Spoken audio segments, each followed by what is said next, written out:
the City Council meeting of the City of Palo Alto for Monday, April 4th, 2022. Would the clerk please call the roll? Yes, sir. Mayor Burt. Here. Councilmember Cormack. Here. Councilmember Du Bois. Here. Councilmember Philsott. Here. Vice Mayor Ku. Councilmember Stone. Here. Councilmember Tanaka. For the record, we have 5 present and still have a quorum. Thank you. Our first item is a closed session conference with labor negotiators. And pursuant to the item description on our agenda with multiple labor organizations. Do we have any members of the public who wish to speak on this item before we entertain a motion to go into closed session? It appears we do not. So do we have a motion to go into closed session? So moved. Second. Motion by Councilmember Philsott, second by Councilmember Cormack. Any discussion? Seeing none, would the clerk please call the roll? Councilmember Stone. Yes. Councilmember Philsott. Yes. Councilmember Du Bois. Yes. Councilmember Cormack. Yes. Mayor Burt. Yes. And Vice Mayor Ku has arrived. Vice Mayor Ku, how do you vote? Yes. Okay. Motion carries 6-0. All right, thank you. We will be going into closed session for approximately 1 hour. And when we return, we'll have a special order of the day for Gabrielle Mora upon his retirement, followed by a proclamation honoring the National Public Safety Telecommunicators Week. And then we'll go into our regular council agenda items. Thank you.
is now returning from its closed session, and we have no reportable actions. So our next item is a special order of the day. It's an adoption of a resolution for Gabrielle Mora upon his retirement. And Vice Mayor Koo has consented to reading the proclamation. So would you like to do so first? Thank you. Hello, Mr. Mora. Expressing appreciation to Gabrielle Mora upon his retirement. Whereas Gabrielle Mora served the city of Palo Alto and its residents as a member of the Palo Alto Police Department for nearly 24 years, being hired as a parking enforcement officer, a position later renamed to Community Service Officer, or CSO, in June 1998. And whereas CSO Mora spent the majority of his years of service assigned in parking enforcement, enforcing parking regulations throughout Palo Alto, and also spent 2 separate stints as a patrol-based CSO between 2001 and 2004, and again from 2019 to 2022, where he responded to a wide variety of non-emergency calls and conducted investigations into thefts, burglaries, vandalisms, non-injury traffic collisions, abandoned vehicles, noise complaints, and more. And whereas his fluency in Spanish was a tremendous asset to the police department, with CSO Mora often helping police officers and detectives with interviews of crime victims, witnesses, and suspects. And whereas CSO Mora assisted patrol officers many times over the years by spotting criminals and wanted suspects as they fled from the scenes of crimes, working in an observe and report capacity on their whereabouts until a police officer could arrive to detain the person and continue the investigation, which often led to arrests. And whereas CSO Mora received the police department's prestigious Medal of Valor for his actions on October 8, 2003, when at great risk to his own life, he pulled an elderly woman from the path of an oncoming train and saved her life. And whereas CSO Mora was always a friendly face to the community and bringing his calm demeanor and easy smile to assist him with his job duties and to help de-escalate tense situations. And whereas CSO Mora received several commendations for assisting with dignitary visits and special events. And whereas CSO Mora supported his co-workers with a high degree of professionalism and respect that is in alignment with the mission of the department. And whereas CSO Mora deserves a long and happy retirement for all his years of dedicated service. And now, therefore, before it resolved that the City Council of the City of Palo Alto hereby commends the outstanding public service of Community Service Officer Gabrielle Mora and records its appreciation as well as the appreciation of the citizens of this community upon his retirement. Thank you, Officer Mora.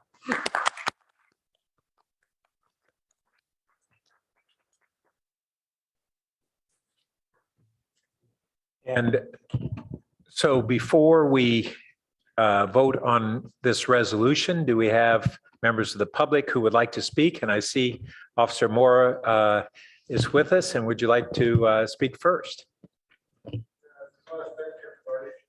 Go ahead.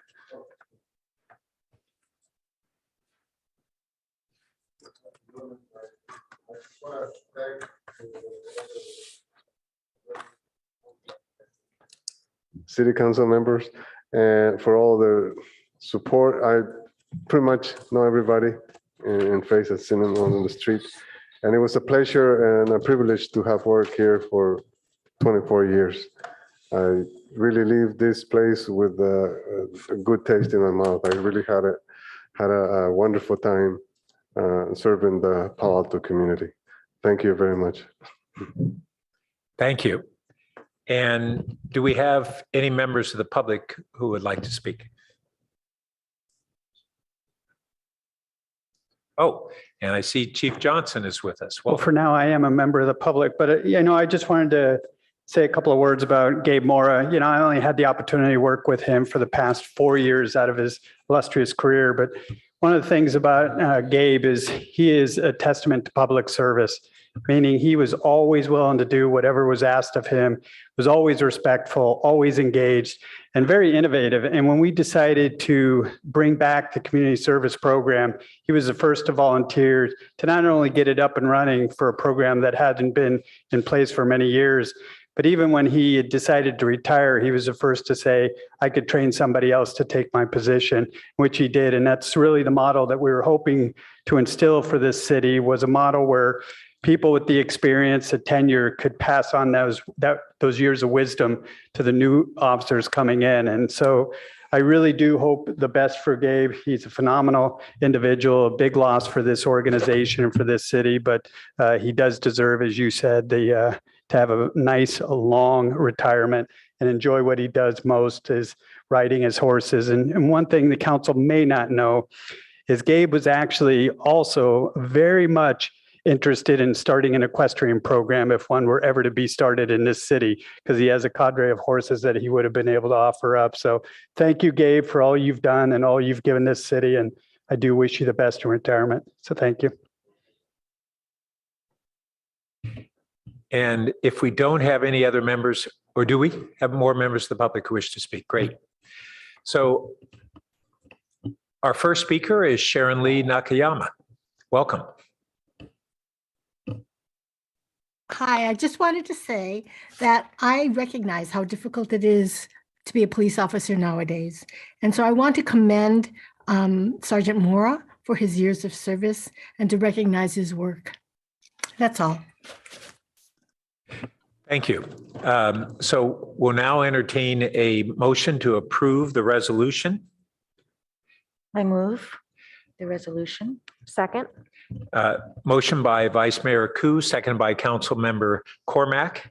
And Council Member Koo, did you wish to speak to your motion?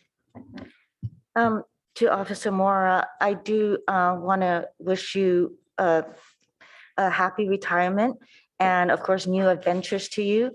And when you have your equestrian open, please let us know. We'd love to come visit. But really, mostly reading this proclamation, this resolution also shows that, you've been a steady face in our community. I bet a lot of people know you and appreciate, your care for them and taking their, their concerns or helping them in their issues, whatever it may be. But I also see your dedication and doing it from the heart. And so thank you so much for your service. Well, I would just like to add that I hadn't had the pleasure of working with you, but from everything that your chief and others have described, you really exemplify the idea that you were a public servant and that was your mission and your job, and the community is grateful for your service. And so if we don't have any other Councilmember Stone. Thank you, Mr. Mayor. And I just want to thank you, CSO Mora, for all your service. My father was a CSO at the Stanford Sheriff's Department for over 30 years. You may have worked with him at some point. So I just know it's a job that's incredibly important, difficult, oftentimes does not get the recognition that it truly deserves. So I'm glad you're getting that opportunity tonight, and I wish you an incredible retirement. Thank you so much for your service. And I think the lights are working well. So on that note, unless anyone else wishes to speak, would the clerk please call the roll? Councilmember Tanaka? Vice Yes. Mayor Koo? Yes. Councilmember Cormack? Yes. Councilmember Filsack? Yes. Mayor Burt? Yes. Councilmember Du Bois? Yes. Councilmember Stone? Yes. Motion carries unanimously. Thank you. And if you'd like to meet me up front, I'll give you this proclamation.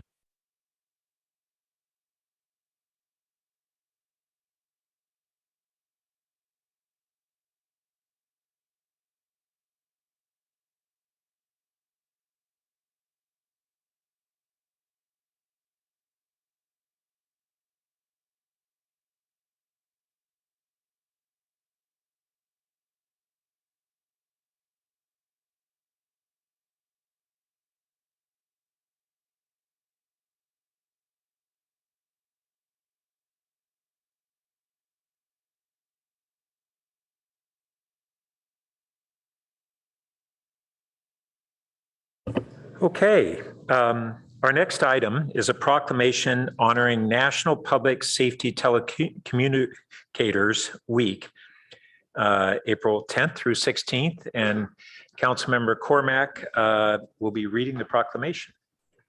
Thank you, Mayor Byrd. I think the last time I visited our public safety telecommunicators was on New Year's Day, so very happy to have the opportunity to thank them. Whereas emergencies can occur at any time requiring police, fire, or emergency medical services, and whereas when an emergency occurs, the prompt response of law enforcement, firefighters, and paramedics is critical to the protection of life and preservation of property. And whereas the safety of our police officers and firefighters is dependent upon the quality and accuracy of information obtained from citizens who telephone the City of Palo Alto Communications Center. And whereas public safety dispatchers are the first and most critical contact our citizens have with emergency services. And whereas public safety dispatchers are the single vital link for our law enforcement and fire personnel by monitoring their activities by radio, providing them information and ensuring their safety. And whereas public safety dispatchers of the City of Palo Alto Communications Center have contributed substantially to the apprehension of criminals, suppression of fires, and treatment of patients. And whereas each dispatcher has exhibited compassion, understanding, and professionalism during the performance of their job in the past year, now therefore Patrick Burt, Mayor of the City of Palo Alto, on behalf of the entire City Council, does hereby proclaim and call upon all citizens of Palo Alto to observe the week of April 10th through 16th, 2022, as National Public Safety Telecommunicators Week, and join in honoring the men and women whose diligence and professionalism keep our city and citizens safe.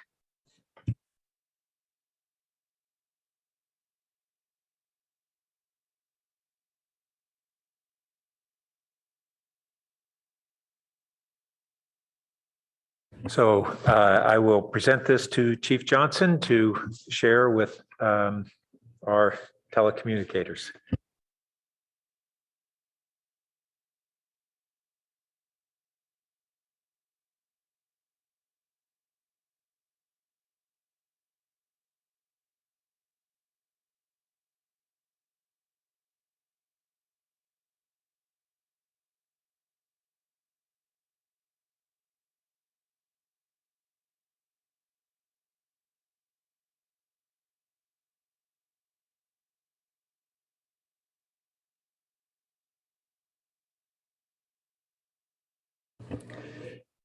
So just a final note on our telecommunicators. That really is referring to our emergency dispatch personnel. And when we go through the last couple of years of starting to describe essential workers, and that really is not just that their job's essential, but they have to be on the job even when the rest of us were able to avoid hazardous exposures. This is the epitome of an essential worker is our emergency dispatch workers. So thanks again to them. So we will now move on to agenda changes, additions, and deletions, and I don't believe we have any. So our next item is public comment from items that are not otherwise agendized tonight. And do we have, sorry, are you wishing to speak on public? Can you fill out a speaker card and we'll have you speak right up front here. Is this Katie? Oh, yeah. I didn't recognize you with your mask, Katie. No worries, no worries. Do you want me to go just now? Or? You're welcome to right now. So Please introduce yourself, and we look forward to hearing from you. All right. Well, good evening, Council. My name is Katie Roof. I'm a junior from Gun, and I'm here today on behalf of the 350 Palo Alto Climate Team, the Gun Green Team, and countless other Palo Alto citizens concerned with our sustainable future. This past February, the Council outlined its 4 priorities for the year: economic recovery and transition, climate change protection and adaptation, housing for equity, and community health and safety. My teams and I have now spent countless hours organizing students and community members to engage with these priorities meaningfully and spreading awareness. Fellow Gun student Saman De Silva, who couldn't make it with me tonight here, and I ask that you all attend our upcoming event sponsored by the city, and it's called the March and Rally for Our Earth. This will be a community celebration and a call to action for a sustainable planet that will take place on Earth Day, which is April 22nd from 4 to 6 p.m. just outside these doors. The event will offer a chance for the communities of Palo Alto, East Palo Alto, Menlo Park, Los Altos, Mountain View, and other mid-peninsula cities to unify, to celebrate, and to fight for sustainable action. The event aligns with the city's goal to continue our fight for climate change protection and adaptation, but it also seeks to encourage a safe, healthy, and equitable future for the citizens of the peninsula. The climate crisis weighs immensely on me as a Palo Alton, a student, and an environmentalist. And if COP26 and the impending passage of the SCAP has shown us anything, it's that the crisis requires our continued attention and support. Thus, it is up to you, the City Council, to demonstrate your support for the mental health, equity, and well-being of your students, senior citizens, and community members alike by joining us, by celebrating, and by coming together on April 22nd from 4 to 6 p.m. So please come and celebrate our progress with us as we demonstrate that we are stronger together than we are apart, and that we will continue to push for progressive climate action on a personal, municipal, and community-wide scale. Thank you all very much, and I cannot wait to see you at King Plaza on April 22nd from 4 to 6 p.m. Thank you. Looking forward to it.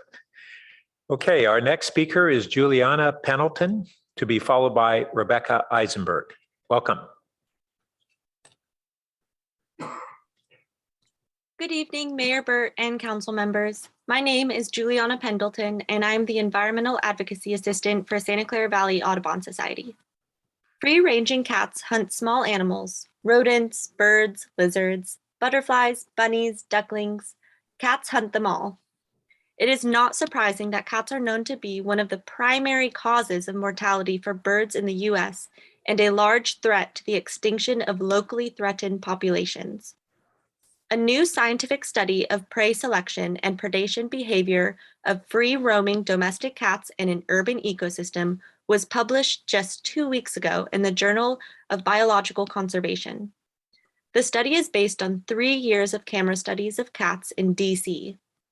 In DC, it shows that predation of native species is more likely near forest or habitat edges, whereas predation of non-native species is more common in very urban areas, farther away from the forest edge. The same study showed unequivocally that supplemental feeding of cats, such as outdoor feeding stations that trap-neuter release groups use to care for released feral cats, did not reduce hunting behavior. Furthermore, these feeding stations made cats less territorial. So in areas near feeding stations, cats became more likely to congregate in dense populations while also still hunting birds, lizards, butterflies, and other small mammals. In Palo Alto, habitat areas for birds, butterflies, lizards, and other wildlife include nature preserves and open space, riparian corridors and city parks, the urban forest, and residences where people plant native plants to attract butterflies and birds to promote native habitats. The 2022 study shows that a buffer of 750 feet from the edge of habitat is needed to reduce the risk of predation of wildlife by roaming cats. For DC, this meant cats pose a threat to native wildlife populations in over 90% of the study area. To protect native biodiversity in Palo Alto, free-ranging cats should not be released into the city. Thank you for your consideration. Thank you. Our next speaker is Rebecca Eisenberg, to be followed by Sharon Lee Nakayama. Welcome. Thank you.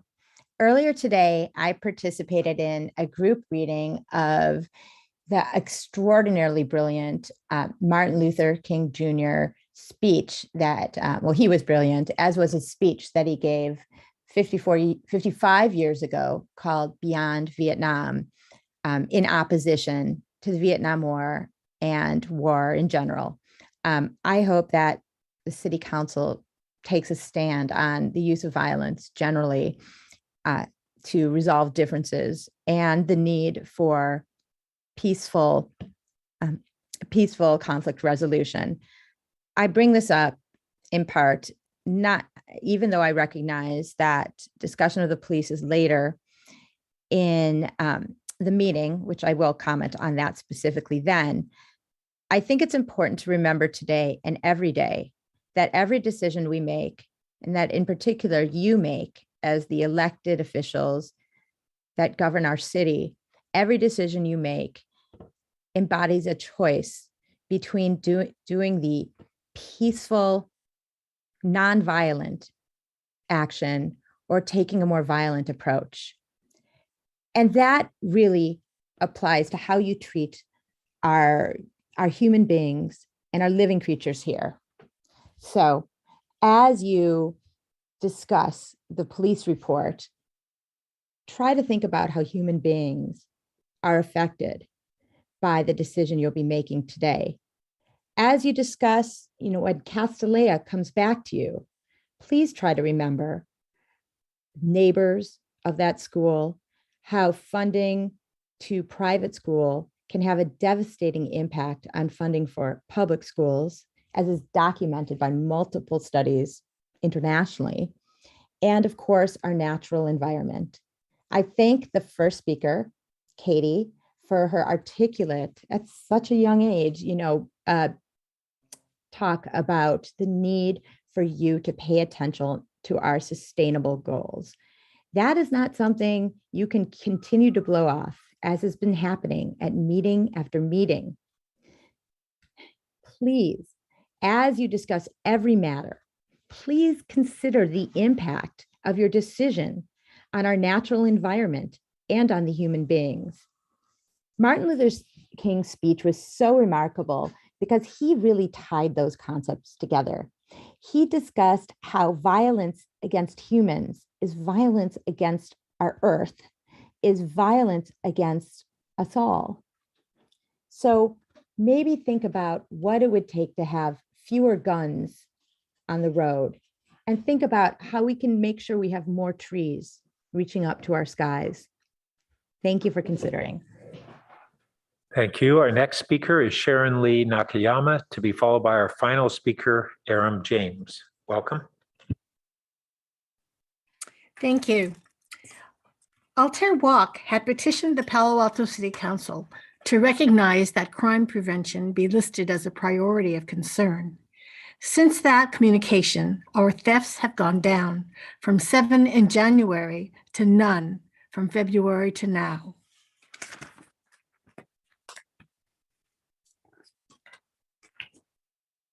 We have noticed increased police patrols and police presence at Alta Torre and Altair Walk. We have had bi-monthly Zoom meetings to address our needs and concerns, and are working towards a stronger community and a stronger PAPD and Palo Alto relationship. We are planning an April 22nd movie night with Altarians and Chief Johnson and his officers. The goal is to personalize our police officers to our community and to meet with them in a social event. We want to thank the city and especially Chief Johnson for this attention and for understanding and agreeing to our concerns. Thank you. Thank you. And our final speaker is Aram James. Welcome. Good evening, Mayor Burt. So transparency in the hiring process of our next police chief is so far badly lacking. I went to each of Ed Chicata's listening tours, all 3 of them, sessions, but he's not listening. At each of those meetings, one, it was the chair of the HRC. I know I asked at second and third meetings, what are we going to do about the transparency of the hiring process? Are you going to bring the 3 finalists into town to be vetted by the city council and the people of Palo Alto? Oh, well, you know, hem and haw, Shikata. He was very polite to me, and I hope I was equally polite to him, but he did hem and haw, and he obfuscated, and he didn't want to commit to any kind of transparent hiring process. So what does that mean? That means you, the city council who hired him, are going to have to push him. You're going to have to push him hard because his instincts are not to be transparent. We've learned that over the years. He's got lots of good qualities, but transparency is not among them. So what are we going to do? I'm going to ask that you demand of him, and I've set up, talked about a proposed process, bring in each of the 3 finalists at a separate council meeting, each for each one of them, and you all question them, you interrogate them, you cross-examine them, because it's the most important decision that we make in this city. As there's, so you got to do that. I mean, I quote here, law enforcement officers carry upon their shoulders the cloak of authority to enforce the laws of the state. In order to maintain trust in the police departments, the public must be kept fully informed of the activities of its peace officers. Citing Bradbury versus Superior Court, a 49 Calap 4th, a 1999 decision at 1116. You really got to do that. You got to make sure, because we know post George Floyd, we know before, that this police department has a long ways to go, and that's an understatement, before it's going to be recognized as doing an honorable job, particularly towards people of color, and particularly towards transparency issues. So you can't let Chicana do this on his own, because he's just not going to do a public vetting of the 3 finalists. He's going to say, oh, well, if the finalists have to give up the names of where they're employed, they might be fired. Oh, that's all bunk. They can put out their names and they're still going to be kept in their departments because they've got reputations that justify them in their own minds, at least applying for police chief. So come on, let's push Ed. Let's push Shikata to make this a real public, transparent process. Get the 3 finalists into town. Pat, you can lead the cross-examination of the police chiefs. I know you can do a great job. Let's do it. All right, thank you. That concludes our public comments on non-agendized items. So our next item is the consent calendar. And let's go ahead and we'll hear from members of the public first who wish to speak on the consent calendar, and then entertain a motion for approval. And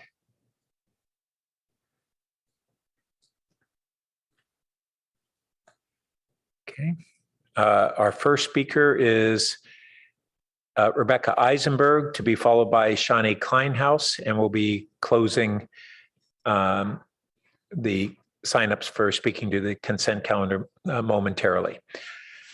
Welcome, Ms. Eisenberg. Thank you. And thank you for allowing the speakers before you vote. That definitely helps create a perception that you listen. I have questions about 4 different items that I don't think belong on the consent calendar. Item number 6, you say that it's to agree to return to pre-pandemic business registration fee, and yet pause another year for the Downtown Business Improvement District Assessment Program. This is a crazy approach. If you want to help businesses recover, you need to assess the businesses that can afford to pay. Every other city does this. Just assess businesses, all of them, and if they cannot afford to pay their assessment, they just write back and say and request a waiver. That way, Apple and John Schenck will actually pay their assessments, while possibly Burma Rose and Letter Perfect were not. Are you seriously unable to discern the difference in financial capacity between a multi-billion-dollar corporation and a small family-owned business? Well, if you can't do that, they can. So go ahead and send assessments and let the ones who can't afford it pay. I highly doubt that Apple is going to ask for a waiver. Item 7. The audit plan is fatally flawed. It does not address any of the big problems that are clear to the community, but possibly not to the city council. Things like Brown Act violations. There have been a lot of stories of the public being kept out, yet city council being informed in pre-meeting briefings by Ed Shikata. There's also been a lot of evidence that has been shown that about text message threads that you all never addressed. Does city council have text messages going on during meetings?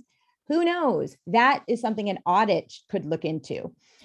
But the auditor seems to report to you and not to the community. And as long as you arrange it that way, it's going to be flawed.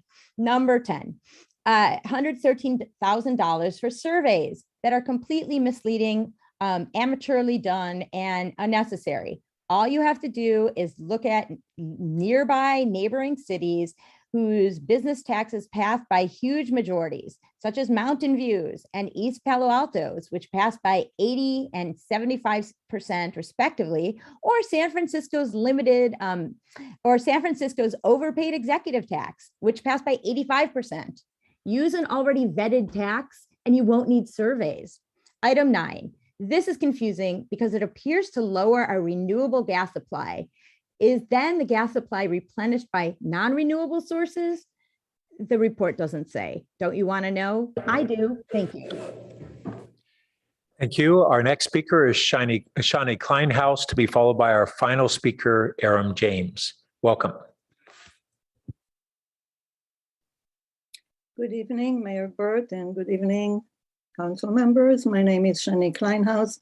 I serve as a Park and Recreation Commissioner, but I do not speak on behalf of the Commission. I speak tonight as a Palo Alto resident. I'm also the environmental advocate for Santa Clara Valley Audubon Society and a volunteer co-chair of the Wildlife Committee for the Loma Prieta chapter of the Sierra Club. I speak for these organizations.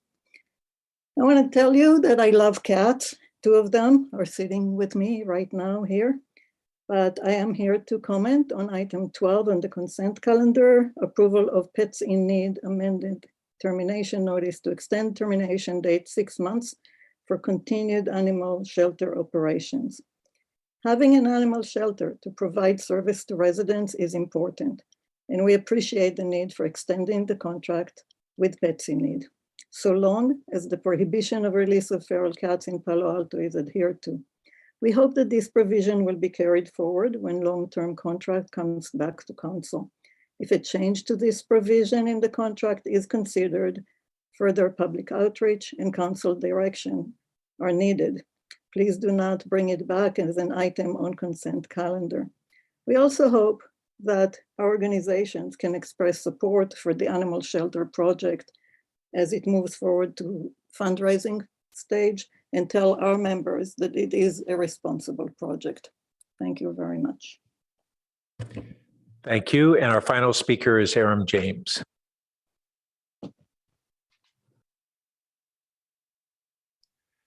Just briefly,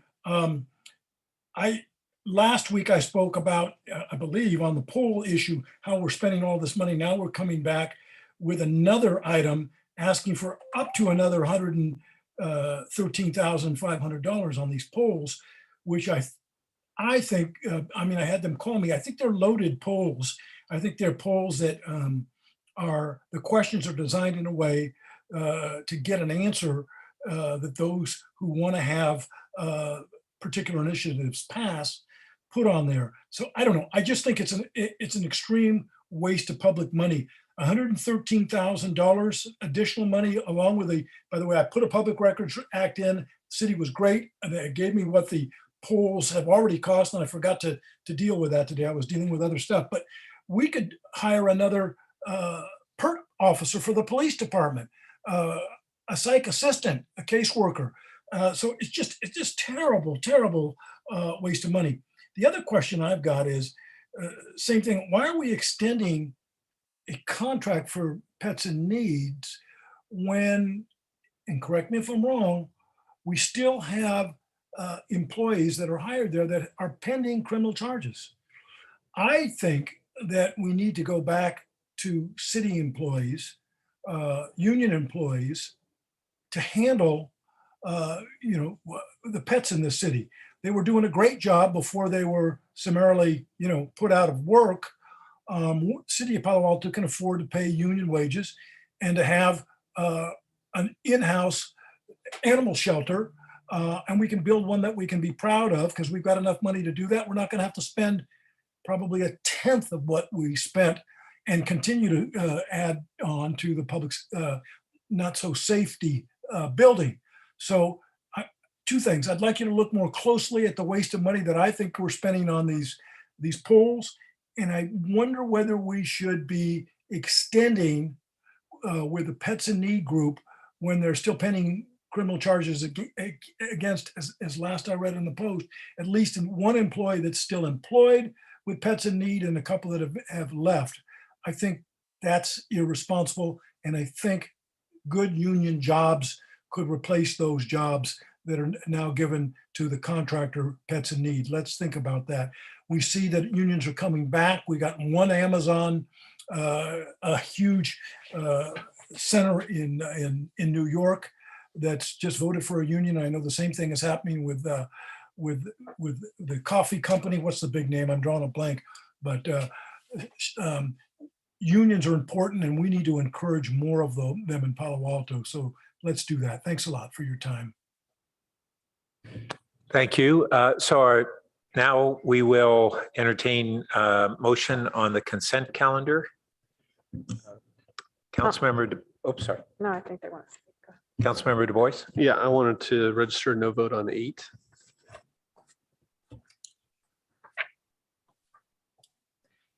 And Councilmember Koo. I'd like to register no vote on 5. And also ask the Madam Clerk if the minutes for March 21st, I had sent in a correction. Yes, Madam Vice Chair, the minutes were updated online to correct the vote count on, and I forget what item it was, but there was an incorrect vote count. So that was corrected for Vice Mayor Koo. She had voted no on one item. Thank you. And Councilmember Tanaka. No on 5, 6, and 10. And so do we have a motion to approve the agenda with, I will restate the no votes by council members at the time. So moved. Second. Okay. So we have a motion to approve with exceptions of Councilmember Koo with a no on 5, Councilmember Du Bois a no on 8, and Councilmember Tanaka no's on 5, 6, and 10. And would the clerk please call the roll?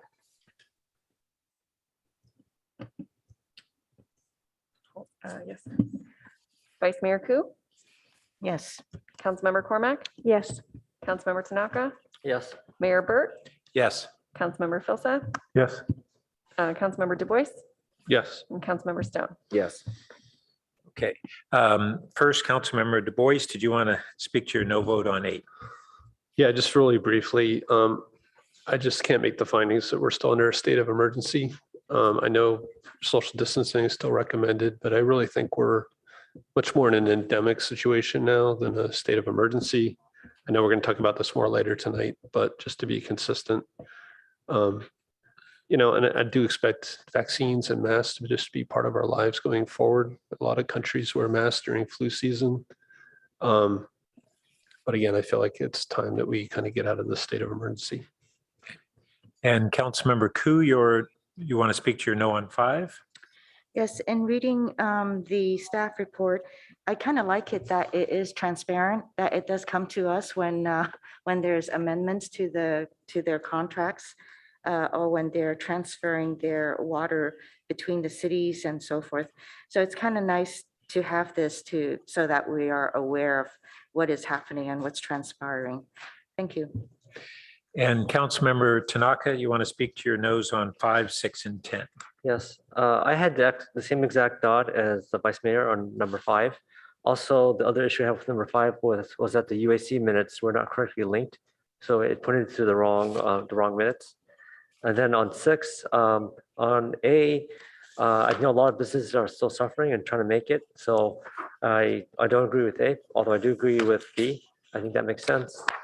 And then on 10, I think a lot of the public speakers talked about it. $113,000 to raise taxes on. It's just, to me, this seems doesn't seem to make sense to me. So I have to agree with what a lot of the people mentioned earlier. It makes me wonder how much more do we have to spend to make this happen. I do agree that it's kind of biased polling as well, and I wish we could do better. And I really don't think that we should be trying to do these kind of polls to finagle the language to get people to pass it. I think we should put it out our language in plain English without polling and let the chips fall where they may versus trying to engineer it so that people will vote for it.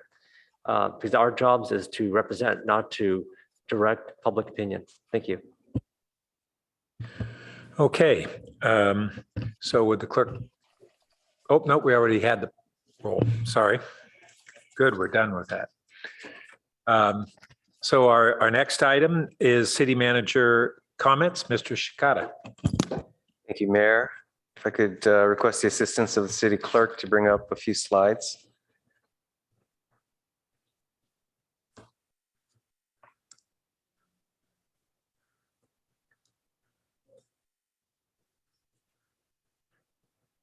Perfect. Let's go to the next slide, please.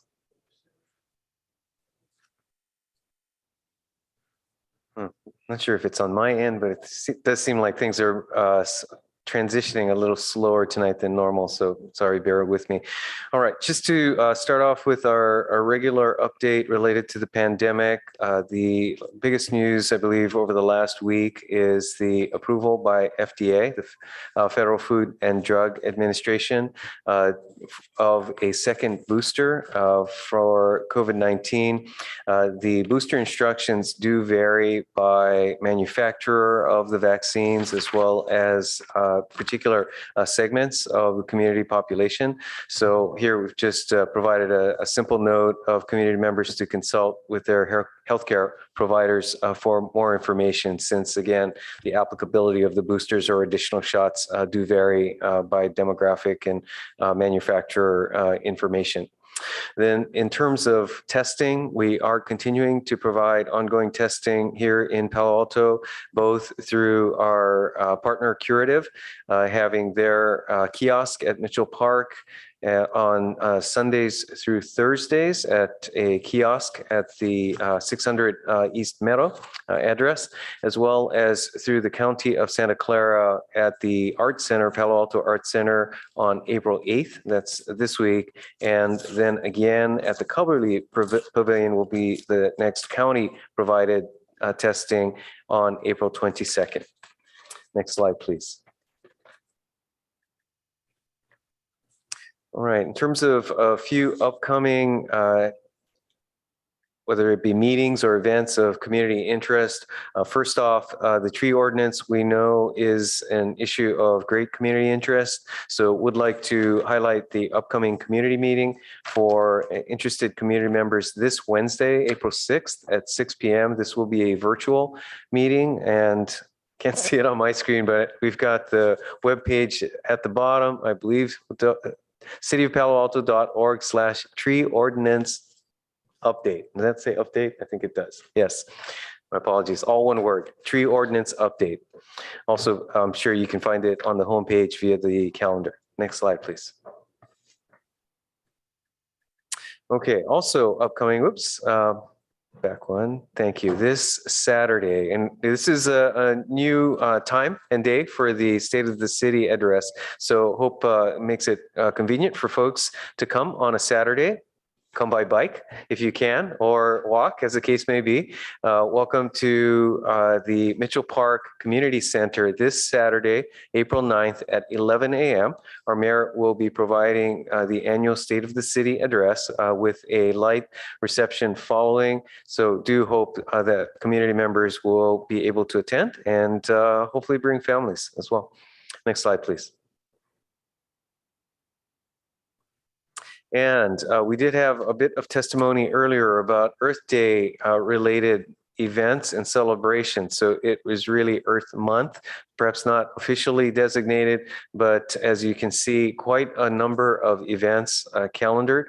And as such, quite a few offerings. Please consult the city's calendar on our homepage for additional information on a wide range of activities, ranging from ongoing discussions of our sustainability and climate action plan to events where community members might be able to test out an e-bike and some other interesting appliances and the like for opportunities to make upgrades or simply some changes in our ways we do our daily business. Next slide, please. Then simply ending here with a few upcoming city council calendar agenda items on the left, or I'm sorry, on the right here. Once again, pointing out the State of the City address this week on Saturday. Then next week, we will have an Earth Day study session with the City Council, as well as follow-up discussions related to objective standards for residential development proposals. And then the following week on April 18th, we'll have a joint session between the City Council and the Palo Alto Youth Council, discussion of the latest round of polling results related to possible ballot measures, and also discussion of an MTC grant that may be accepted by the city of Palo Alto. Then just a note that our next scheduled item here is our study session on May 2nd, which will be the introduction of your fiscal year 2023 budget. That will really kick off a series of meetings where the City Council and particularly your Finance Committee will be reviewing the budget proposals in detail, leading to council consideration and adoption in June. And I believe that's my last slide. With that, back to you, Mayor Burt. Thank you. So I think, let me ask the council, we had a possible break scheduled at this time, but would we rather go forward with item 15, our first substantive item, and then break in between those two? Seeing nodding heads? Okay. All right. So our next item is a review and approval of work plans implementing 2022 calendar year City Council priorities. And Mr. Shikata? Yes, thank you, Mayor. Let's see, I'm looking for Director Nose, who I was somewhat guessing might be hurriedly running down the stairs to actually be here in person. But I see she's on screen here, so we'll work with that. Perhaps I'll just then lead off with a quick introduction on this item. Tonight's item related to your council priorities is really a bit of an experiment, or perhaps the next stage in our refinement of how we are continuing to improve our pursuit of the City Council's annual priorities. You approved your priorities on February 5th. And here, a little less than 60 days later, we've got a roll-up for you of what we have identified as key major projects that will assist in the advancement of each one of those priorities. Now, again, this is a bit of an experiment where in the past, actually more than a couple of years ago, we didn't have work plans at all. But now we have, last year, I believe we had work plans that came to you at different stages over the course of the year as standalone items. Here, we thought, given the basic framework of the calendar year, it would be useful for us to really try to get to you early. Now, that said, I understand, and we certainly understand that it may be tempting to dive into the specific projects that are on the list. And at the same time, I know on behalf of staff, we do hope that you might resist that temptation and really give us a confirmation that we've got the right set of projects that are anticipated to keep moving here through the calendar year. But that said, again, we look forward to your discussion, and I'll hand it over here to Director Nose. Good evening, City Council. Kylie Nose, Administrative Services Director. And ultimately, I am here really as the spokesperson for a number of your ELT team members. And just for ease of the item, as well as obviously your agenda this evening, we decided to have one voice for the PowerPoint, but please know, as you are looking both in your chambers as well as at the attendee list, your ELT team is here to help support this item as we move through it. So on to the next slide. Each year, City Council reviews its priorities, obviously, at your annual retreat, and the 4 priorities are on the far right here. And we are basically recommending Council's review and approval of the list of major projects associated with these 2022 Council priorities. The work plans are essentially designed to both identify the work ahead while also serving as a bit of a tool to help us track progress on these tasks. Breakdown of work plan elements to be completed are identified within different timeframes. So on the next slide, you'll see that we've broken down the 65 major work products into 6-month increments or items not yet resourced. And those items not yet resourced are identified throughout the PowerPoint with the lighter shade color as well as the italicized writing for ease of reference. So as you can see, we have 65 major projects in total. 42 of them are to begin work during the January through June of 2022 timeframe, so the first and second quarter of the calendar year. And remaining 13 of them are expected to, have work done and brought forward as part of the July-December, the second 2 quarters of this fiscal year, or calendar year, sorry. So at a high level, you can see the 4 council priorities: economic recovery and transition, climate change protection and adaptation, housing for social and economic balance, and community health and safety have a number of projects in total, 13, 8, 24, and 20 that staff have identified for alignment with these priorities. On the next slide, we're now going to go through each of the individual priorities and then the projects essentially identified for each of them. These projects are listed throughout the staff report as well as obviously on these slides, so I'm not going to go through all of them. Ultimately, again, for ease of reference, those that are italicized and light colored at the bottom right are projects that are not yet resourced. And staff acknowledge that in order to work on these, additional resources or reprioritization will be necessary. And it will likely be a topic for discussion as part of the budget process coming up. So under economic recovery and transition, these are really either projects that were begun last year as part of our initial recovery efforts or a continuation as we move through this recovery phase, really looking at how we are revitalizing our cores, looking at the future for economic development, new initiatives like the fiber to the home, foundational presence, as well as moving into more sustainable service models like electronic plan review that we started as part of the pandemic and want to continue into the future. On the next one, we have the climate change protection and adaptation. This is again another priority and a number of projects that began over the, frankly, not just last year, but was a priority last year. Many of these projects continue this year. These are a couple of the projects that have been informed by the ad hoc meetings, as well as staff's continued work on developing and updating the SCAP plan. A strong focus on electrification this year, as you can see, as that outlines some of the priorities of the next steps for the SCAP. On the next slide, housing for social and economic balance. Director Late is here. to assist us on this one. And ultimately, there are a number of projects that staff are working on or expect to be worked on, as well as a number of projects that remain not resourced. These are all projects that are either in active work, and so we're hoping to either complete them, or are new projects that we're starting at the direction of council through a number of initiatives like the housing element, our objective standards review, as well as the new projects such as renter protection that the council just provided direction on.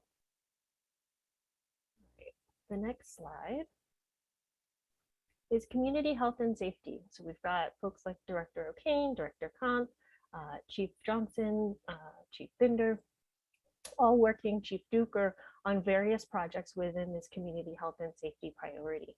So the council had identified, obviously, some areas for specific focus of crime, mental health, air quality, noise, and that sense of belonging.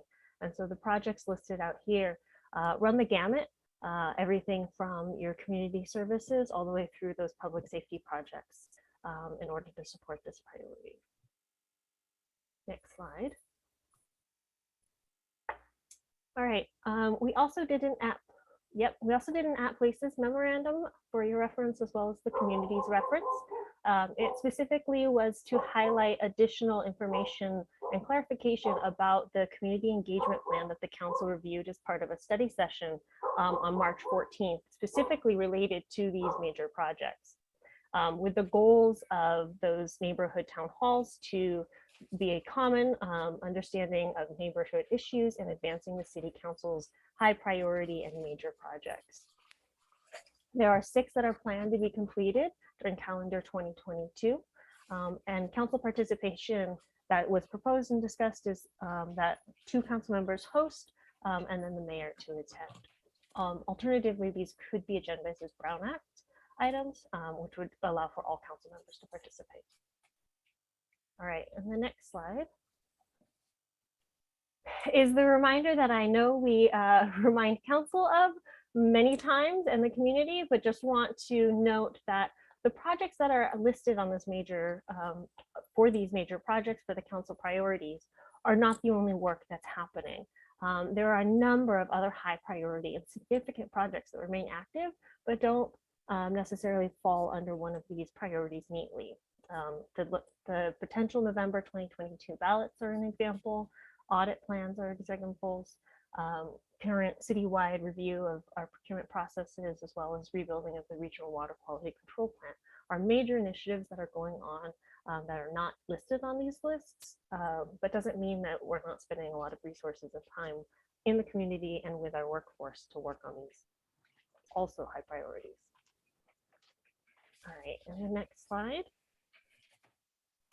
So again, what staff is asking council today is really looking at the list of major projects which are intended to represent the breadth essentially of the work to pursue the 4 council priorities this year. We will obviously return to the council as necessary on these updates on these projects with updates, new developments, actions, or guidance from the council as appropriate. As a reminder, we did talk about the extensive stakeholder engagement and community feedback, which include town halls, but also a number of other forums as part of these various projects.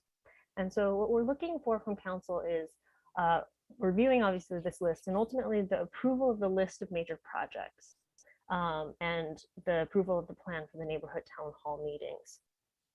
And so just to provide some clarity on that, staff put in the staff memo brief descriptions of the projects just for a sense of understanding of what the high level kind of overview of what the project is. We didn't intend for those descriptions to be the full scope of work, and this item isn't necessarily agendized to completely change the scope of projects, as most of these, if not all of them, council has already provided direction to staff on. So hopefully, as City Manager Shikata started this item out with you, this is a bit of a test run at us consolidating all of the work plans together in one for your review in one evening. Ideally with the hope that you are able to affirm that we have the right mix of projects based on the prior direction from you, and that we will continue the detailed discussions on specific projects as we bring those forward for council's continued work, continued review, and action as the issues on those specific projects are ready. So with that, I will turn it back to the mayor and the public. And just again, thank all of ELT on this call for your help with putting all of this together. Well, thank you. So before going to members of the public, let's see if the council members have any questions of staff. And Councilmember or Vice Mayor Koo. With these projects outlined here, the priorities in the work plan, is through the year, is this what's saying that is going to limit council to only these projects?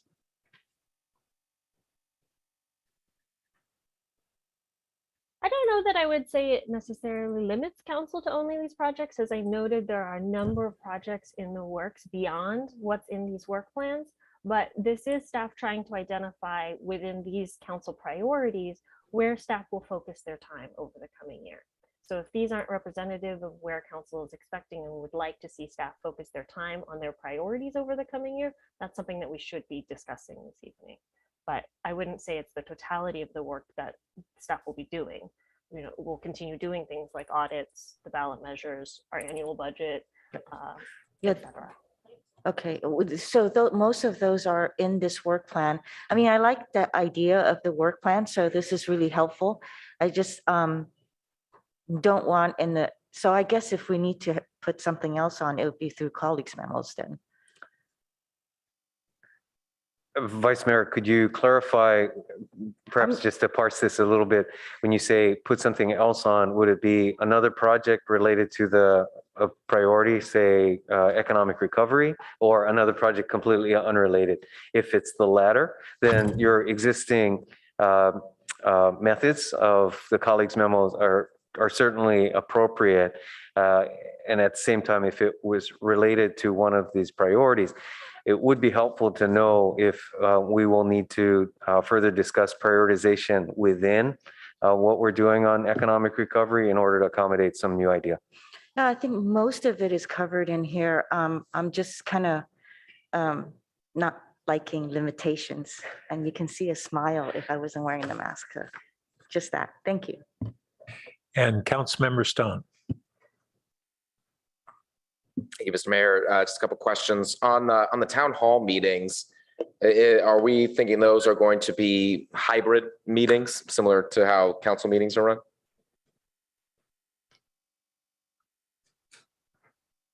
Communication Officer Megan Horgan-Taylor to join us. Hi, good evening, everyone. Thank you for the question, council member. Yes, we're thinking for sure in person.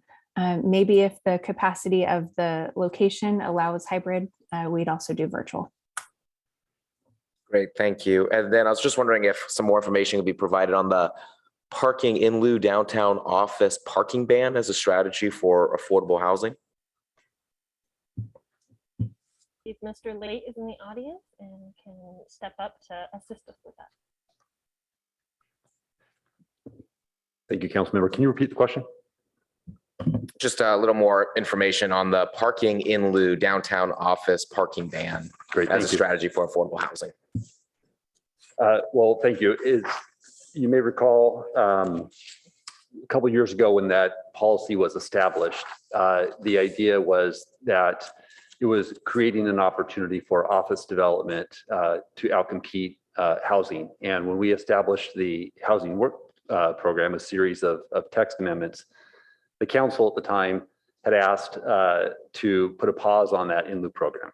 And so that's what we've done. As far as its direct relationship to affordable housing, I couldn't speak to that, but housing generally, that's why it was put in place. And it was a temporary measure, and it is coming back before the city council in the next couple of months.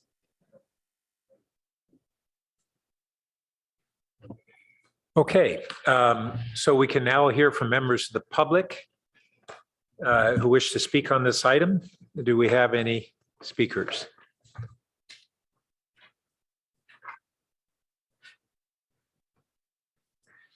So our first speaker is Bob Moss here in person, to be followed by Aram James. Welcome.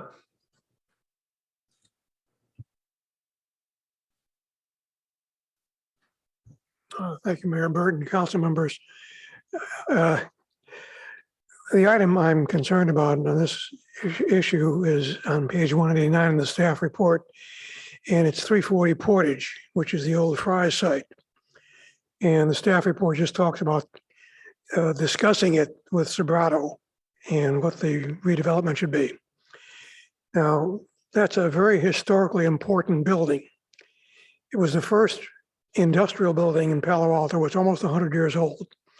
It was also the first site in not just Santa Clara County, but in California, where an Asian formed a business, industrial business, and operated it. So it's a very significant historic location. You've talked about historic properties recently, but you concentrated on residential. I think it's appropriate to also look at commercial buildings.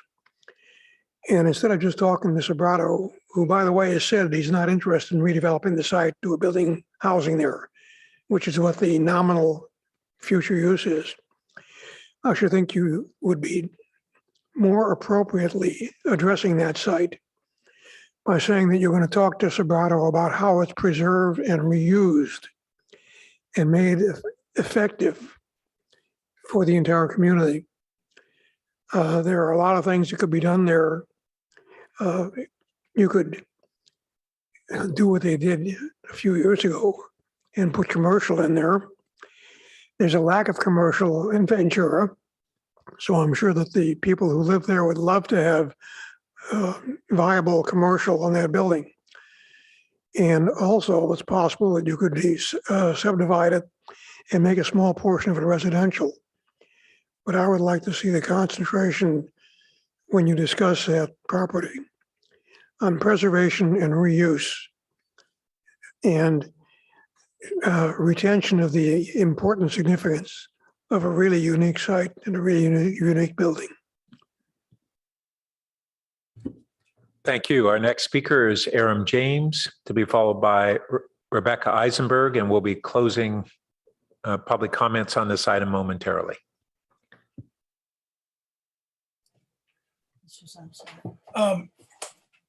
Let's see if I can get, hello, good. I don't see okay, thank you, the timer. So, hey, Bob Moss, good to see you. I know I used to live over in Barron Park, very near you, and would see you walking in the neighborhood. We get a chance to talk. I miss that. And then, of course, for years, you cleaned up graffiti in the communities. So you've done so much as a community leader. So thank you, Bob. Hey, so yeah, I agree. I used to work at a family-owned business in Maximart when I was a kid. It was a bike shop and other things. So I don't know how many of you lived in Palo Alto or old enough to remember Maximart, but it was a great commercial setting, low-key, informal, that was housed where Fry's was most recently housed or in that complex. And certainly I believe that Bob is right again, that it was a Japanese-American family that had a very prosperous historical business in that complex. So I think that's really critical to preserve. And then housing. I mean, we've got to talk with Sobrato and the other developers over there and make sure, and then consistent with that neighborhood, which is an area that we all know that African Americans were pushed into because they weren't allowed for the most part to buy in other areas. We need to ask anybody that's going to build housing over there, and you've heard this from me for a long time, and you guys are always silent on this, housing at least 20% preserved for African Americans at low and very low income housing, so that we can do what we need to do in terms of reparations that we've done nothing about, that we don't even talk about, even though our current Secretary of State, the first Black woman to hold that position, Shirley Weber, led state legislation to start a commission, which is now going to be coming out with a report on reparations for the state of California. And the last time I looked, Palo Alto is still part of the state of California, so we can have that discussion. Also, in terms of the 5 police officer slots that people are talking about, I think they should instead be psychiatric emergency response team members linked up with the more progressive members of the police department that currently exist, so that we can, continue to serve the community and the unhoused community, and not have so many, Police Chief Rob Johnson police scandals that overlooked and had hidden.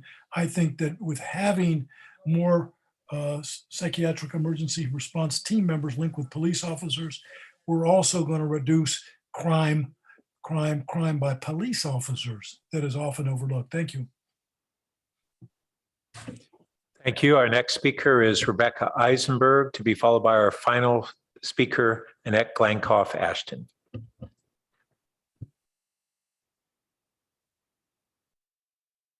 Hi, thank you for having me speak again. I hate having to correct people that I am so fond of, but in this case, I really must. To start out, the Fry's building is zoned residential. You all should know that. It's in the public record.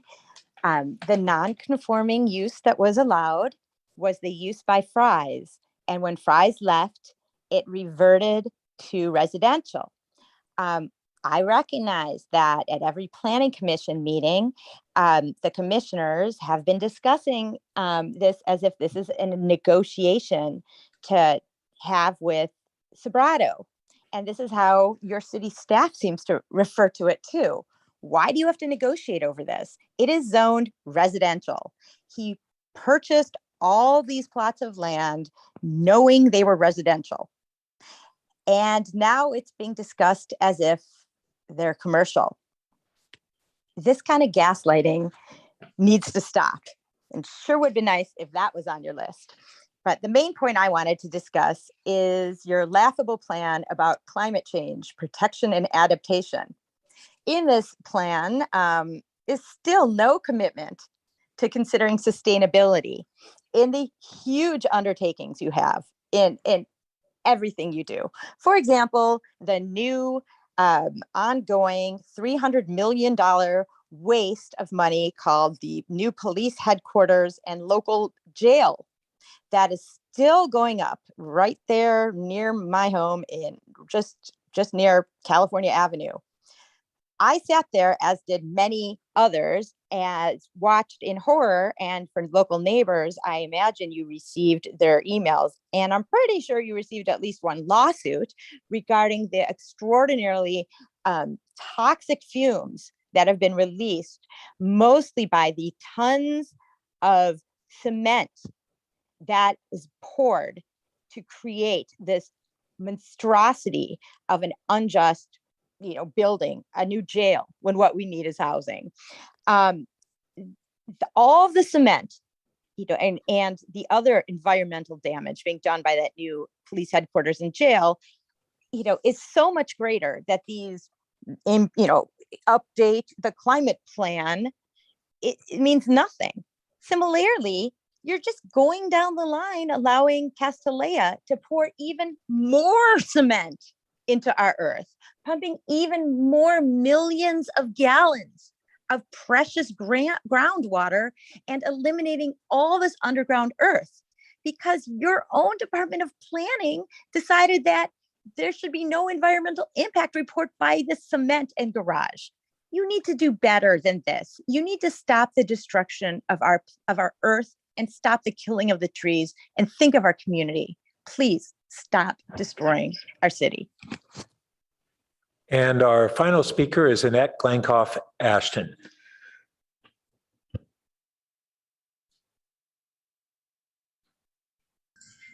Hello, City Mayor, can you hear me?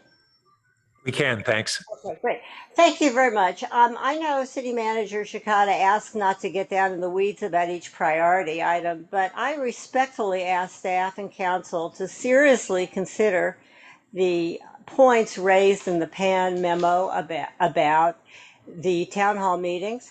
I don't want to rehash every single point in that letter, but I would ask the city to think about collaborating and co-sponsoring with each neighborhood leader rather than pick out the issues and topics on your own. There is a concern that the neighborhoods that you have selected are real estate selections, and they're not the real neighborhoods that the neighborhoods themselves believe in. Some of the items there are just single streets.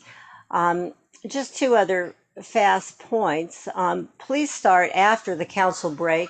We haven't done this for a number of years, so there's no need to rush them. They could be certainly spread out. And 5:30 is not is a time that most people are coming home from work, and I would suggest you do them later. So again, please rethink this format of the spirit of the town halls, and I look forward to seeing it come back on the agenda. Thank you. That's it. Thank you. All right, so we'll return to council member discussion. Council member Tanaka. I didn't have my light on. I'm sorry, that's council member Phil Seth. I'm misreading those. Yeah, thanks very much. Quick question for staff on town hall meetings. There's the note about 2 council members can attend plus the mayor, or else if it's classified as under Brown Act, then more can. Given that it's a public meeting by definition, is there any significant drawback to having them agendized as Brown Act? I believe Ms. Horgan Taylor will be joining us in 2 seconds. There she is. Good evening. Thank you for the question. I don't think there's a drawback. We are asking for clarification or confirmation that that's the council's wish. There were a number of different strategies discussed at the study session. So we just want to make sure that we're approaching the town halls in the best way for council participation. So it really is a question for council in terms of how they'd like them structured. Okay. I guess then for me personally, other things being equal, I'd prefer that there not be a limit on the number. Other things being equal, I'd prefer there not be a limit on the number of council members that can attend them. And then I want to comment on the climate agenda, and 6 out of 8 topics there relate to electrification, which I think is appropriate. I think I worry that electrification is going to be, going to suck up basically all the bandwidth that staff has for this, and maybe more. So I think that's the proper focus. Thanks. Okay, Councilmember Cormack. Thank you, Mayor Burt. I appreciate slide 9 that staff shared as a reminder of all of the extra projects we've already given you, plus the daily work. So thanks for reminding us all about that. Just in order in terms of economic recovery and transition, yes, we should be focusing on our commercial cores. I'm comfortable with what staff's laid out there. In terms of climate change, I put some check marks and I align myself with Councilmember Phil Seth's remarks. This is some of the most important work that I think any of us will do on council for the community. And yeah, we're going to need all the help we can get from staff. Housing for social and economic balance, such a long list, and understandably some are in italics. I think for me, I understand there's no priorities here, but to the extent that we discuss these individually at some point, happy to provide some thoughts on there. I think, waiting for, our home key application and, based on all the discussions, I know the rental survey pops up as one where we're really going to need to have data before we make some of those next conversations. Sorry, I don't see a timer, so I'm guessing I'm 2 minutes in, but that's just a guess. So then community health and safety. I think there is something missing here, and I think it has to do with sense of belonging. I think this is a great list of things that people are concerned about, and some of them people have been concerned about for a while. But I guess what jumped out to me was the lack of, if I think about the colleagues memo that Councilmember Stone and I did around neighborhood ambassadors and really creating that sense of belonging in a local, hyper local space, which is really much, the neighborhood associations that I'm sure we'll be talking about some this evening. In some cases are much larger than the immediate neighborhood that people feel super connected to. So for me, that's one thing that's missing from community health and safety. Excuse me. Town halls, there's all different kinds of ways of doing these. We've done them, multiple different ways in all the time that I've lived in this city. So I don't think there's one necessarily best way. I think we might view this as we're going to restart these and see what works and modify as we go along. I agree that 5:30 is a little bit early in terms of when we start. I think the issue with the third Thursday, I don't know if staff checked the other meetings that some of us are responsible for. I know 3 of those months, for example, already I'm not available due to my being a director on another organization in connection with the city. So I'm sure others may have similar concerns. So scheduling will be a bit. So I think we could just get started on these and see how they go and adjust from there. Personally, I'm not opposed to having, people in the immediate area participate in the, in the planning of it. I think sometimes it's really hard to have 2 people run a meeting. So I don't know that suggestion necessarily would be super helpful. And I know there are a lot of discussion about how many minutes on which. I think it actually does need to be 2-way. It is important that the community hear from us on these 4 priorities, why we're working on them. And then I certainly anticipate there'll be some, robust discussion at a more local level. So I really appreciate this format that staff put together, and I think it will be a good way, to reference as we have questions, as we will throughout the year. I anticipate people saying, as a matter of fact, someone already said it to me today, like, oh yeah, that's like, that's CCPA 4. I'm like, oh, okay, great, already on the plan. So with that, I look forward to hearing from my colleagues. Councilmember Du Bois. Yeah, just wanted to start out by saying that I appreciate this item showing the work plan. And it's interesting to see how they correlate to council priorities. If we keep doing this, I think in the future, it'd be really useful to see like the complete work plan. It's been years since we did that. I think it's useful for the public and the council just to realize how much work is going on.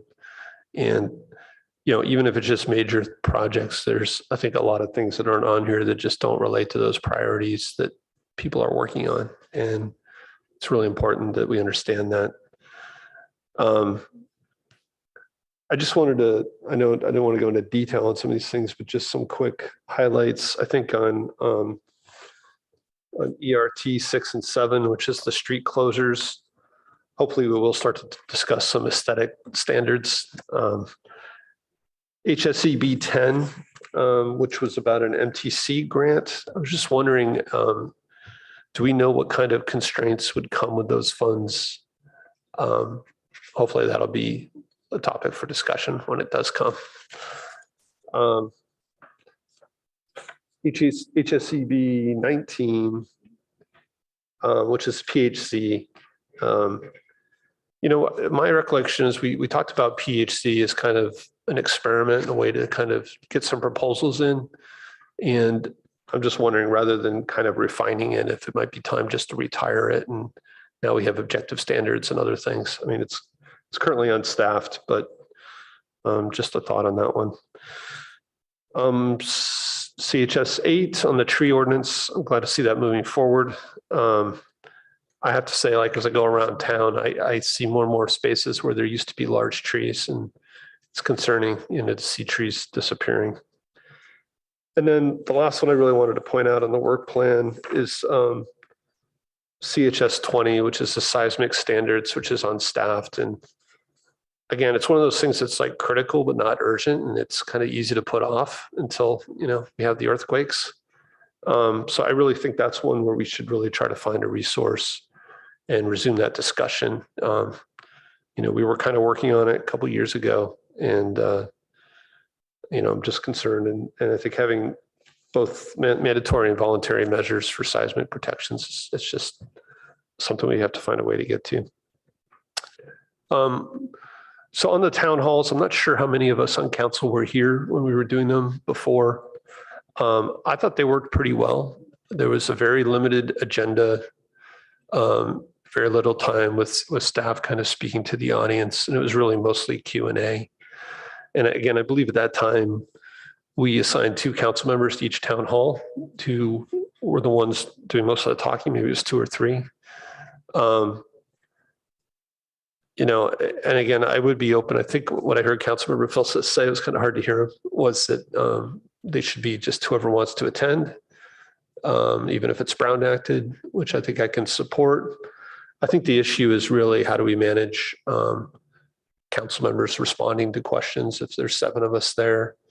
And again, there may be some value to assigning 2 council members to be the primary speakers at a particular town hall, even if others of us are there. I found a lot of the recommendations from Pan to be worthwhile. I think 5:30 is too early. I do think we need to pay attention to these neighborhood groupings and really let the neighborhoods drive the agenda. Again, what I saw be most successful was we had very specific topics to each neighborhood in the past, and that's what people came and they wanted to talk about. I also wanted to raise some concerns about maybe doing town halls in September and October, which is going to be right in the middle of the election season. I think we should avoid the town halls becoming, a political forum, and it's going to be very tempting and probably be almost impossible to avoid. So it's just something to think about. And yeah, again, we should remove the neighborhood that was in Mountain View. But again, I support, I think, pretty much everything that Pan suggested. So thanks. Vice Mayor Koo. Thank you. A lot of the comments that Councilmember Du Bois made about community meetings, I agree with. And I would highly recommend that staff take a look at Pan's letter with all of the suggestions there, and also really work with the neighborhoods in order to determine the groupings. Then I wanted to go into also questions about some of the work plan in here. ERT 11 on packet page 186, which is the California Avenue subscription parking program, exploring opportunities to allow for some intensification of land use. Can somebody tell me what the subscription plan is? I don't understand it. Thank you, Vice Mayor. Jonathan Late, again, Director for Planning and Development Services.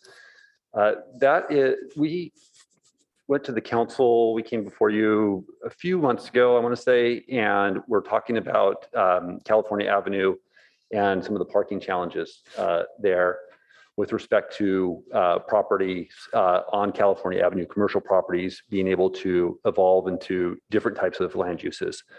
Right now, in downtown, you've got an in lieu parking program. That same system doesn't exist in Cal Ave. And so what the subscription program, the concept that we presented to the council was that a property owner may be able to lease sort of a space in the same concept of an in lieu space downtown.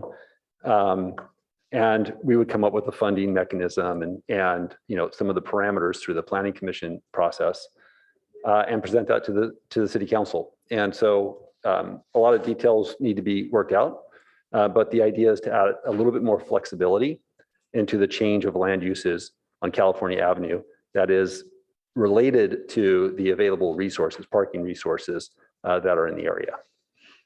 Yeah, the only reason I'm surprised by it is because we have that new garage that should have provided quite a good number of parking spaces. And it sounds like we're at a deficit again. It's not no, actually it's because of that parking garage, there's an opportunity for us to maybe leverage some of those spaces and allow for a transition of uses, a turnover in some uses so that they can be more intense or have more intense uses, like more restaurants or something else. Because right now, pretty much what you see on California Avenue is what you're going to get. The retail store is going to stay retail, the restaurant's going to stay restaurant, and there really isn't that opportunity for a retail space to be a more intense use. But there's not as you know, not an infinite amount of spaces there, so it has to be a program that's constrained by the available resources. And of course, we'll be working with Director Cami and his team to understand what sort of parking resources are available for this type of a program. And this is taking into consideration that the parking spaces on California Avenue is going to be, well, California Avenue itself is going to be closed. So then there's the on-street parking that is going to be lost. We're going to take a look at all the parking resources that are available on street, off street, and including the new parking garage that you mentioned. Okay, thank you so much for Thank you. that help. Yeah, the tree ordinance. So thank you so much. You know, I'm really excited to see that all the meetings are lined up before we go off on summer break, and that we are working towards it coming to council before we go on summer break. I do want to say that I think that the tree ordinance is in the wrong spot under healthy cities, healthy communities, or I'm sorry, whatever the name is.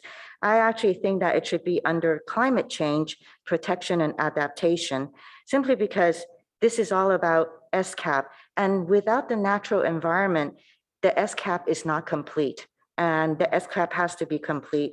And so the tree ordinance should be over here with priority towards it. The other part is also what's left out over here that I would like to see is our groundwater protection.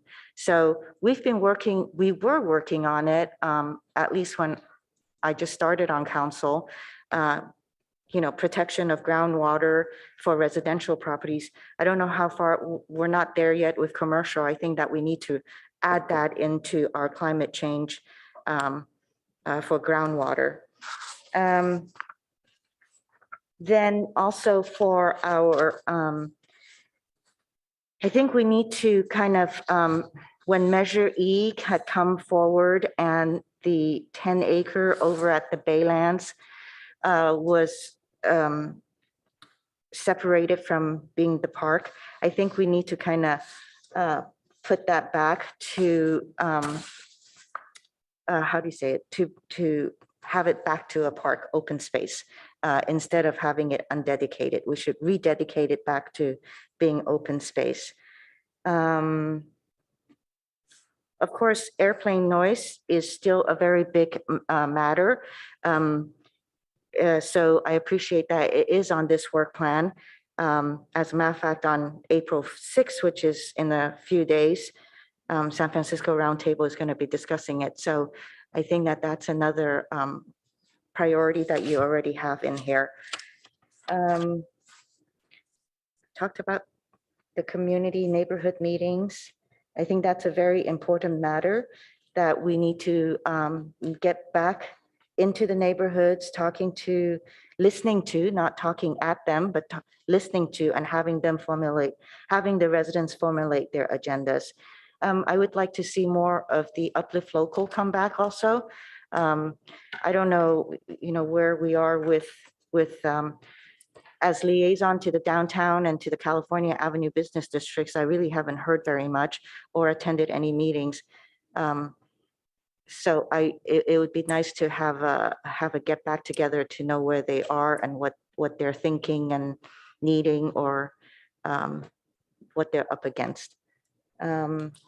Code enforcement is another matter that I would like to be also on high priority, that now is a good time in order to revisit how our code enforcement department works, especially with building violations. So, and how to ensure that we address the violations, be it fines or other means. I think that should be a high priority.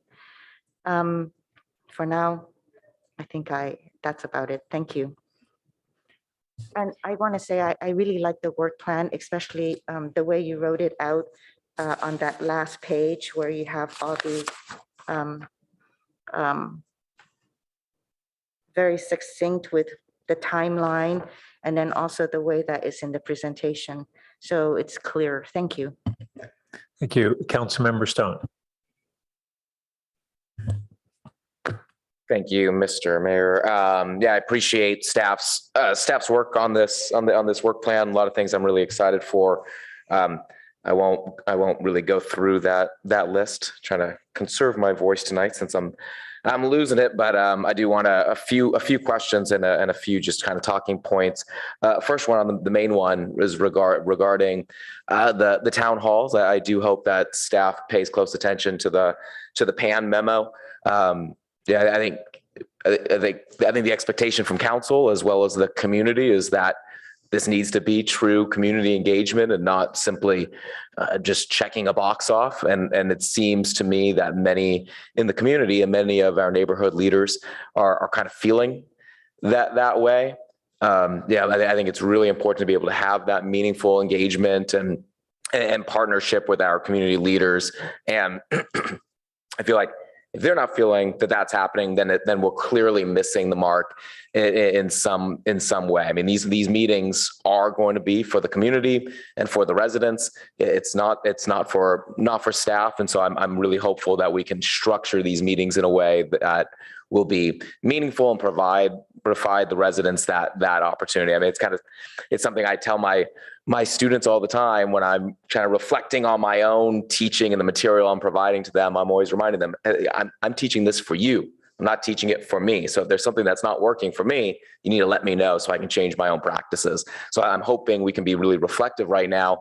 I think the intent is right by staff, and I know we're meaning it in the right way. So I don't want to demean that in any way, but we're hearing clear feedback, and we're at the perfect time to be able to kind of write that. I agree with so much of what my colleagues said as far as things like the starting time. 5:30 doesn't make sense to me, especially if we're trying to attract a broad part of the community. So I don't see why we can't just push that back to 6 or 6:30. I didn't think about what Councilmember Du Bois said about September and October. I think that makes perfect sense. December doesn't make sense, especially with the second or third Thursday. I mean, that puts us about a week before Christmas, and Hanukkah's about to start, and several other holidays. So we're not going to get many people at that event. I think the PAN memo pointed out there's no need to squeeze all these meetings into this calendar year, especially since we're already in April. So I think we should respond to that and push these out a little bit. Also agree the neighborhood groupings doesn't make much sense to me, and clearly it's not making sense to our neighborhood leaders. So if we can go back and change that and really, again, kind of collaborate with those neighborhood leaders to see what works for the actual neighborhoods. And then a couple other things. I did agree with the vice mayor as far as I do think the tree protection can go. I think it can go into both buckets. I noticed the report stated that part of the work on the tree protection ordinance is to comply with new state legislation. I'm curious what that legislation is and how it might impact our ordinance. I know Director Eggleston is not with us this evening. I'm not sure if Assistant Director Karen North is aware of the status of the legislative side on the tree ordinance. We may need to follow up on that. I apologize. I am not aware of all the tree ordinance. We'll have to follow up with you on that, Councilmember Stone. Okay, not a problem. I appreciate it. Yeah, I think those are all my thoughts for now. Thank you. Well, great. First, I want to concur with a number of the comments been made. It's great to have this laid out in a comprehensive way on the various working plan elements. I appreciate that many of them we can't have clarity yet on the progress and completion dates, but others I think we do have a better sense of it than what we have so far in the report, and that would be very helpful to populate that to the extent that we have some visibility, and even where we might have estimates or ranges, that would be fine because that's our best understanding. And then on the neighborhood meetings, first, I do want to commend Megan for really taking this and embracing it and moving with a plan. As I think about the meetings that we had back when we launched this in late 2015, the concept really was that the meetings were they were neighborhood meetings, not city meetings, and where council members and certain key staff members attended and were there to have dialogue and respond to questions and the issues that were of high concern, in particular those neighborhoods. And I think that was especially valuable. I want to say that the letter from Sherry Furman and Becky Sanders really was thoughtful and had a great deal of really valuable information and thoughts. And I think that we should re-examine the kind of the approach to the meetings around their recommendations. Both in terms of the geographic clusters that naturally fit and other aspects of the points they made. I would say that the one thing that I would add is one that we've talked about before, is the need for us to be deliberately trying to bring multifamily neighborhoods into these meetings. And this is a good opportunity for many of these neighborhood groups to look at multifamily dwellings and really neighborhoods that are adjacent to what they think of as essentially single family neighborhoods. I'll tell you, back when I was very involved in the University South neighborhood, one of the things that we really embraced was that our neighborhood was anybody who lived or worked in our neighborhood. And so that necessarily included multifamily residents, it included businesses who were there, and we thought of that as our neighborhood. And even though the highest percentage of active participants and board members were single family residents, we had business owners and we had multifamily residents active in the organization, and it really gave both a greater depth to what we were about and a greater inclusiveness, and made a better neighborhood. So I also think that 5:30 is too early to start, and 90 minutes is too short for the meeting. When I think back of how these meetings went in the past, I can't remember the exact amount of time, but I think it was closer to 2.5 hours than 1.5 hours. And, you know, people get there and they want to be able to have really conversations and not speeches. Lastly, I think that getting the neighborhood leaders, which could be leaders of homeowner associations of multifamily units as well. They have active, essentially, those associations are like neighborhood groups, but we haven't really brought them in. PAN hasn't really brought them in the past for the most part. And I think it's something for all of us to think about more. I hadn't thought about Councilmember DeVoice's point on the election season. I think that's a good idea, is to avoid September to October. And I really appreciate the intention of trying to get 6 in, but after having multiple years of 0, I think if we have 4 good ones, that will be a great accomplishment. And so maybe that's what we should do. I agree that the third Thursday in December is not a good idea. But given that we cross out September, did I say September, December, third weekend? If we cross out September and October, maybe we want to, on that month, not have, maybe we'd still have one in the early December. And one right after the election in November, and maybe they don't fall on the third Thursday on those 2 months. But let's see how we work in 4. We didn't have any schedule for June, even though we could have one that would precede the council break. So that's another thought. And since we need to kind of work out some more bugs, and everybody seems to be very enthusiastic about this, from our staff to the council, I'd like to offer up and suggest that maybe the council, we take the input from tonight, and the vice mayor and myself meet with Megan and maybe some of the PAN leadership and sit down and try to flesh out the plan further, if that seems reasonable to colleagues. So those were all of my comments.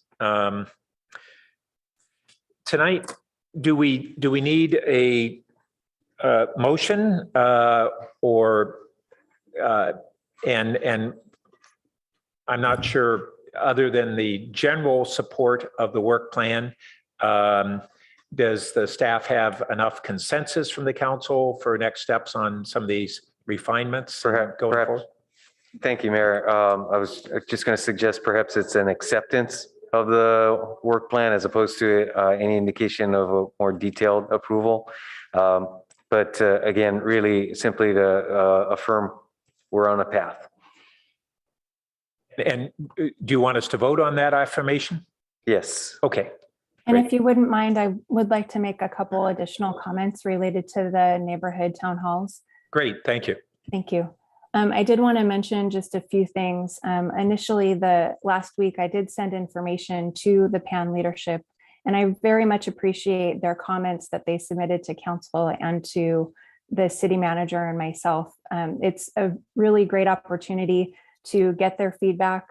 It was sort of an opportunity for me to send an idea, send some thoughts, and the input has been great. In addition to the letter that council received, I received a couple of emails talking a little bit about the past and some thoughts, additional thoughts that neighborhood leaders had. So I definitely appreciate the input and the excitement about reforming this process and moving forward.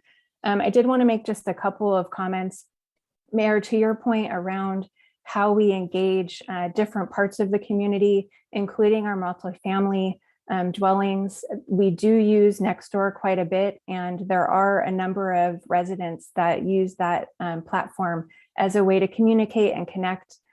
This is our opportunity for us to also connect through that platform. And in my proposal to the PAN leadership, I did note a Mountain View area, and that was because as part of the Nextdoor platform, there are a number of neighborhoods that border Mountain View and our partner jurisdictions that include Palo Alto residents. So it wasn't my attempt to bring in additional neighborhoods for us to partner with, but I did want to mention that there are Palo Alto residents within how Nextdoor organizes themselves, and we will want to communicate with those residents as we move forward. So that was the platform and the idea there.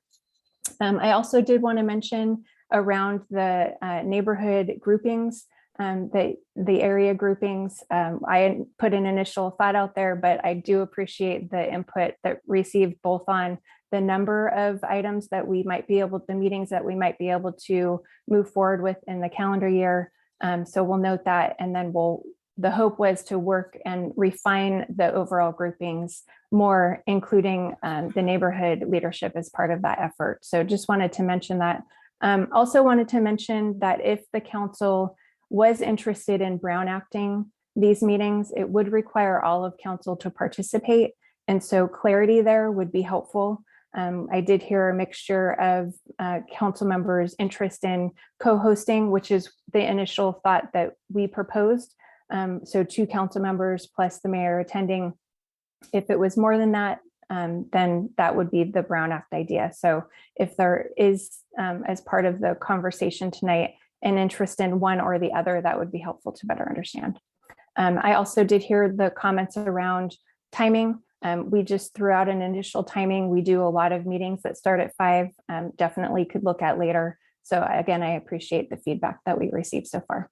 And we'll definitely partner with the neighborhood leaders moving forward to implement the overall priority. Looking forward to it. Great. And I'll just reiterate, because the more I think about it, the more I think it's a right thing to do, is to think of homeowner association leadership as essentially neighborhood groups. And they're often well organized, and they just aren't as engaged typically and historically in civic activities, with a few exceptions, as we do on other single family neighborhoods. But we basically, they function like neighborhood groups in many regards. And then just to clarify in the Brown Act, I believe that it wouldn't require all council members to attend, but a majority. It would require a majority. Thank you, Mr. Mayor. And if a majority was not present, it would still be permissible to go forward. It would be a non-meeting at that point. Got it. Okay, thanks. Thank you. Okay, Councilmember Du Bois. Yeah, thanks. I was just going to clarify that point as well. So I actually liked your idea. I was going to try to make a motion, which would be that we accept the work plan and that we have the mayor and vice mayor work with neighborhood leaders and staff to refine the town hall program. And we would enable all council members to attend meetings they desire. I'll second that. Yep.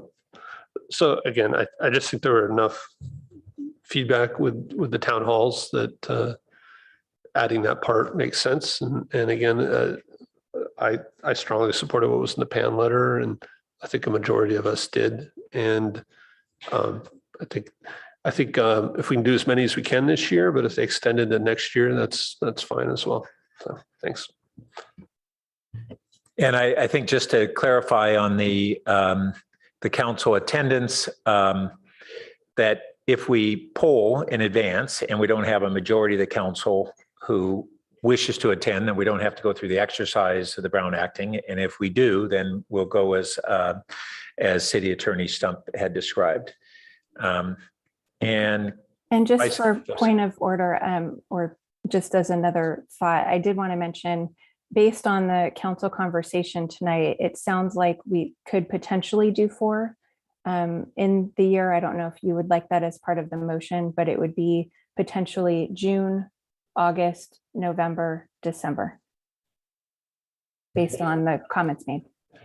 yeah, that I don't know whether we have to put that in the motion, because I think we still want to flesh it out, but that sounds like a good concept. Thank you. Vice Mayor Koo? Sorry, if I could just clarify, I was clarifying the motion with the clerk.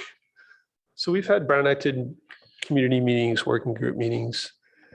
Those have been not counted against the video conferencing requirements in our protocols, right? I think the intention is, if there's a majority here, then it's Brown Acted under state law, but not that this is a required council meeting. Right, not as yeah, we'd have to make that distinction within our guidelines. I concur with you. We have to figure out how we do that, because on the other hand, they're not regular council meetings, but I think the way we set up the protocol, we've done it on comp plan meeting. We've done it many times in the past where. But we still need to be literal. And I think our current policy that we had adopted did not make that distinction, and it's appropriate for us to do so. So I'd go ahead and let's see. I'd include it in the motion so that we have a record of that intention. You just say that they are optional meetings or something. That there are optional attendance for council members. I think that covers it. Okay. Councilmember Cormack. Thank you, Mayor Burt. I am fine with refining the program details. I would like to request that they not be scheduled at a time and date when council members have other defined responsibilities. For example, BOSCA, right? So I definitely can't do some of these listed, even if we change. like the December meeting is a conflict. And I think there are other people who may have conflicts on Thursdays as well. So does enabling all council to attend, does staff interpret that as check for conflicts before scheduling? Yes, thank you. Okay, great. I'm sorry, can I ask for a clarification there? We may not be able to achieve that, but I think what we should do is attempt to schedule them to allow as many council members as possible to attend. I mean, I have also conflicts. Right, on Thursdays, yeah. Should be really careful here. I don't think we can block it if we can't find dates that all 7 of us are available, but we shouldn't, hit every meeting that you're Can we in. have them on why can't we have them on the fourth Mondays? And as you know, When we these should all be traditionally available. have not been meetings that all council members attended.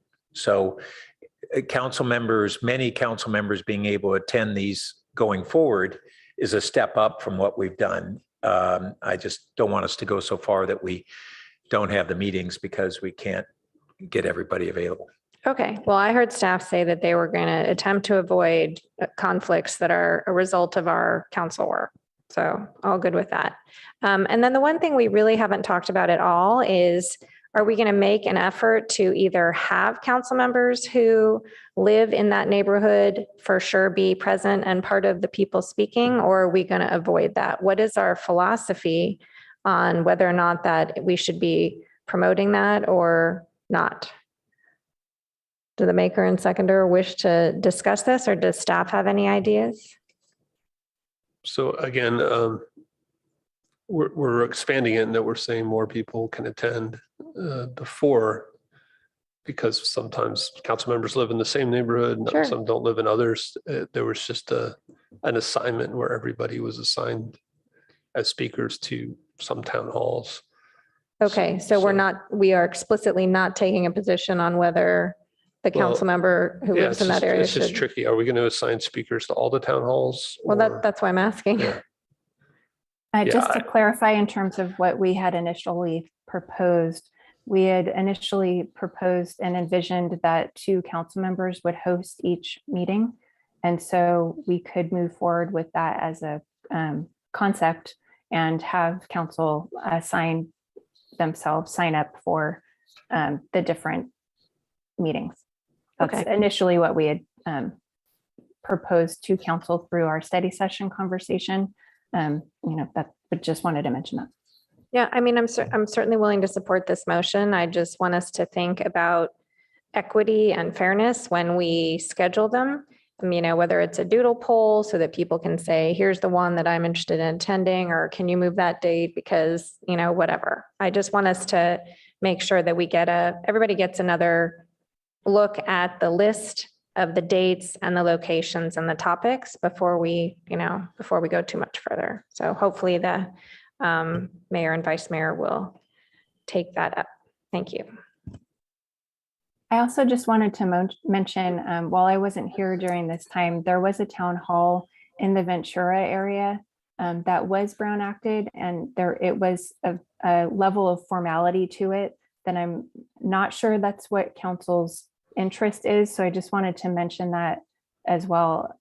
It sounds like the council is very much interested in having it be a two-way conversation and not so formal. And so again, just wanted to mention that from a past practice standpoint. Yeah, and as I recall, that one was really an NVCAP meeting, and maybe it was called a town hall, and it had a lot of similarities, but I don't think it was principally thought of as part of this neighborhood-based town halls. Councilmember Cooper, or Vice Mayor Cooper. Couple of things that I wanted to ask about has already been answered by Ms. Horgan Taylor. Thank you for mentioning, the number of town halls for this year, because I was going to ask to have a minimum number of town halls for this year added to it, but I think there's an understanding of 4, right? That is correct. Okay, thank you. And I wanted to add for the work plans, if my colleagues would consider adding the groundwater preservation or addressing groundwater for commercial projects to the work plan.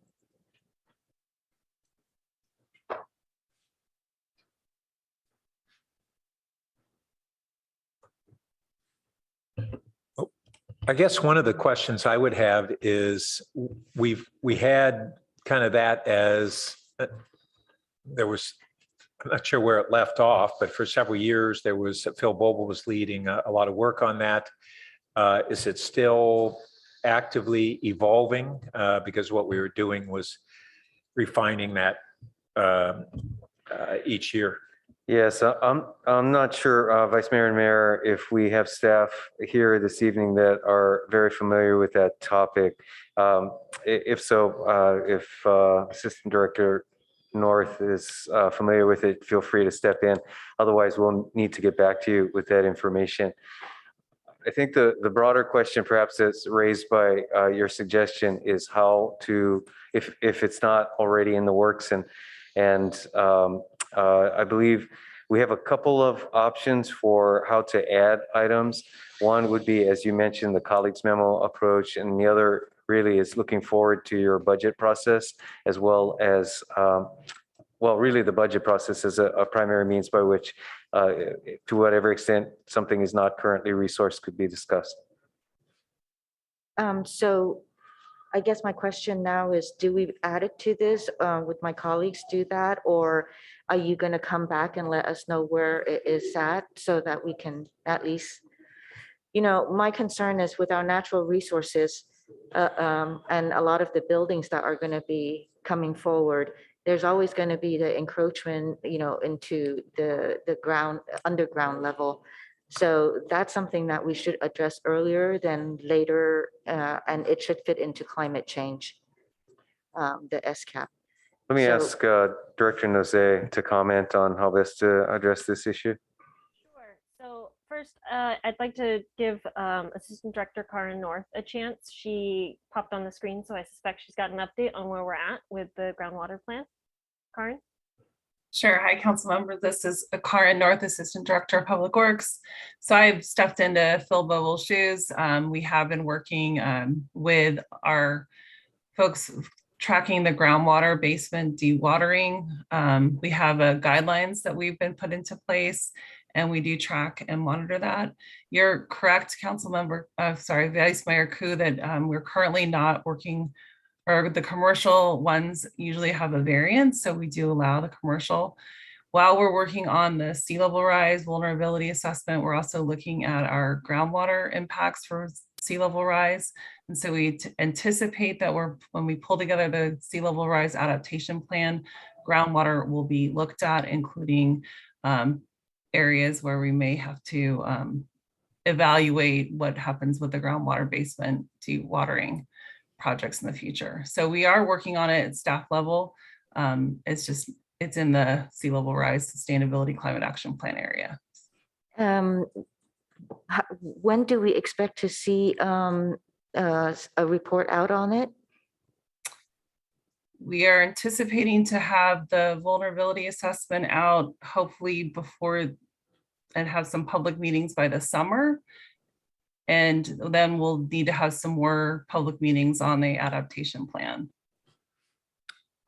Okay. This calendar year, and it's being folded into the sustainability climate action plan, which is the end of this year. Okay, then that really helps me not make it have council vote on it. Thank you. Thank you, Ms. North. You're welcome. Okay, it looks like that concludes council member comments. So I think we're ready to vote on the motion.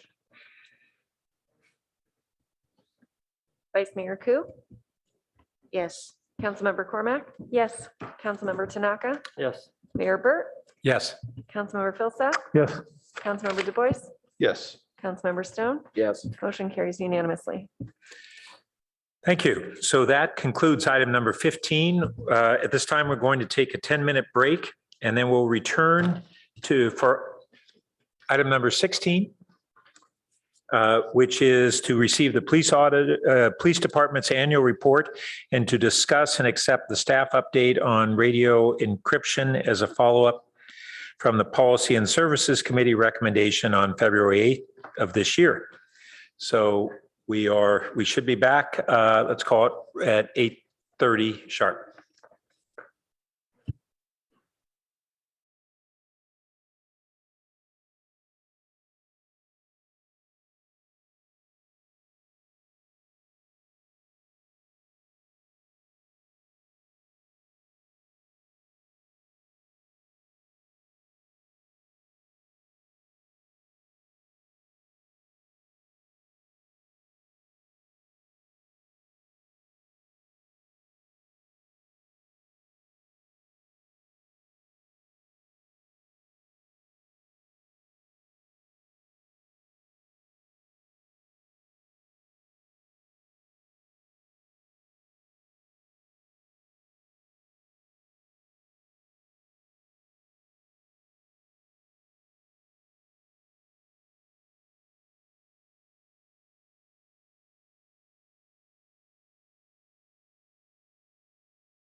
department's annual report and discuss the staff update on radio transcription.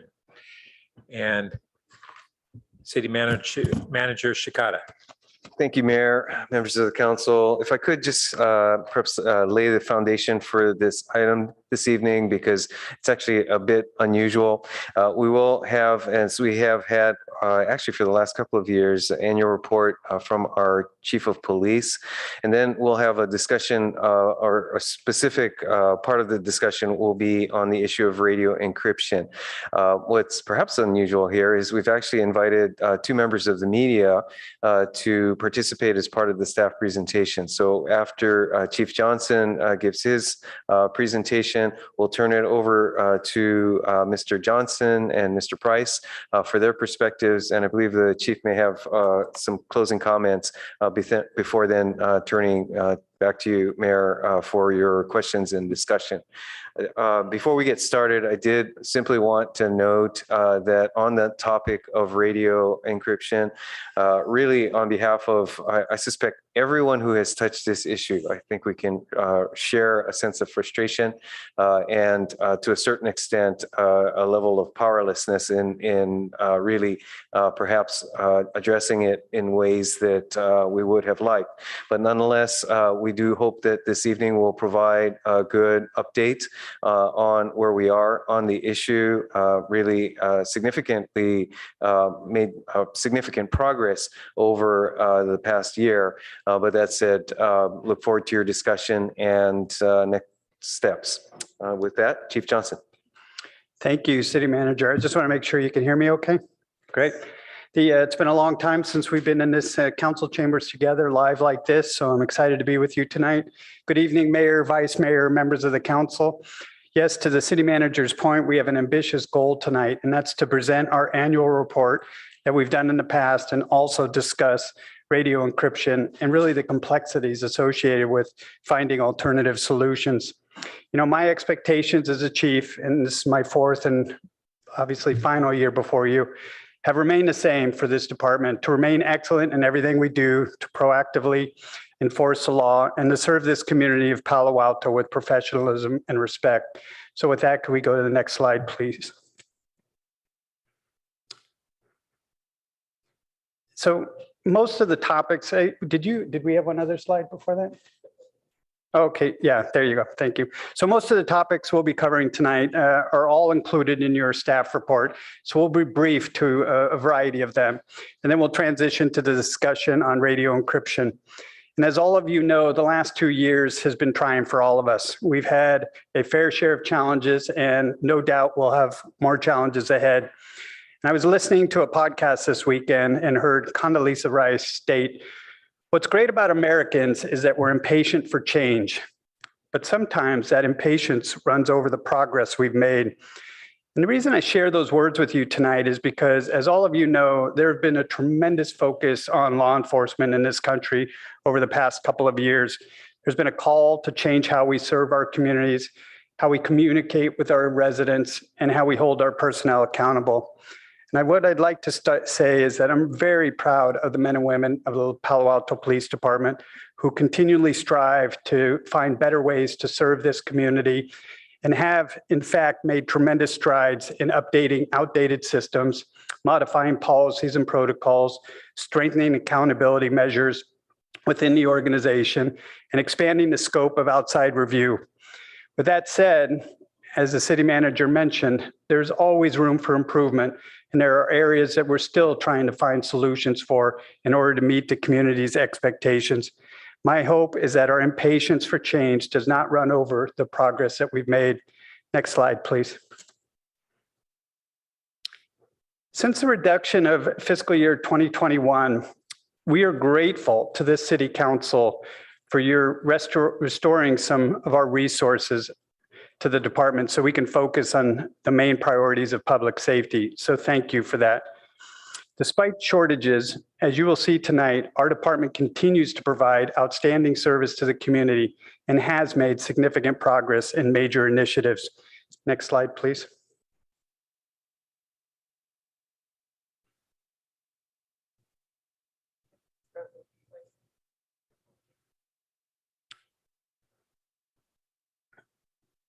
For ease and time tonight, you can refer to the staff report, package page 198, or our website for a detailed overall comparison of crime statistics for 2021, with a comparison that actually goes back 9 years. But what I'd like to convey to this community tonight is that it's critically important to remember that Palo Alto remains a very safe city, and that violent crime in our streets is extremely rare. And over the last decade, we've only averaged less than 1 homicide a year, which is quite remarkable for our city of our size. But I would like us to have our thoughts continue to be with those that have been impacted over the weekend with the deadly shooting in Sacramento. For Palo Alto, most prevalent crime continues to be related to property theft. And we have proactively been addressing the thefts that occur in our city. And our efforts, as you heard earlier from a resident, is in collaboration with the community and our stakeholders. And efforts led to the reduction of every property-related category in 2021. And actually, we had the fewest overall crimes we've had in 3 years. Hate incidents have also been a concern for many of our residents, and we documented 10 hate crimes and 3 hate incidents in 2021. So far this year, we have 4 hate incidents. So we will still remain very diligent to document any incidents that come to our attention. So please don't ever hesitate to call the Palo Alto Police Department if you've been a victim of a hate crime or a hate incident. Next slide, please. The police department, as you know, typically responds, and in all my reports actually up until this one, we respond to more than 50,000 calls for service every day, or I'm sorry, every year. Though those calls have been lowered during the pandemic, yet I have to say that does not tell the story regarding the activity of our dispatch center. The Palo Alto Police Department Dispatch Center's call volume is the 4th busiest in Santa Clara County, something that few people are aware of. Only behind Santa Clara County Sheriff's Office, the City of San Jose, and the City of Santa Clara. The 24-hour dispatch center processed over 137,000 calls in the calendar year of 2021. A total number of 38,346 were emergency calls. And what was extremely impressive is that over 99% of those emergency calls were answered within 10 seconds. But remember, our call volume is driven by a multidisciplinary nature of Palo Alto Dispatch Center because we support not only the police department, the fire department, the animal services, the Palo Alto utilities, as well as Stanford Public Safety. But I am sure that as society continues to open up, we should expect that the calls will return to the baseline range of about 50,000 per year. Next slide, please. Last month, you had an update and a meeting with the department's police independent auditor. So we don't need to spend too much time on our use of force, but I have statistics that I can address if you have questions to them. But I want to highlight to the public that a vast majority of our cases, nearly 66%, our officers are able to control an incident without having to utilize what we refer to as an intermediate device. Next slide, please. In the interest of time, as far as all the initiatives that are on your screen tonight, I'm only going to spotlight a few. First of all, the department and the city management recognize the topic of police and diversity is important to this city, and much of the work we began in 2020 continues. And as you know, last month when you met with the independent auditor, they also identified that they will conduct a performance review of our police hiring process. We look forward to the best practices and any and/or recommendations that come out of that review. The hiring of new police officers is going extremely well in a very challenging and competitive hiring environment. We've actually had remarkably good success attracting quality candidates. For example, we have hired 11 of our 13 vacancies just since August 2nd. We've successfully recruited for 2 vacant record specialists, an animal control officer, as well as recently hiring a manager for the dispatch center. That's a testament to our recruiting to this city and our hiring efforts. I know there's an interest also in the diversity of our police officers, and I can report to you that over the past 3 years, from 2019 to present, we have hired 22 officer trainees. Of those 22, based on appearance and/or surname, it appears that 14 were non-Caucasian. And as a reminder, this is not something that is asked on our application process, so the information is also being collected through the city. We've also launched our psychiatric emergency response team, which we have talked about previously. In November 2021, the Palo Alto Police Department was the first municipality in this county to launch such a team. And PERT, as you may remember or know, consists of a police officer partnered with a licensed mental health clinician. And it combines the unique resources available from each profession to provide the highest quality service that we can offer someone who's having a mental health crisis before the situation erodes or requires hospitalization. Since the team began full-time, they have responded to 99 calls for service. They've conducted 68 follow-ups for visits of past clients. They've offered resources to 87 additional people. They've placed 20 individuals in involuntary psychiatric evaluations and facilitated 6 voluntary psychiatric evaluations, in addition to diverting 22 people with what likely would have been a psychiatric hospitalization. What's extremely impressive about those numbers, though, is that the team has not made a single arrest for criminal activity, nor have they used any form of force at any time. So PERT nicely complements patrol services as well as the county's Community Mobile Response Team, which you may know is the acronym of TRUST, Trusted Response Urgent Support Team, which is a non-law enforcement response resource for lower level mental health crisis. So no doubt these partnerships will continue and become a norm within our county. Next slide, please. Now I'd like to move into the discussion of police radio encryption. I would like to personally apologize to any member of this community if our actions, the actions of the Palo Alto Police Department, have really caused any undue frustration. That was never our intention and was never my intention. This is a topic that you really need to see all the pieces of the puzzle to clearly understand the complexity and the impacts radio communication plays in our society. I will attempt to share some of those pieces tonight without getting too far into the weeds. Next slide, please. So as you know, while much of the controversy around radio encryption has been in the news recently, this topic is one that has been in the works since 2001, when the city of Palo Alto became a member of a countywide organization dedicated to facilitating interoperable voice and data communication for public safety and public service providers within Santa Clara County, known as the Silicon Valley Regional Interoperability Authority, CVRIA.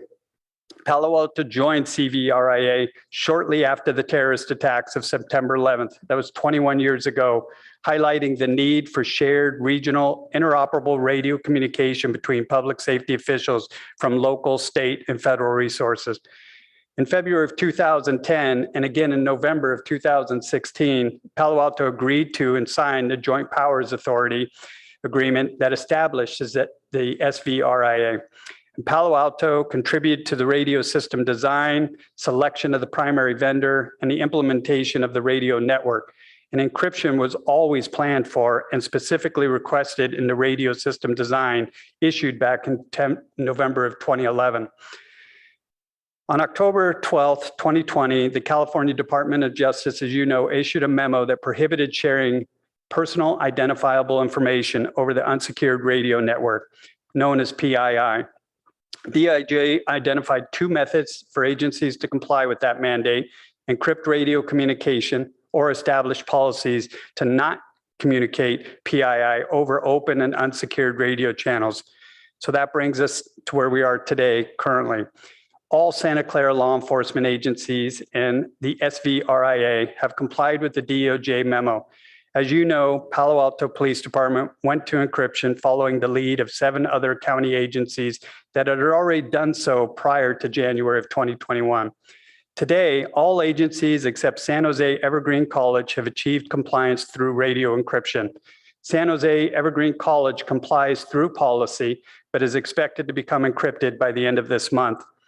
In calendar year 2021, the county broadcast over 23 million transmissions, 11,365 mobile and portable radios, and authorized connection of over 7,800 mutual aid operators representing federal, state, local public agencies through the operating talk groups, protecting PII from the open airways and complying with the DOJ mandate.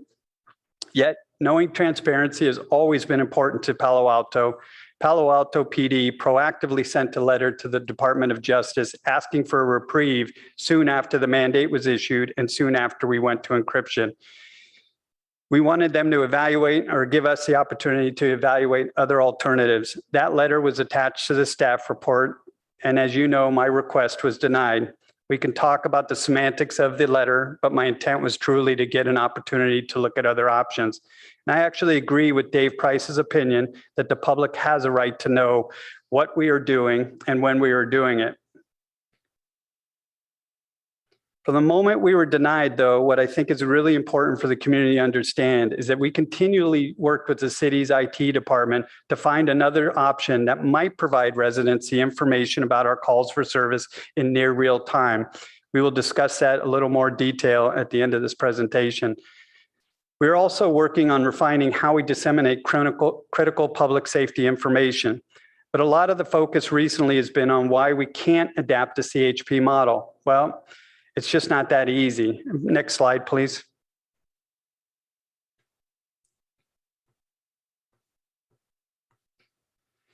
In addition to the DOJ mandate, every employee, including myself, has to sign an agreement in order to access CLETS, and that's the California Law Enforcement Telecommunications System, which is really the database provided by the DOJ and regulated by the FBI.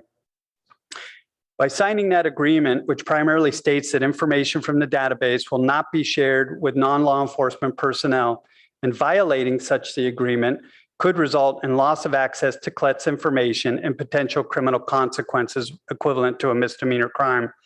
The CHP does not presently have the technology to utilize radio encryption, and that is why they chose the policy option of the DOJ mandate, walking a careful line not to disseminate PII in connection with other personal information. We also have considered the fact that CHP model works primarily because they're involved in traffic enforcement activity a vast majority of the time, and therefore are in close proximity to their vehicles, which gives them access to the mobile radio and mobile computer if they need additional information. Conversely, our officers in Palo Alto and in most municipalities are often handling incidents inside residents, inside businesses, and often away from their vehicle, which does not give them easy access to return to their vehicle without compromising safety of some sort. As mentioned earlier, we do have the technology to ensure PII is protected and is not released over the radio, and that is why we went to that encryption model. We recently reached out, and I mean recently, last month, reached out to agencies throughout the state to see how they are dealing with the DOJ mandate. This was done through the Cal Chiefs Members Discussion Group, which is accessible to all departments in California. We received responses from 4 agencies, not the CHP, exclusive of the CHP, the California Highway Patrol. We received 4 responses from agencies who are complying through the policies such as CHP. But all of those agencies are in the same position of the California Highway Patrol, as they do not have the radio infrastructure to encrypt.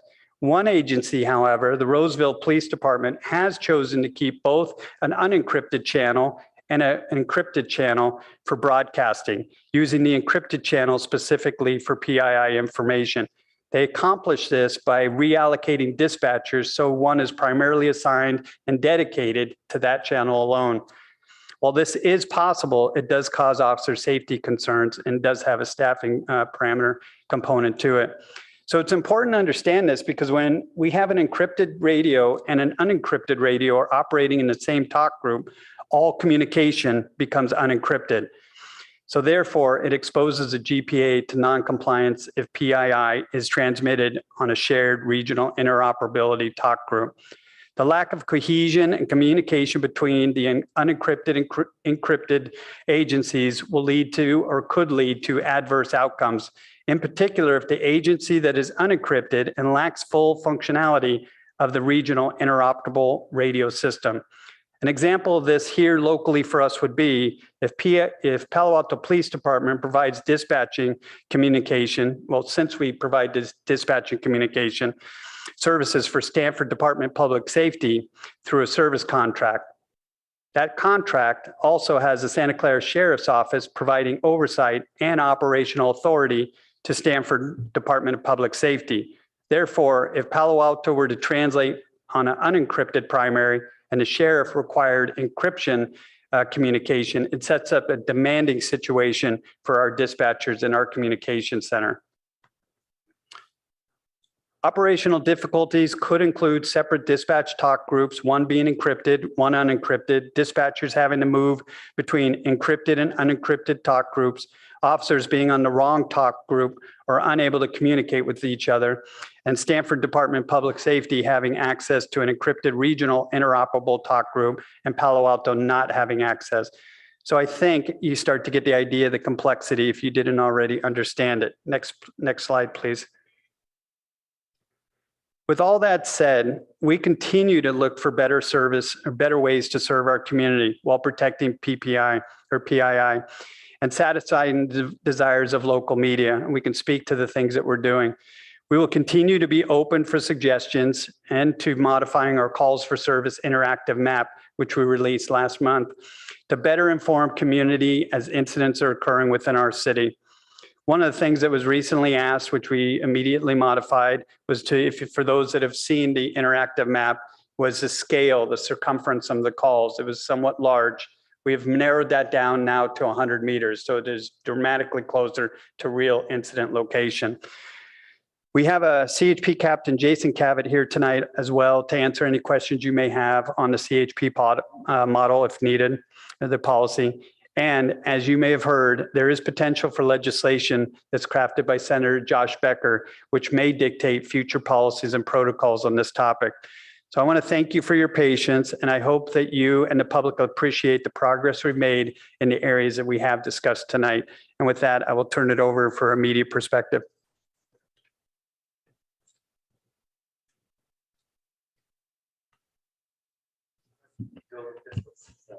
Want me to go first? Yeah, okay. Dave Price at the Daily Post, and I hope you can hear me. First of all, I want to emphasize that none of the media want to have access to PII. That was not something that we ever asked for, and it's kind of a red herring in this whole argument. We believe that that kind of information should be protected. This is very much a First Amendment issue. This is the kind of thing that local government has always provided the people, is access to police activities via the radio, just like we have open records laws. And this is an example of something that traditionally has been available to the public since the late 1940s and now is being taken away. And it's a great concern. Here's how we use police radios just on a regular basis, so you have a view of how a newsroom might operate. Take, for instance, a night in February when there's incredible rain in Palo Alto, winds, fences are falling down, trees are landing on top of houses, the roads are flooding. Well, there's no time to wait for some sort of a press release from the police or the fire department. What we do is we send a reporter out in the streets in a car, of course, with a police scanner and a camera, and we go out and we find what's going on. And so a tree will crash into a house. We'll take a picture of the tree, and the owner of the house will come out and talk to us. Or we'll go over to Alma Street in Embarcadero or wherever it's flooding, and there'll be the inevitable vehicle that has driven into the water and a tow truck has to pull them out. And we'll look around for instances like that, and they're not going to be available to people if you're waiting for a press release the next day. And people expect to see these sort of things in the next day's paper. Similarly, when there are criminal incidents around the community, the media wants to get interviews with the people who are actual witnesses to what has happened, rather than waiting for a press release to come out to tell us what the police department's version of it is. So what we try to do is get to the scene and talk to the people who saw it firsthand so that we can provide the reader with a more in-depth account of what occurred than simply what was in a press release about it. I could go on and on with examples. We use the police scanner every day. While Palo Alto has gone to encryption, it's important to point out that Menlo Park, East Palo Alto, and San Mateo County have not gone to encryption. And this afternoon, I had Sheriff Carlos Bolanos in my office, and I asked him, "Are you going to encrypt?" And he says, "Well, I looked at it and it was $1 million. So I'm going to go with the CHP alternative. And I'm not going to encrypt unless the state government passes a law that says I've got to do it." And what they're doing now in those jurisdictions is what the CHP has been doing, where they're not giving complete information that might help identity thieves in obtaining people's personal information. They're only providing partial information. And if you turn on the Menlo Park scanner tonight, you'll hear those kind of conversations where they don't provide the entire piece of information. And it's important also to note that when the chief talks about interoperability and how one agency can't talk to another because one's encrypted and one isn't encrypted, well, the two agencies that we probably do the most business with here in Palo Alto are Menlo Park and East Palo Alto. And guess what? Neither of them are encrypted. So how do those dispatchers get information from Palo Alto Police, which is now encrypted? They got to pick up a phone, okay? And it used to be that if you'd go into a police car in Menlo Park, and the chief well knows this, they could listen to Palo Alto frequencies. And of course, the chief used to be the chief in Menlo Park, so he can tell you about that. But they used to be able to listen to each other all the time. That's not something that's available right now. So what we're hoping that you can do this evening is take a look at the issues and direct the city manager to explore the CHP alternative further for our city. I don't see why we can't do what Menlo Park's doing or what San Mateo County are doing. And I don't buy the interoperability issue. I think that's just sort of a made up thing. We went for about 2 months last year without, where Mountain View and Los Altos were unencrypted and we were encrypted. And guess what? We didn't have Armageddon. The world didn't come to an end. So it is possible for different departments to either be encrypted or not encrypted on the Silicon Valley system. And I'd like to see if we could investigate that further. Bill Johnson will be up here next, I guess.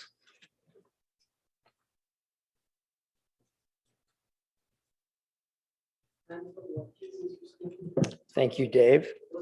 Thank you, council members. It's been 40 years that I've been publishing the paper, and this is the first time I've appeared before the city council. And I suspect it'll be my last time too. So thank you for the invitation. And thank you, Chief Johnson, especially for the apology that was in your remarks. I take those to heart, and I think that you are trying to deal with a difficult problem here. I want to try to put this in some perspective that is at a higher level than some of the debate that's occurred so far. Dave did this in his remarks, but this truly is a matter of both First Amendment issues and public safety issues. And I think that we need to look this through a slightly different lens. I feel like we're playing a little whack-a-mole here in this issue. Every time we turn around, there's a new problem that prevents us from moving away from where we are now. And Chief Johnson, if encryption has been part of the plan for 20 years, I don't know why we came upon this as a surprise in January of 2021. That doesn't seem fair or right.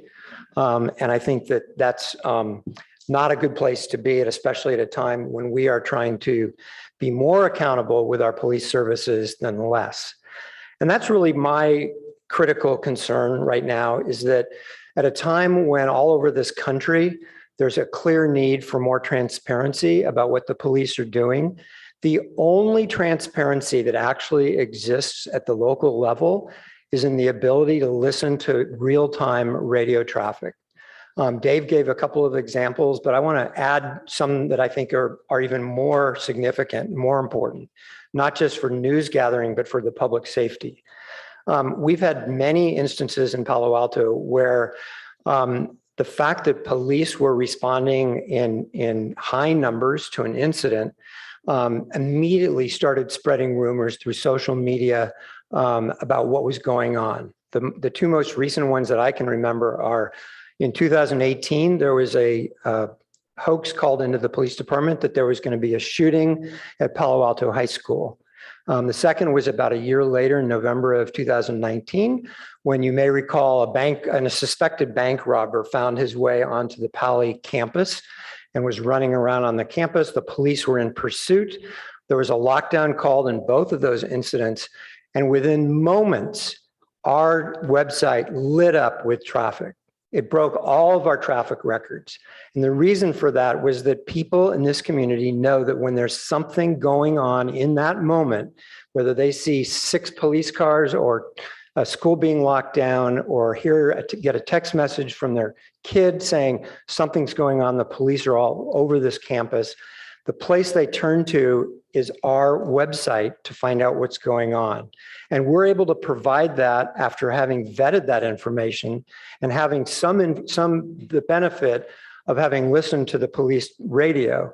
That's an example of a public service that's being performed, not for use later in the newspaper, but the immediate goal of quelling rumors, of making sure that real-time information is getting to people and that you don't have anxiety, panic where it's not needed in the community. Many examples of that type of value to the monitoring of the police channel. I want to focus a little bit here on Josh Becker's bill. The staff report mentions the staff meeting with Josh Becker's staff, which I think is a great thing. I noticed that the bill wasn't in your staff report. I don't know why that was. This bill was introduced back in the middle of March.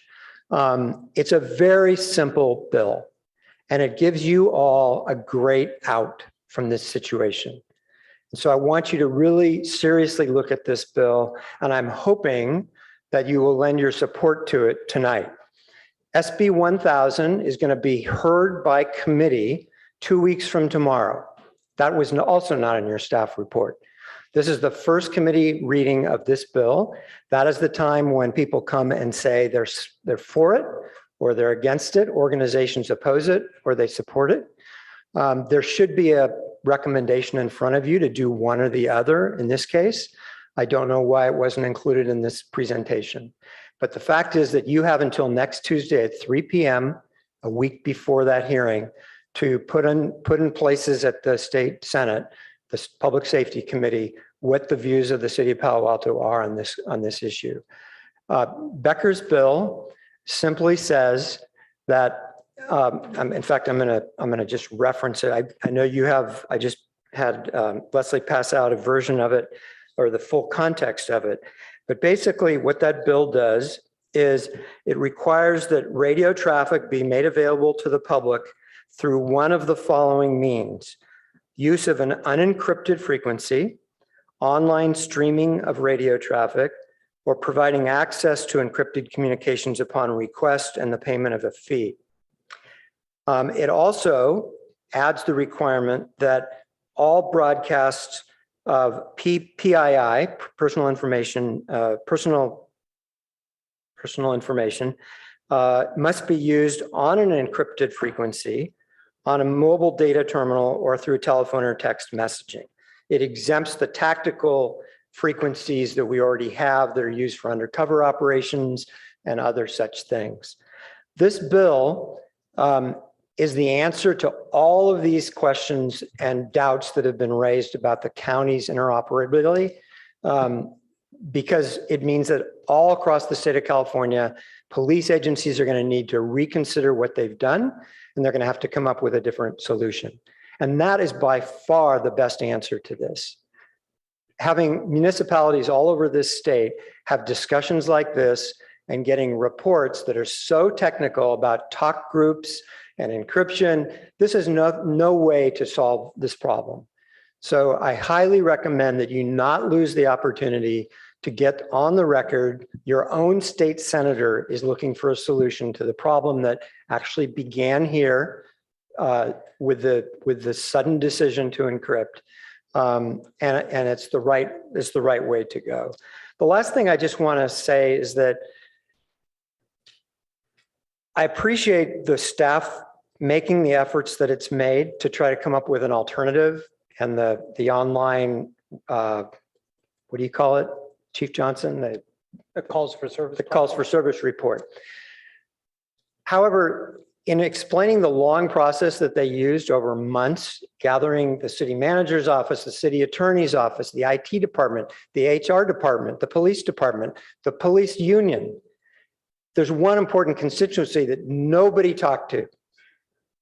The media was not invited to give their opinions. They were assumed to, our opinions were assumed. There was no effort to make us part of a collaboration to come up with a solution.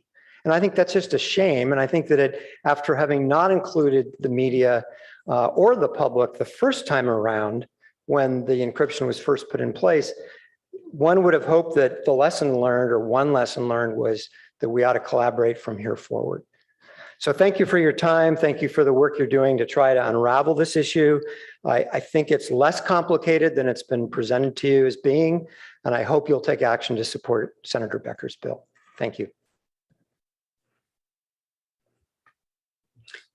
So first, I actually just wanted on record that I actually agree with both Bill Johnson and Dave Price's perspective on how quickly information gets out there today.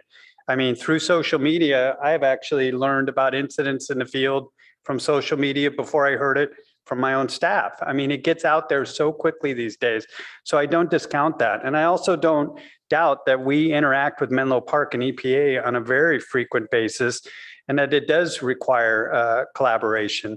But I can't speak to why they've chosen to do the policy version rather than going to an encryption, other than to the point that Dave Price brought through Carlos Bolano's perspective, that the sheriff's office just doesn't have the infrastructure, and it costs millions of dollars to buy the digital equipment.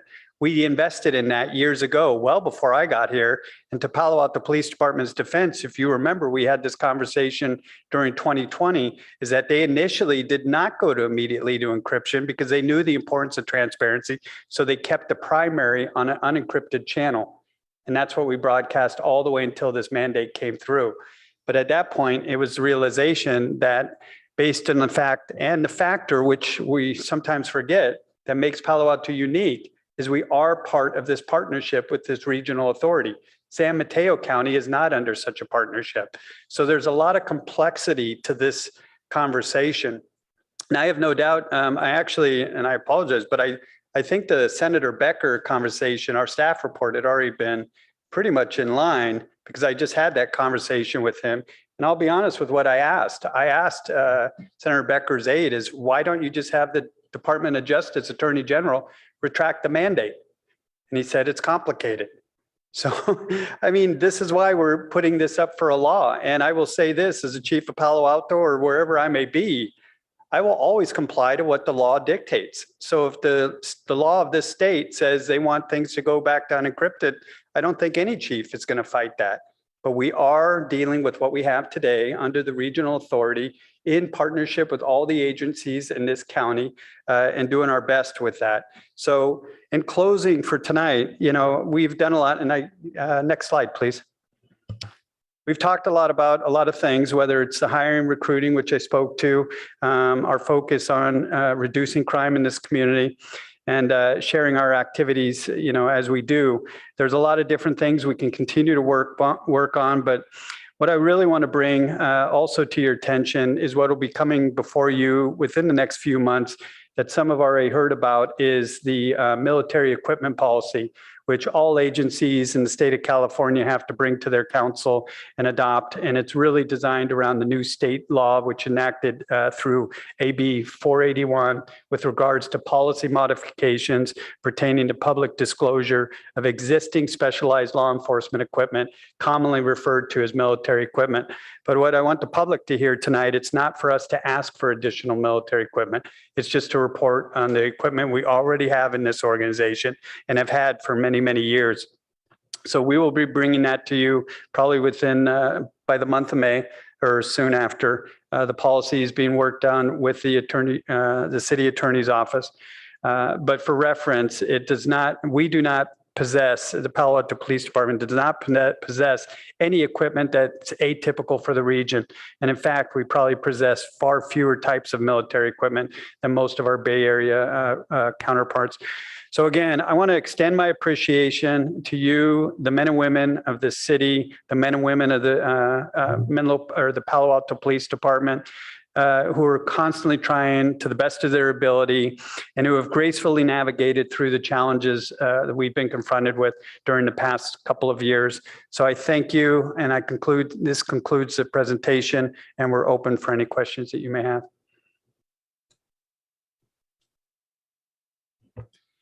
Well, thank you.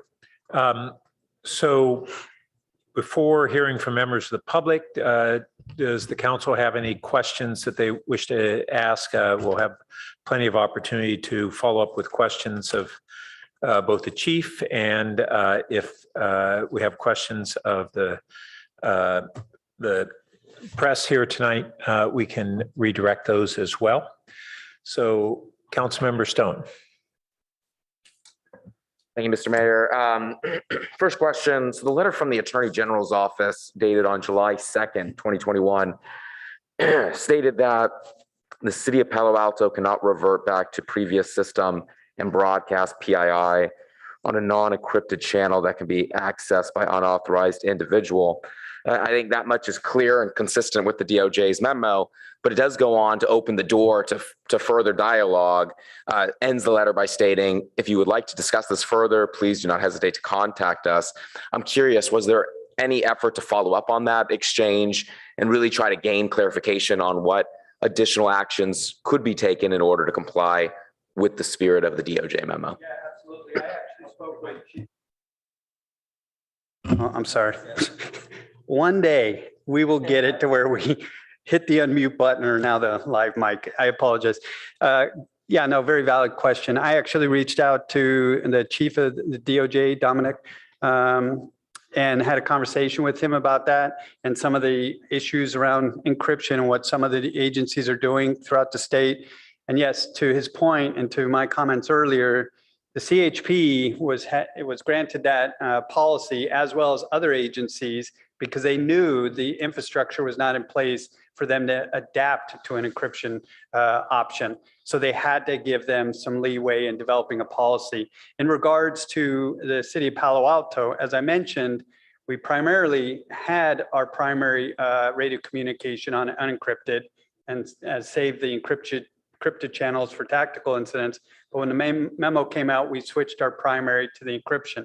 We still have an unencrypted channel that we have available to us. So the Roseville model that I spoke to is a possibility. We'd probably have to do an impact analysis to figure out how we would do that with the resources we have, but we could potentially do that. And the DOJ Chief Dominic stated, that's your prerogative. The DOJ does not dictate how an agency will follow the mandate, just that they choose one of those options.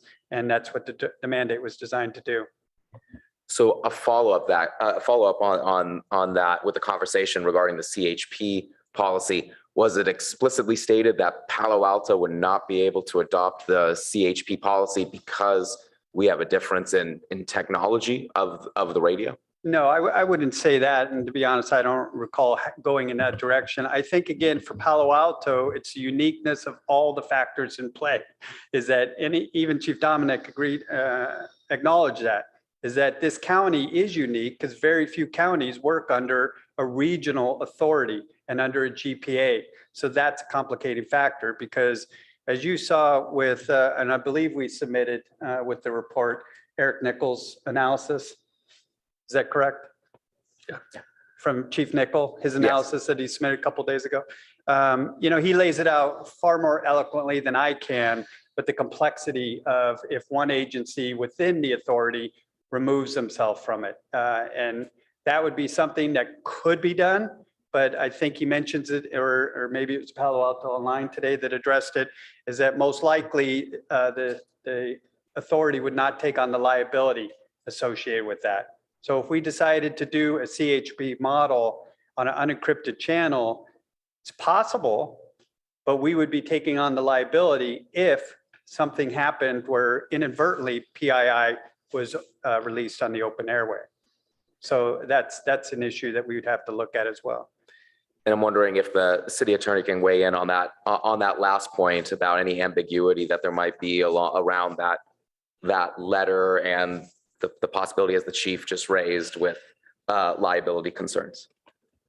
Sure. So Chief Nichols' letter was interesting. It's a starting point on that topic.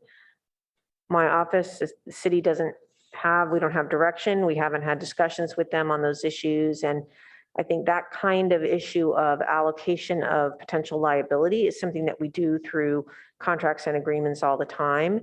And if the council were to direct by policy that we go down this road, we would have those discussions with the SVRIA and determine whether any kind of additional agreement or document is necessary. I think there are a number of questions before that. But we'll certainly do that work and have those discussions, at the appropriate time if council directs. Perfect, thank you. Yeah, just wanted the clarification that definitely not black and white, some of the allegations being made in that letter. Well, correct. I mean, so just to follow up on that. So as we all know, that policing does involve a certain level of risk, and any agency that is responsible for public safety accepts a certain amount of risk. So I certainly can't promise you that things are risk-free, but if directed, we would have discussions with the SVRIA about any additional risks they see, and then how those should be allocated between Palo Alto and the Regional Operability Agency. Councilmember Du Bois. Yeah, I have a question for Mr. Price, Mr. Johnson, if that's okay. So if both of you could let me know, are you getting any value from the interactive map today? And what would it take to make it more useful?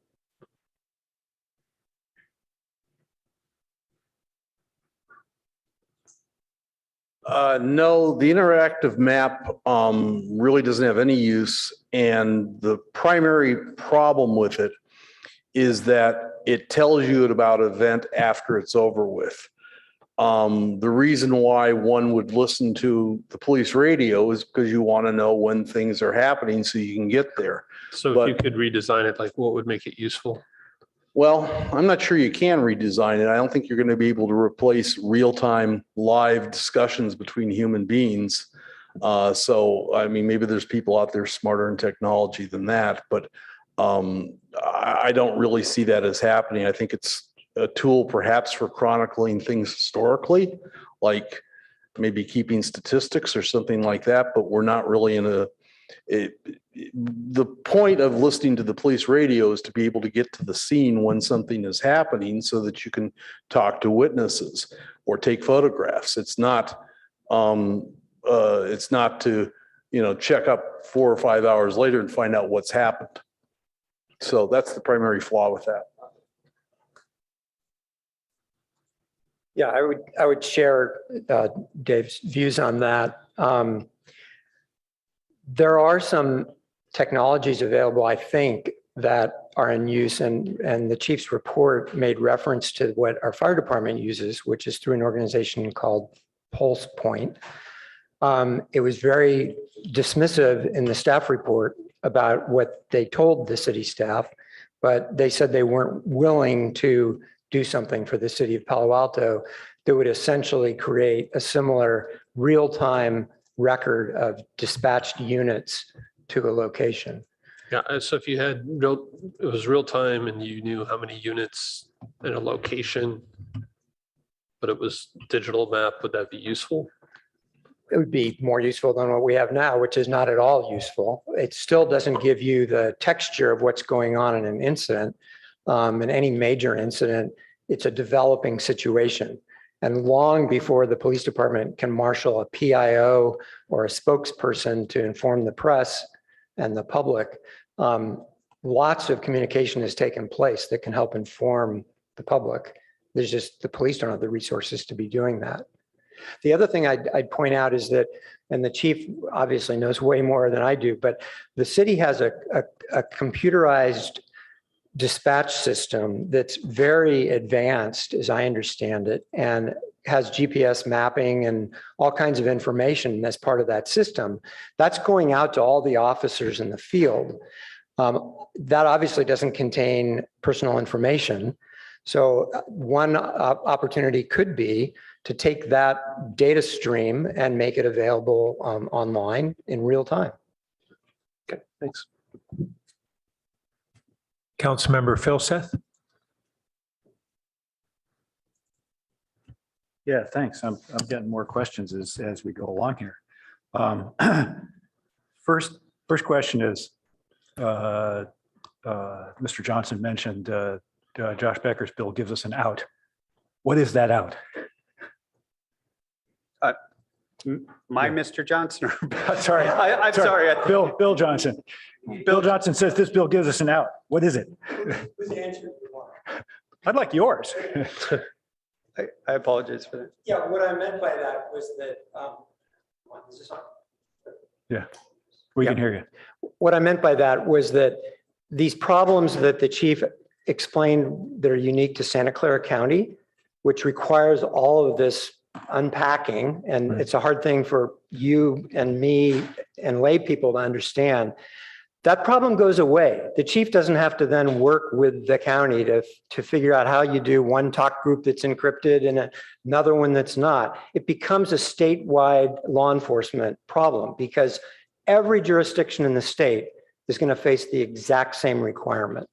So vendors are going to come in with their solutions. The police chiefs are all going to get together and say, how are we going to meet the terms of this law?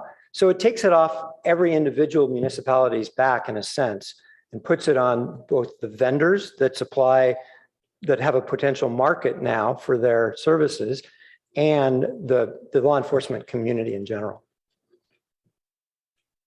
Does that answer your question? Yeah. Chief, what do you think? Can you repeat the question? Yeah, that's, so if I understand what Bill Johnson says, it's once everybody has to do this, then everybody will have to do it. And so it's not incumbent on any one city to figure it out by itself. When you say do this, if the Senator Becker's bill is passed? Yeah, but I'm still trying to understand because Senator Becker's bill looks to me like it says the same stuff that exists already, right? Which is you have to make this information available and you can't release PII. Yeah, I think, I mean, if I'm being honest with you, I think if it passes, I think it'll be very similar to the DOJ mandate because it's still going to have to comply with CLETS and FBI policies and security agreements. So it's going to be still put departments in a position. How do they do that? How do we communicate both, officer to officer, agency to agency, get the communication we need while maintaining privacy protections for millions and millions of residents, as well as officer safety issues. So the reality is, I think some agencies that have the technology will continue to stay in the encrypted because it's guaranteed. There is no concern of information getting out. However, I think what the law allows is some more flexibility. And I think there will be certain agencies that even with the encryption will find an alternative solution.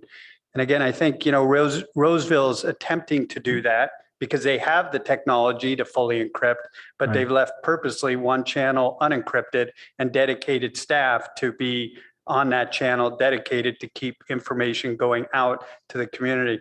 So then the two-channel model, the main drawbacks are more dispatch resources. Well, the two, by having a dispatcher having to go back and forth and officers go back and forth, it causes, again, potential problems. The officer may jump off the encrypted channel to the unencrypted channel. Something potentially could happen on the encrypted channel and he wouldn't even hear it. And I think Eric Nickel highlighted an incident in a real incident that happened when he was a fire chief. So you have that concern with officers being on different channels within the same jurisdiction. And again, as I mentioned, almost certainty, we will fall into that category because we have the Department of Public Safety, the Sheriff's Department. So again, because of the complexity of our city, our authority, there's a lot of overlapping concerns.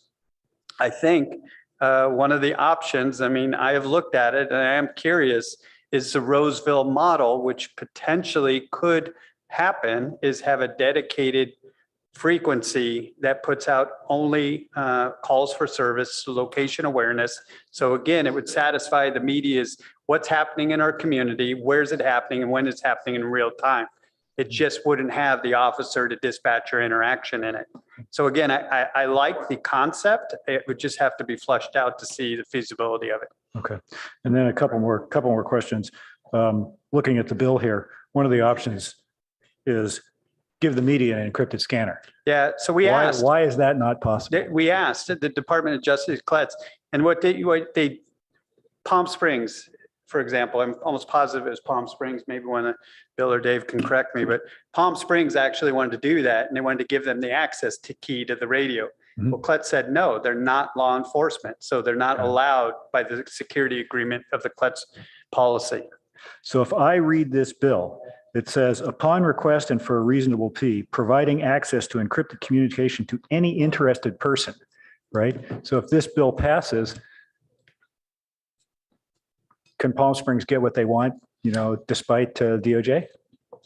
No, because here, I'll read you the exact wording in the CLETS policy. Any person authorized by law to receive a record or information obtained from a record who knowingly furnishes a record or information to a person not authorized by law to receive the record or information is guilty of a misdemeanor. That's the issue of concern for most agencies. Could we get Josh to change his bill to include that? Well, and so two things. So we are in, the city manager has invited the two publishers to participate tonight, and we're having an opportunity to ask questions, but they need to continue to go through the chair and so that we maintain order.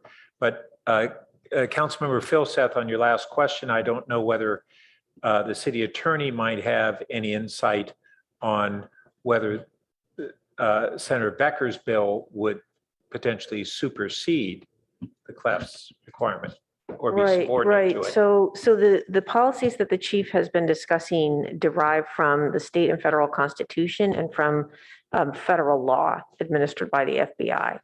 So we sadly do not have the authority in the California state legislature to override those things.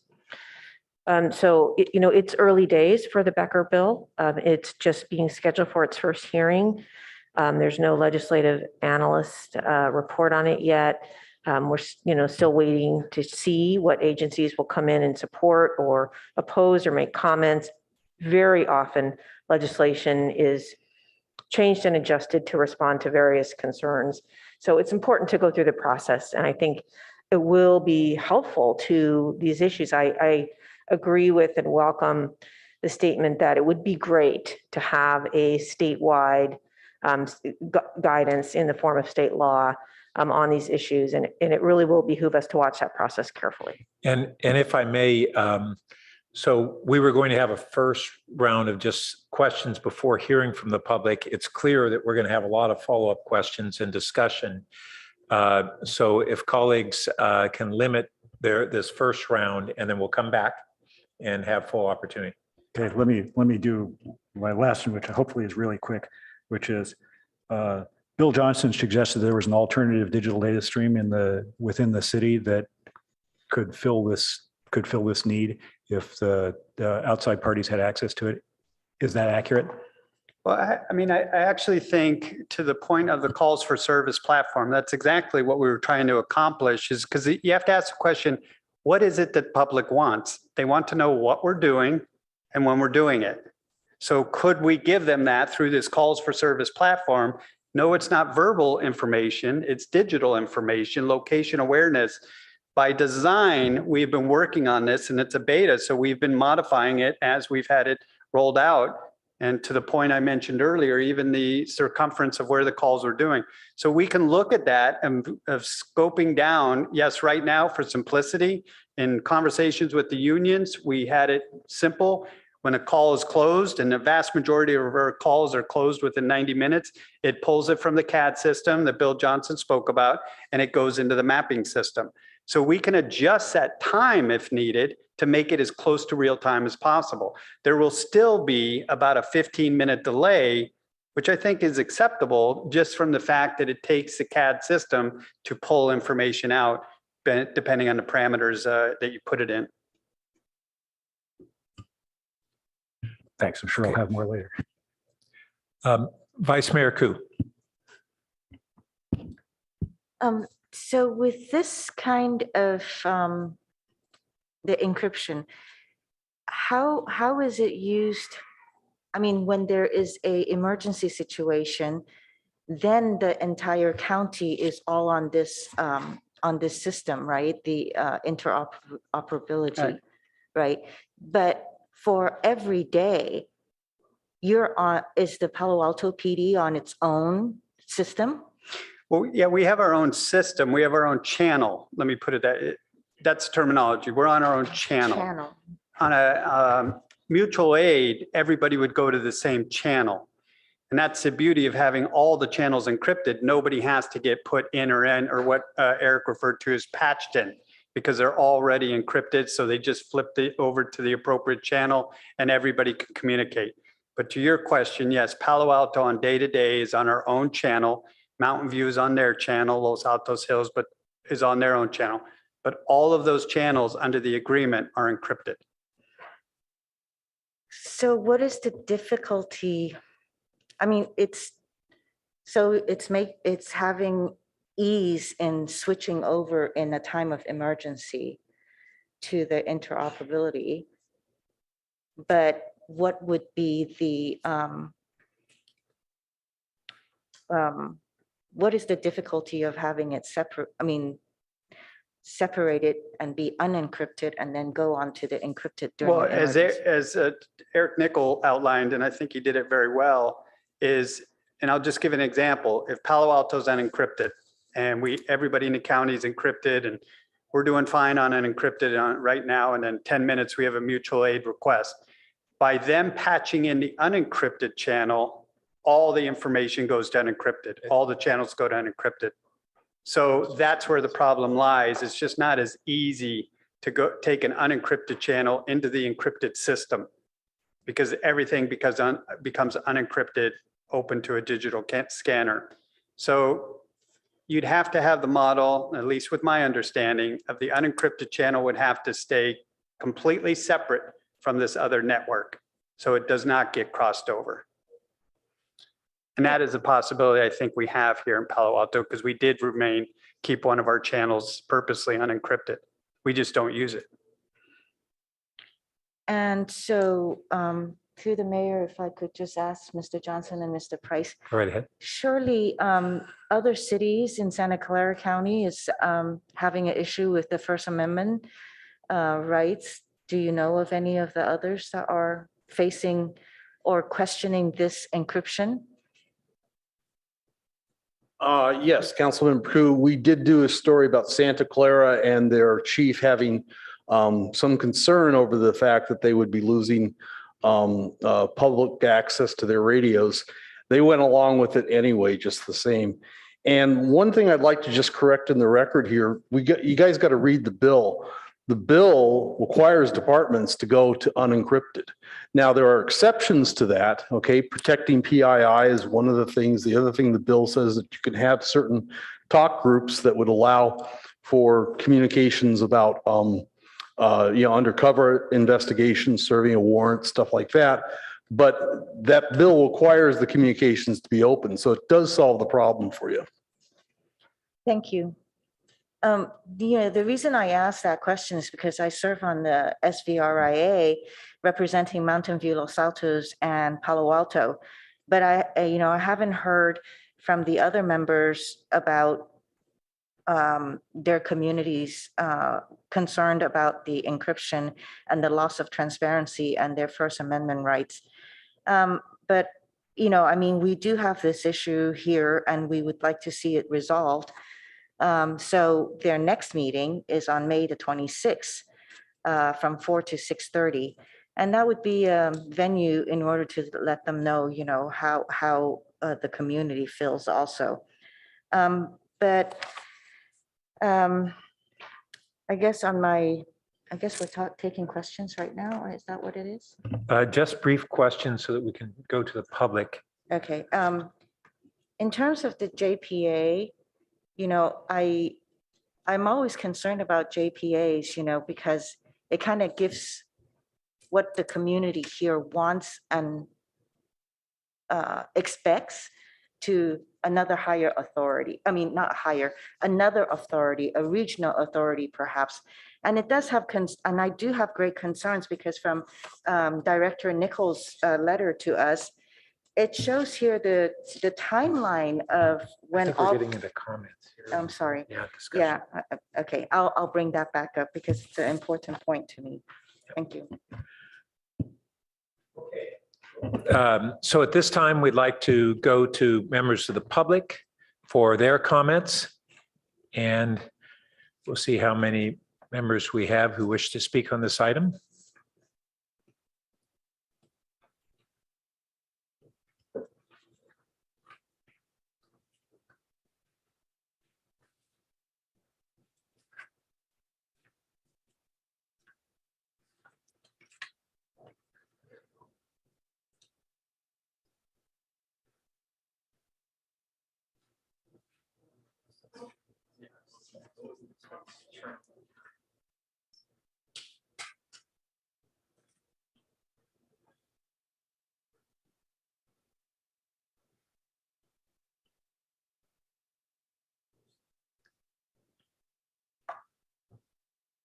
Is that it? Great. So after our first speaker, Bob Moss, speaks here in the chambers, we will be closing public comments. So anyone else who wishes to speak needs to sign up at this time. Mr. Moss, welcome. Thank you, Mayor Burt. One issue of police behavior that's been kind of passed over is excessive use of force. The city has paid hundreds of thousands of dollars in damages to people who have been excessively treated by police. And I believe Janenko is the name of one officer who's had this happen several times. As far as I know, he's still in the force. So I'm not sure that the police department is appropriately responding to the force issue. As you know, this has become a problem nationwide. And I think it's something that should be addressed and addressed promptly. Now, second, I certainly agree with the comments you've heard from the media about the importance of having timely and complete information on police activity in real time. It's important for a number of reasons. One thing which wasn't mentioned is the fact that if the press is informed that something is happening and they send a reporter on the scene, it's much less likely that the police who is active on the scene at that time is going to be using excessive force if there's a reporter looking over her shoulder.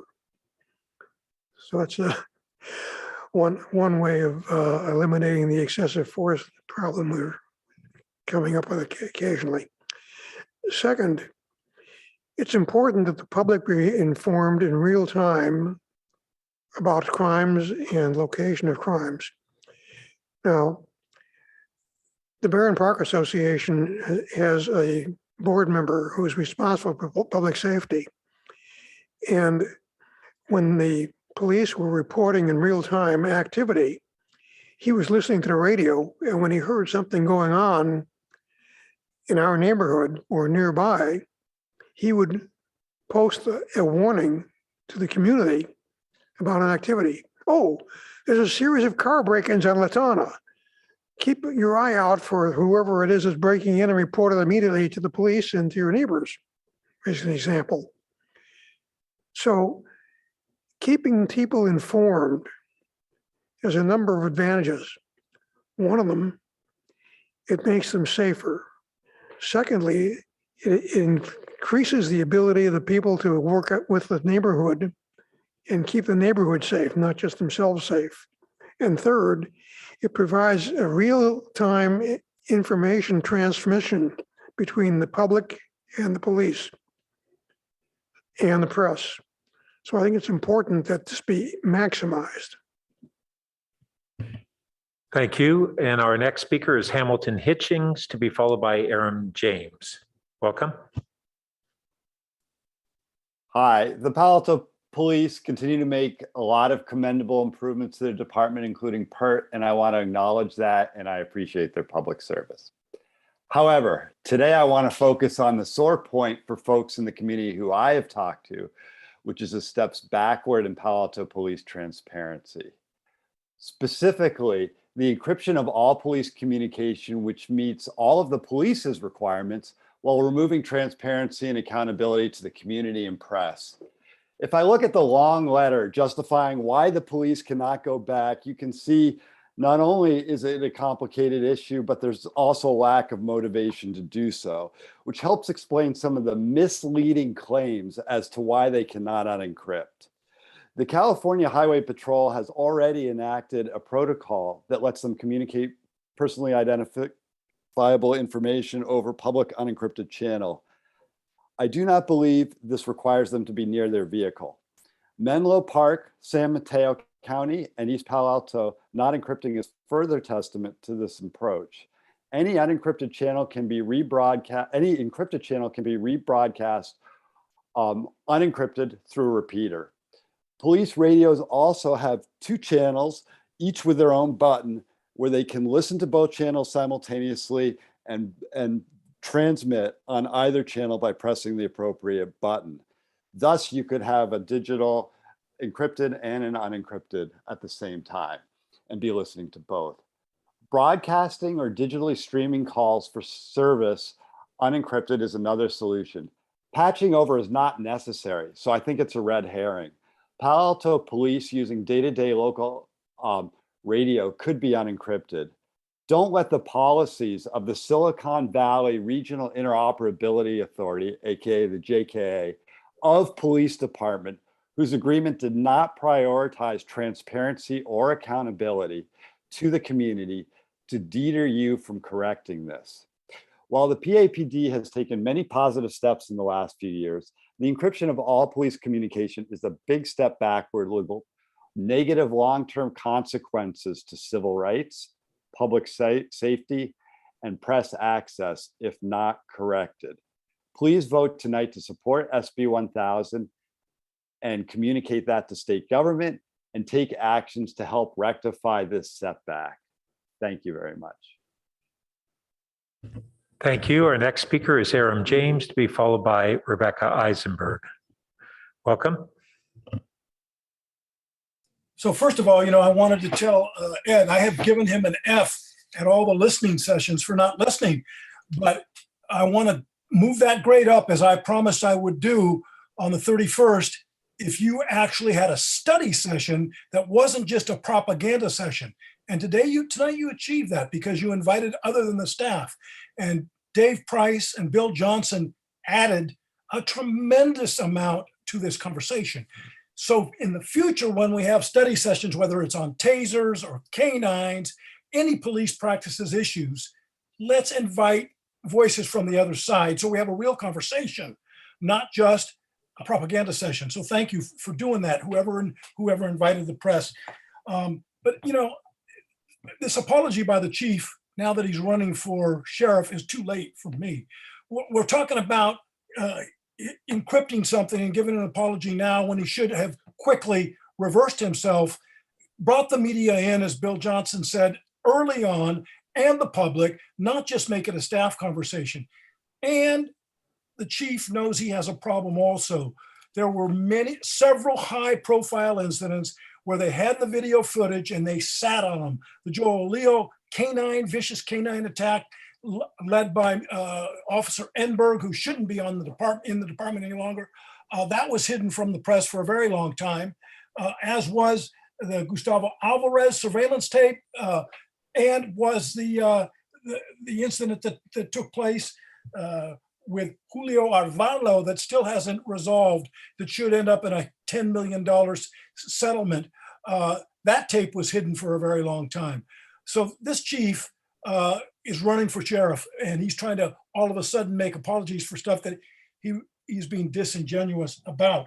I wanted to point out a case that I think is very instructive on the First Amendment, and that's Richmond Newspapers versus Virginia. It's a Supreme Court case in 1980 where a defense attorney, of all things, asked that a courtroom after a fourth trial on a homicide be closed to the press.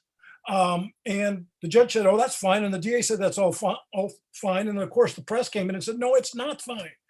There's critical reasons, and it's very instructive decision on all of the implications of keeping the public unaware of what the police are doing. It's a very, very instructive. The First Amendment, we don't hear the chief talking much about that. The press and the citizens do, but this is primarily a First Amendment issue. And I'm wondering why the ACLU hasn't stepped up with the media, the two media sources that are supporting this, but I suspect that it's going to happen soon.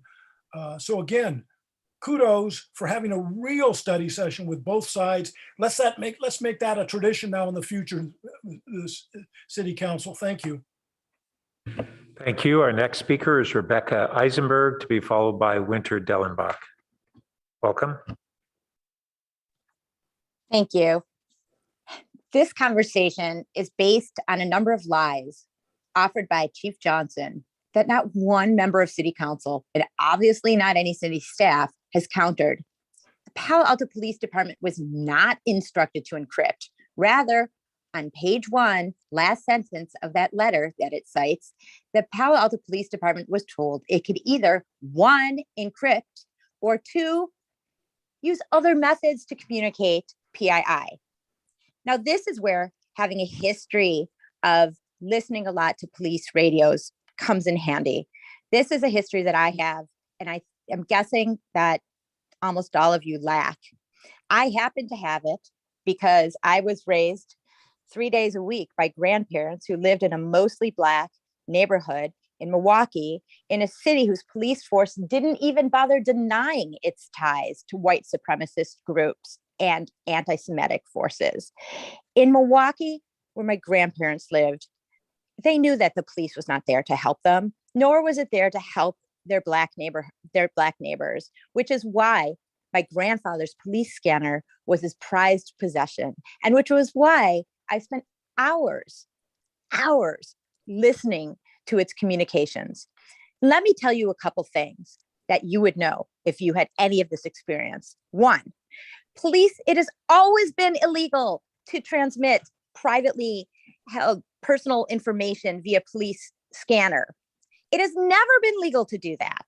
2, that has never been a problem for the almost century of police scanner transmissions, because police radio transmissions, because police radios are literally the worst way to communicate PII.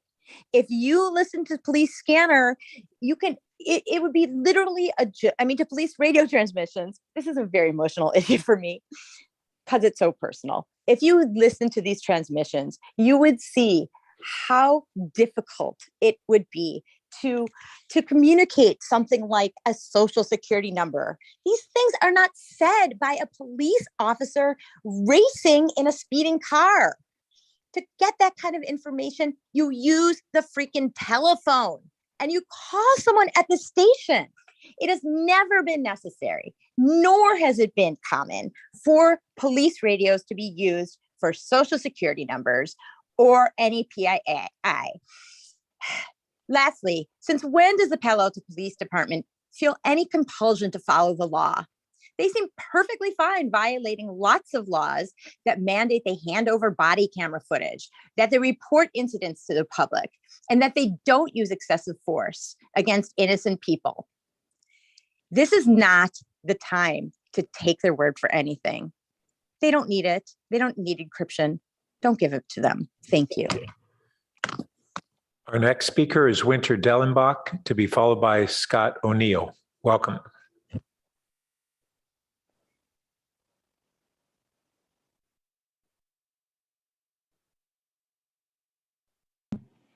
Hi, thank you so much for having Bill Johnson and Dave Price here today. Their input is absolutely invaluable, and thank you both for being newspaper people. The First Amendment is incredibly important, and a free press is vital to any well-functioning democracy and to Palo Alto. I want to associate myself with basically every remark that Hamilton Hitchings made. every single one of them. We have to be all in with Senator Becker's bill, SB 1000, absolutely all in. And I want to paraphrase something that Bill Johnson said, that if the Becker bill passes, and we must support it so that it will have a better chance of passing all through the legislative process, then it would become a statewide issue, and tech vendors, Silicon Valley would come in with a statewide solution. Also, I was distressed reading Chief Nichols' 12th hour dire memo that we would be basically put on an ice floe if we don't go along with this. And all kinds of bells rang for me that I found it, the threatening nature of it, really disturbing. And I hope you will not be swayed by that. And I was somewhat reassured by City Attorney Stump's calm. We will take a look at it, and seemed like it was not entirely determinative of what your response should be tonight. I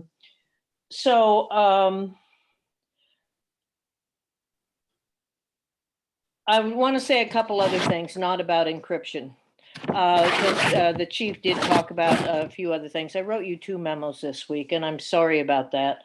But the use of force report, I wrote you a couple, 2-3 pages, is a highly flawed report.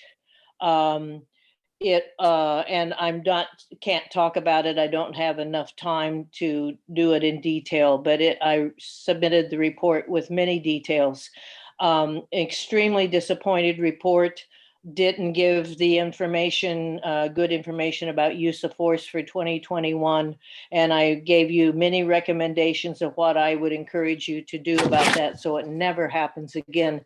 Secondly, I think I'll save it for oral communications next week because I don't have enough time to go into it. But please, we cannot adopt permanent encryption for Palo Alto. It is everything Palo Alto is not. Thank you.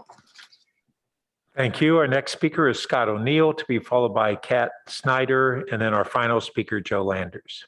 Welcome, Mr. O'Neill. Thank you. I'm on the board of Palo Alto Forward, but I'm speaking for myself tonight. As I was listening to the chief's presentation, I was struck at how the universe ends at the Santa Clara border. So I was unsurprised to learn that Menlo and East Palo Alto and CHP aren't encrypting and aren't planning to. I was also struck in the chief's presentation how everything is fine in the PD.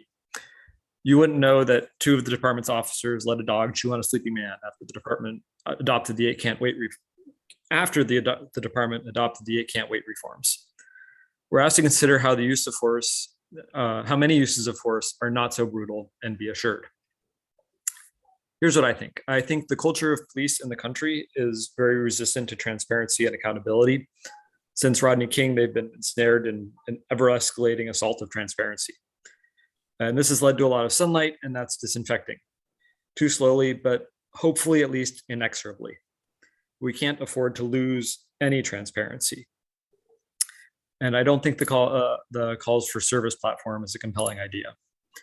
So please unlock the scanner. Please adopt strong whistleblower protections for police officers. Please bolster civilian oversight into abuse cases. Everything you can do to let us watch the watchers, please do. Starting with this, but not ending with this.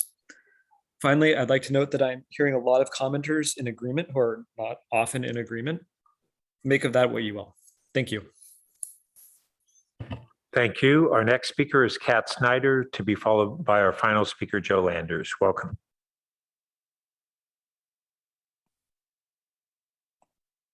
Hi.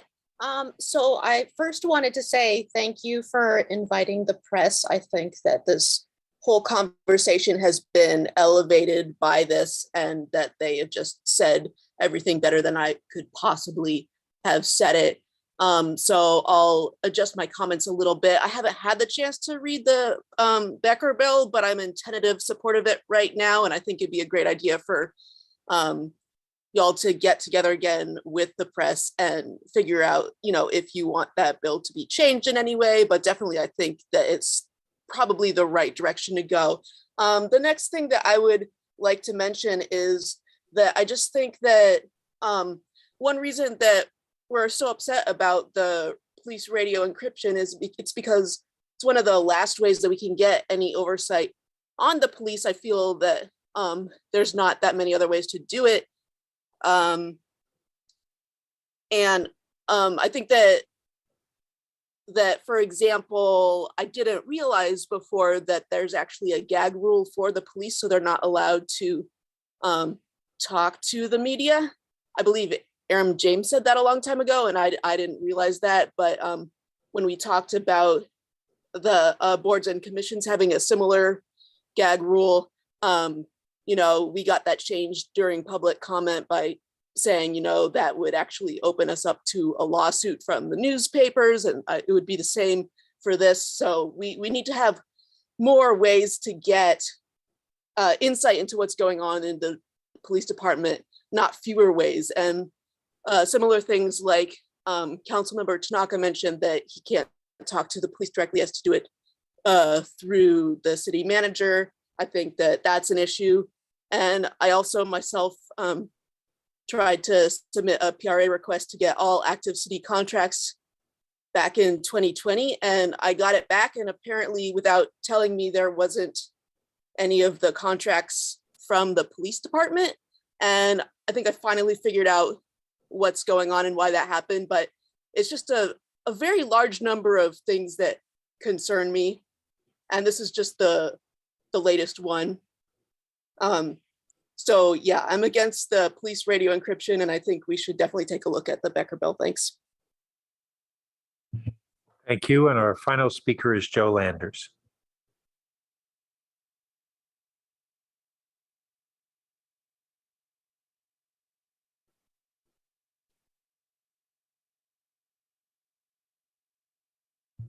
Mr. Landers, you should be up.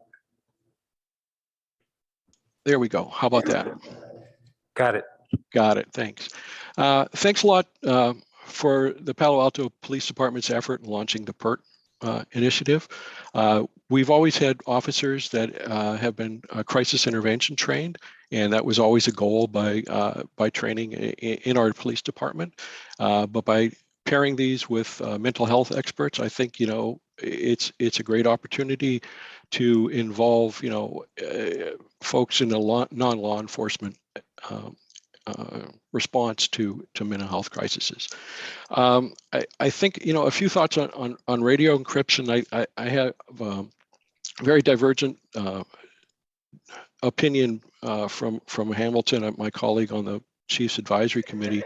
I think we need to realize that the dissemination of public personally identifiable information is not a public right, and that as much as police watchdogs would like to have lots of information of locations of police cars and patrol officers, the information, it's an operational issue for the department. And I think folks don't really understand that the police department doesn't see radio traffic as dispositive, that they really wait for the resolution of a call to give that information on what happened. And furthermore, I work professionally with some of the radio vendors, and I'm not sure that Becker's bill is actually technically feasible. The current SVR system in the West Cell only has 24 talk groups over 12 physical radio channels. The number of channels is limited by FCC mandate to Santa Clara County to 56 channels. The system can be at capacity already, so using additional channels to broadcast encrypted or non-encrypted is something that really needs to involve the SVRA and their technical staff. It would be great to hear from the CHP representative tonight about what their thoughts are. I know I've worked with a radio vendor that is working with the CHP, and they are already testing digital technology, contrary to Dave Price's article or editorial today in the press. And so it seems likely that every agency is going to encrypt eventually to meet this mandate. it would be great if there were more options available to us, but I think Becker's bill will really lead to more communication for police officers to be done over things like push-to-talk cell service. And that's even more dangerous and less transparent because it really doesn't give the public the ability to monitor, and probably wouldn't be recorded as many phone conversations aren't today. Thank you. Thank you. So we'll now be returning to the council for discussion, but before we commence on that, I want to bring up that we had on the agenda item number 17, which was a clarification of in-person attendance protocols for council committees and boards and commissions. My understanding is that's not really a time-sensitive item, and given that it's apparent that we're going to have a fair amount more discussion on this item, I'd recommend that we defer that item for a future meeting. Okay, seeing nodding yes. And then I just also want to point out that as Winter Dellenbach mentioned, and I've read carefully her recommendations, there are other aspects of this agenda item tonight in addition to the very important encryption one. And so I want to make sure that we try to address those issues as well. And on that note, Councilmember Stone.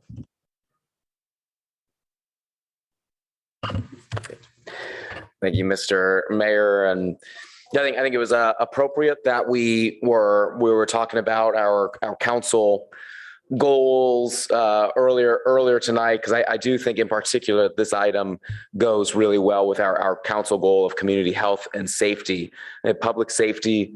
I think with public safety, law enforcement, it's just so critical to be able to have trust and faith between the public and law enforcement. And I'm sure Chief Johnson would agree, having that's really critical to a healthy and safe community. Because when people don't trust their police, when they don't believe that there's accountability, they're going to be less likely to report crime, they're going to be less likely to cooperate, less likely to be to feel like they can trust the officers and to be able to reach out when necessary. And I think we would likely see crime increase. So I think it's absolutely critical that we are trying to restore that faith in police, and especially given such a large breakdown in trust and faith of law enforcement institutions across the country over the past several years. I think this issue is far more important than ever before, and it really does require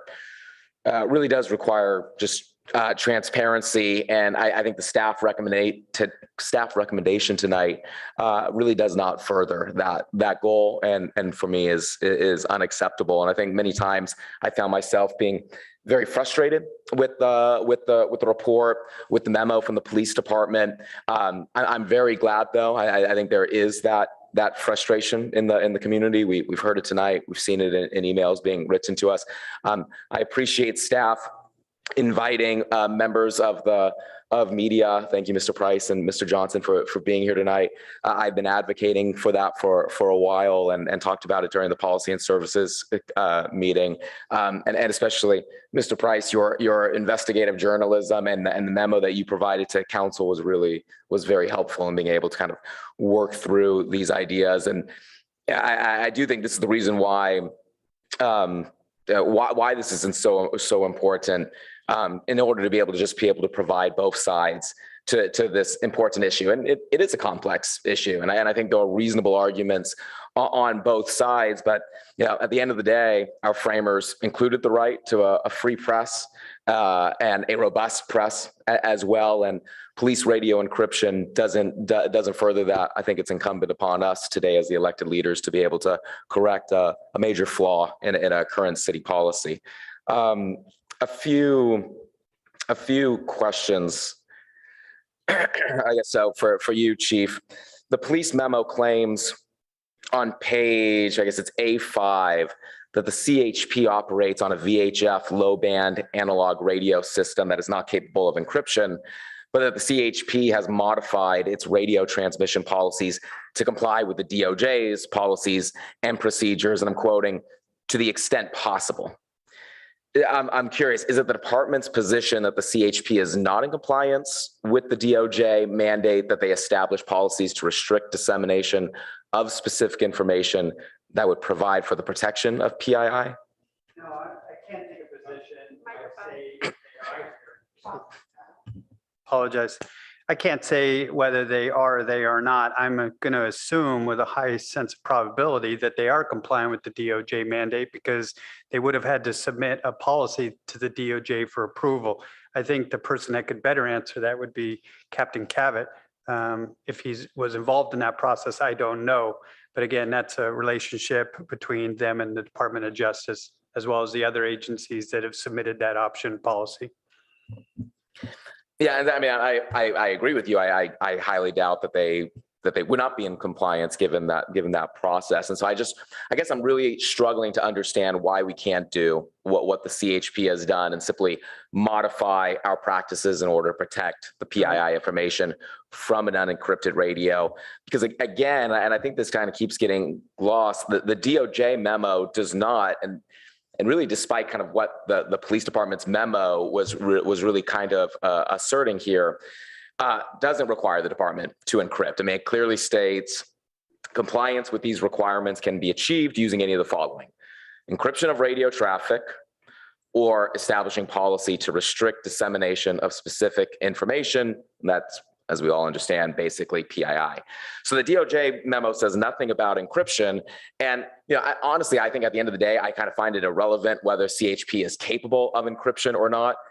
Under the DOJ's memo, there's no requirement for an agency to encrypt, so long as they enact policies to protect PII from being disseminated to the public. So I figure they did that. I really don't understand why the city of Palo Alto can't do that as well. Yeah, it's interesting because one of the things that we haven't even spoken about tonight is you might all be very well aware of was the passage of the California Values Act in 2017. And if you remember specifically, that act was designed to protect immigration enforcement. And one of the things it did was codify in law, as Rebecca Eisenberg said, made sure that law enforcement agencies were not releasing PII over open airway. And in that policy, they also describe what that means. And let me read it to you because I think it's important, because we're focused on just, driver's license, name, those kind of things. But it goes much broader than that. It identifies or describes an individual, including but not limited to his or her name, social security number, physical description, home address, home telephone number, education, financial matters, and medical and employment history. It includes statements made by or attributed to the individual.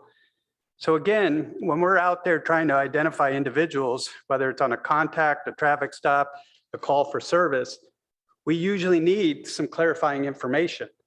It's not just about their name or their license, because some people can have the same last name. We need the physical descriptions. So it's a lot of other factors that get played into this. That's why it's a very complicated issue, not really one for one chief of police to try to override. We had the ability to encrypt. That was the decision and really the recommendation from, as you've heard, from the body, the authority that we serve under or we work under. So we chose to do that. So again, I think that's again why this is going to Sacramento for consideration, but they're going to have a lot to consider because they're also going to be going against the Value Act. They're also going to be going against the FBI security protocol and the CLET security agreements. So there's a lot of work that needs to be done for agencies to have clear direction on how to serve our communities while complying with all these other factors. Yeah, and I appreciate that additional context. And I wonder if the mayor is okay with it. I know I'm out of time, but in kind of direct follow-up, if we can ask the CHP representative that's on the line to maybe respond to that and hear how the CHP then is protecting that information. That'd be fine. Can you guys hear me? Yes, we can. Thank you guys for inviting me to the council meeting tonight. My name is Jason Cavett. I'm the captain commander of the Redwood City CHP office.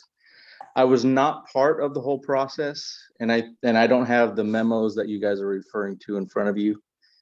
But statewide as a department, because of our infrastructure and the low band, as the chief mentioned, I believe in the memo, the department was unable to encrypt as per DOJ mandate. So they did choose the establishment of policy.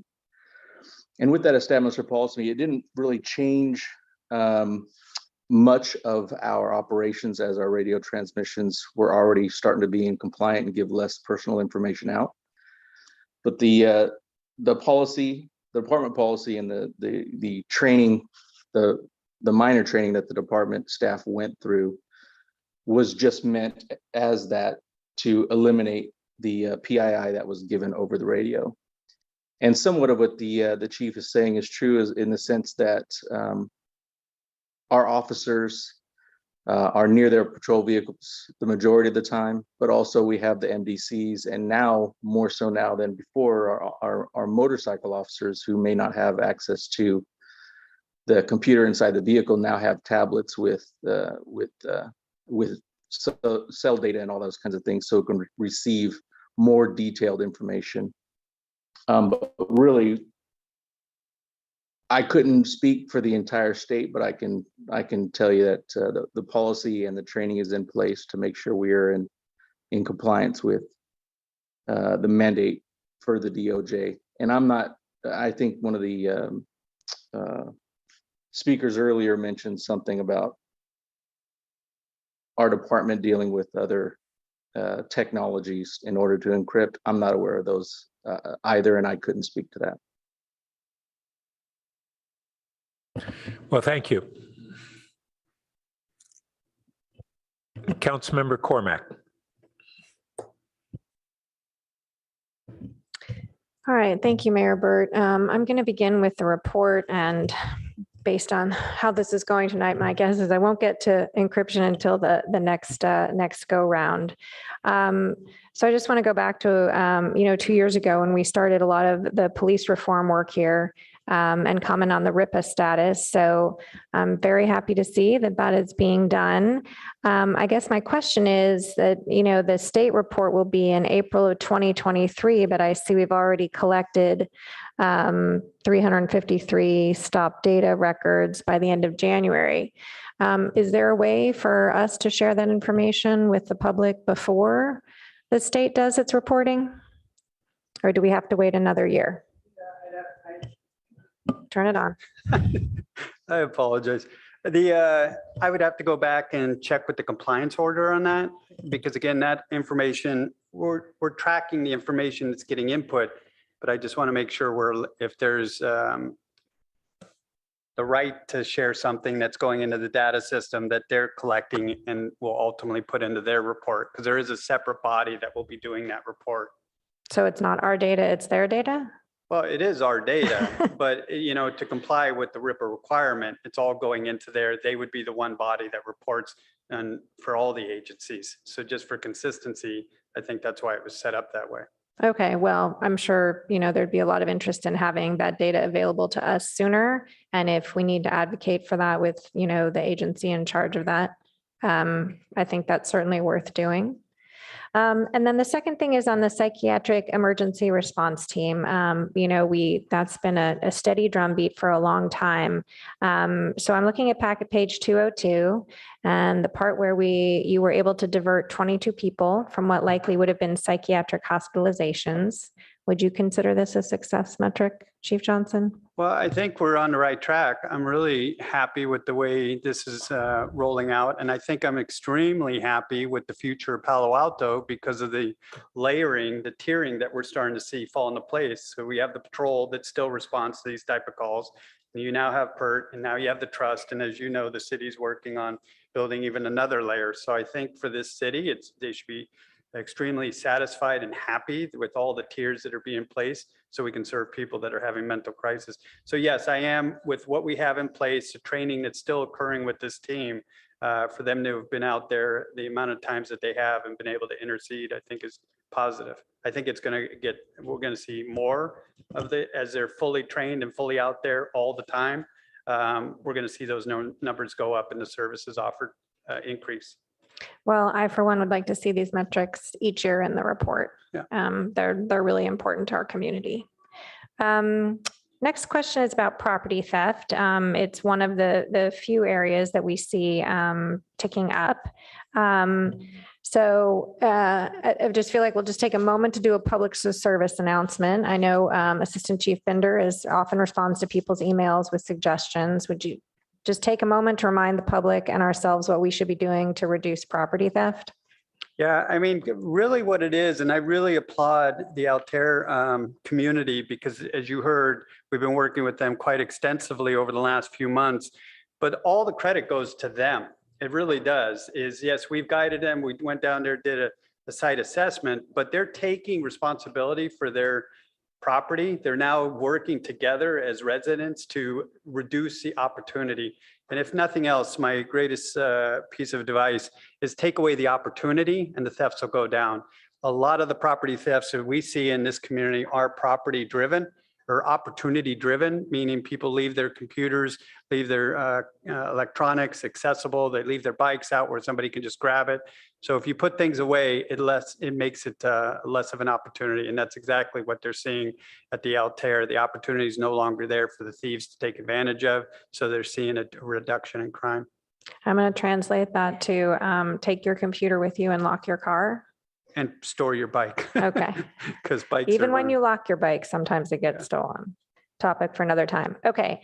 I appreciated the information about the staff's linguistic capabilities. I think we often talk about diversity in terms of what people look like, but this community, is full of just a wonderful variety of languages, and I think that's probably something we haven't focused on enough.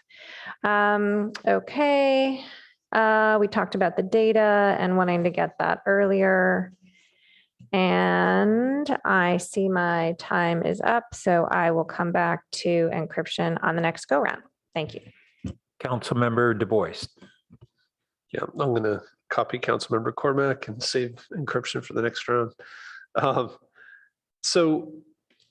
guess there's this feeling out there of COVID anxiety or something, but, looking at the reports, there's this feeling I think people have that we're in the middle of a crime wave, but it looks like 2021 was actually down. Is that right? Yeah, I think social media feeds that a little bit. I do think there's a valid perception that there's an increase in crime regionally because we're seeing it on the news. We're seeing it in social media posts, the grab and runs, the smash and grabs that occur. We have had our share of these type of incidents in Palo Alto, but when you take it in the broad perspective, we are down in every category.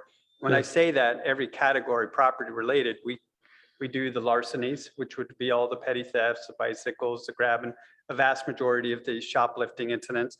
We track our residential burglaries, and those are also down, as well as our commercial burglaries. So all the property metrics have been a reduction. So that's a positive sign for us in Palo Alto. I mean, one thing I was wondering, you report number of incidents, but there's been a lot of stories about like large dollar volume from stores.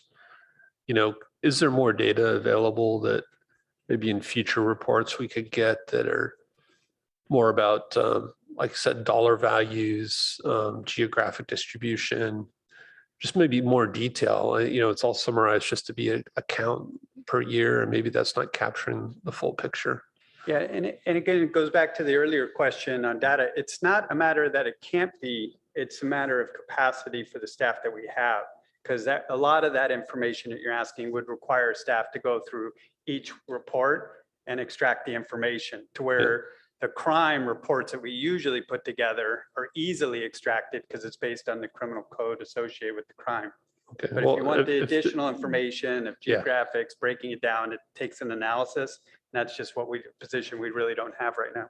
So just take it as feedback if there is more detail that's in some other report. I think but we're always open. If you have something specific that you'd like to see, we can make it a project. I can't guarantee how quickly we'd be able to turn that around. The other thing I want to talk about was staffing and budget. And again, you're down 125 full-time versus like 100, 150 even last year, but the budget's higher. And so I'm just wondering, is that just overtime?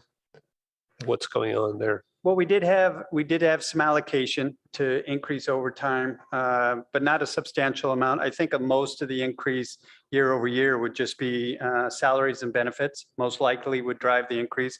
I don't believe we've had any major contractual increases in our department over the past couple of years. So I think that would be the only reason, because even with the overtime allocation, those were to do some of the suppression efforts that we had on University Avenue. And when we were having a crime spree for a little while, our concern of it, we did a very high proactive, high visibility on some of the main corridors. And I think that also attributed to some of the reduction. Yeah. I mean, we're down 25 people, but up $3 million. So it just makes me wonder, is there actually a staffing sweet spot where you minimize overtime and you actually have more people, but it costs less? Well, I mean, at the end of the day, I would probably say overtime, and this is a model. I mean, a lot of times agencies will allocate overtime rather than the FTE because it is a fixed amount. So you either utilize it and it's gone and you don't have all the other things associated with that. But I do think this year was one of those years in 2021 where we did have a few incidents where we allocated overtime for suppression efforts. And at the end of the day, it is replacing what would be a staffing issue. Yeah. Yeah, I mean, I'd like to echo what Councilmember Cormack said about getting access to some of that RIPA data earlier. I know several years ago, we had some of that similar kind of data analyzed more locally. Right. I'd certainly be really interested in doing that. Yeah, we did speak about that in one of the ad hocs of 2020 at that annual report. But again, that was a position that was let go many years ago, and that's why it stopped being produced. Yep.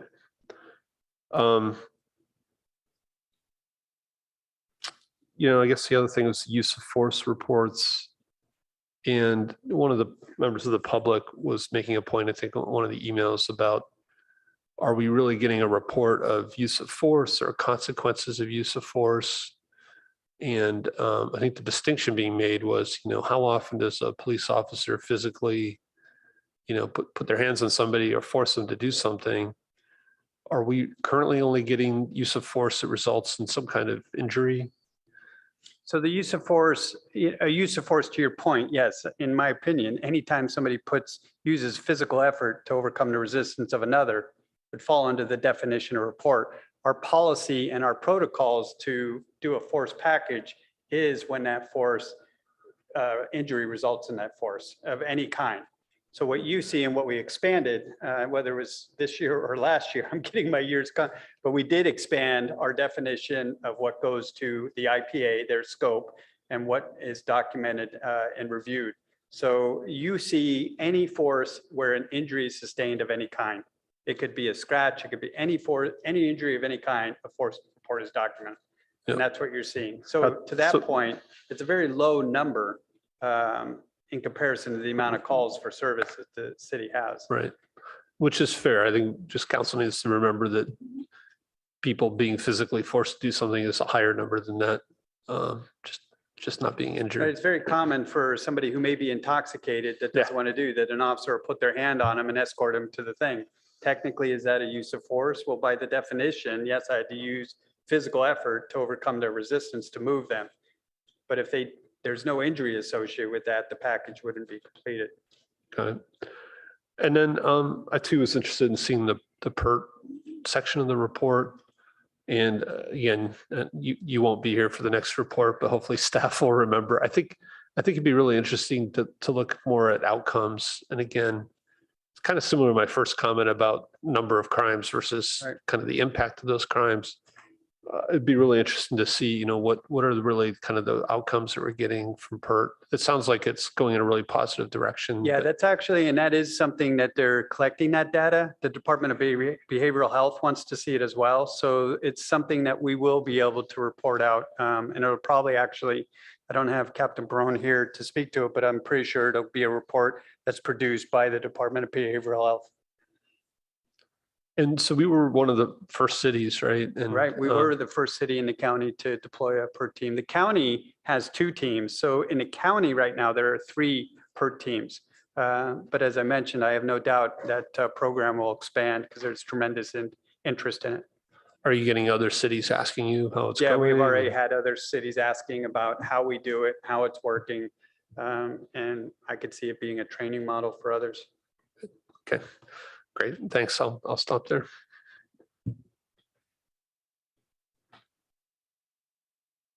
Councilmember Tanaka. Yeah, thank you for your report. I really appreciate it.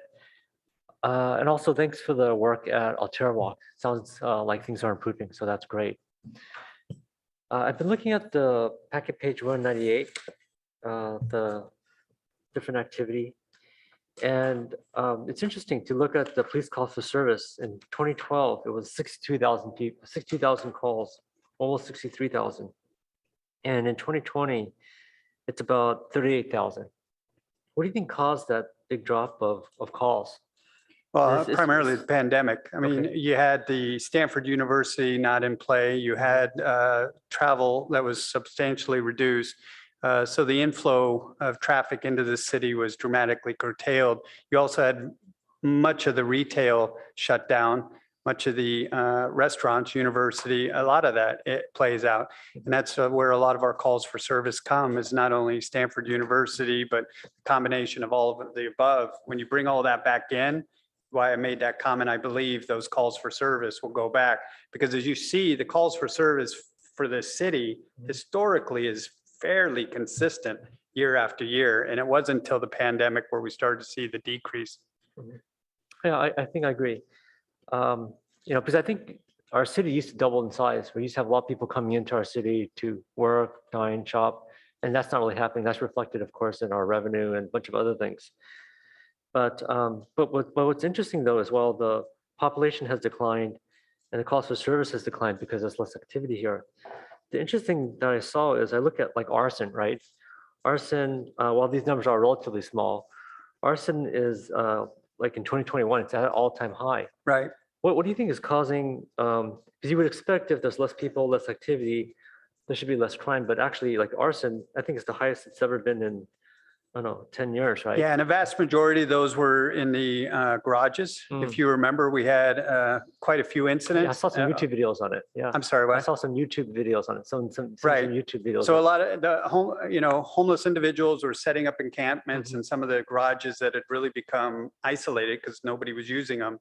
And some of those resulted in fire. We've been very proactive about that over the last few months. So the numbers of incidents have dramatically decreased. And the Department of Public Works has been a great partner with us in removing some of those encampments to minimize that chance of arson. Okay, so all the encampments are gone, or are they still there? I can't sit here today and say they're all gone, but we go through those garages every day. Okay. We get them moved on, but there's still encampments out in our city. Okay, well, that's great. I'm glad to see you guys trying to work on that.